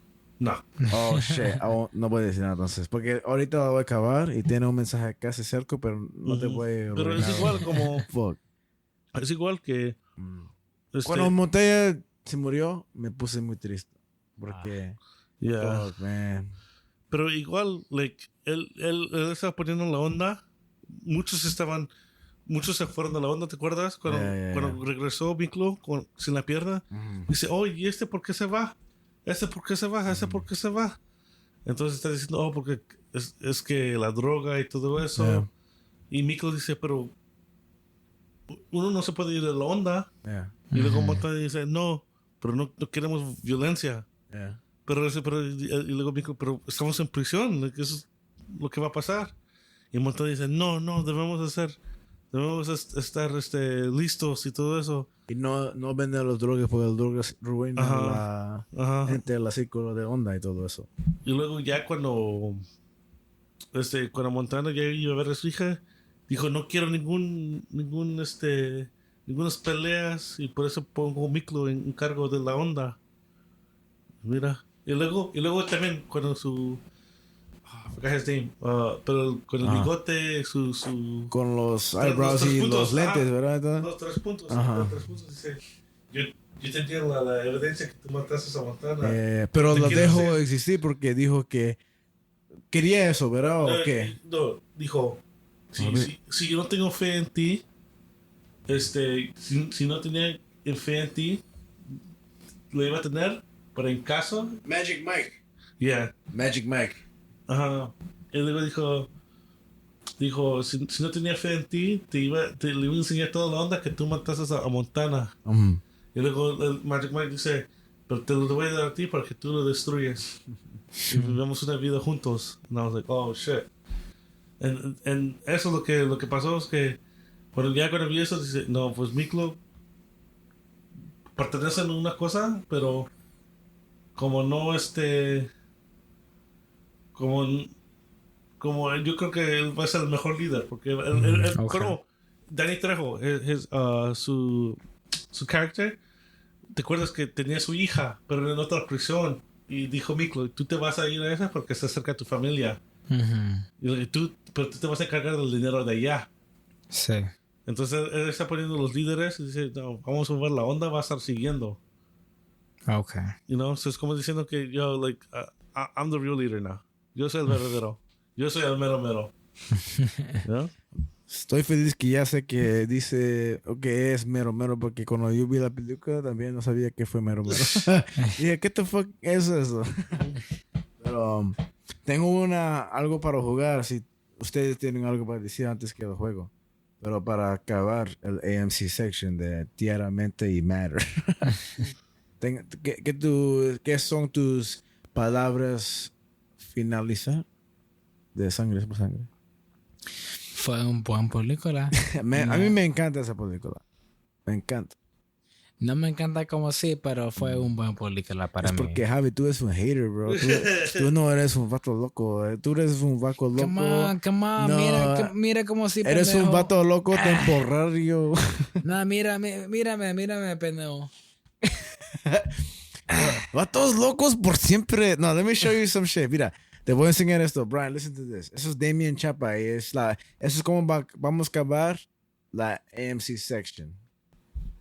And I must say that the words will live on from blood and blood out. The characters will live on. The music will live on. The art of Adán Hernández will live on forever in this movie. And the only way I can say goodbye to you is to tell you this. Vatos locos forever. Yeah, and that's Sangre Por Sangre, Blood and Blood Out. The A.M.C section. That was Damien Chapa, a.k.a. Mikolo. And man, there was a whole lot of shit to talk about. A.K.A. Frankie's hero. Yo, facts, bro. I am Mikolo, bro. Nah, man, that movie was so fucking good to watch. And I'm happy we did the whole section in Spanish. That was fun.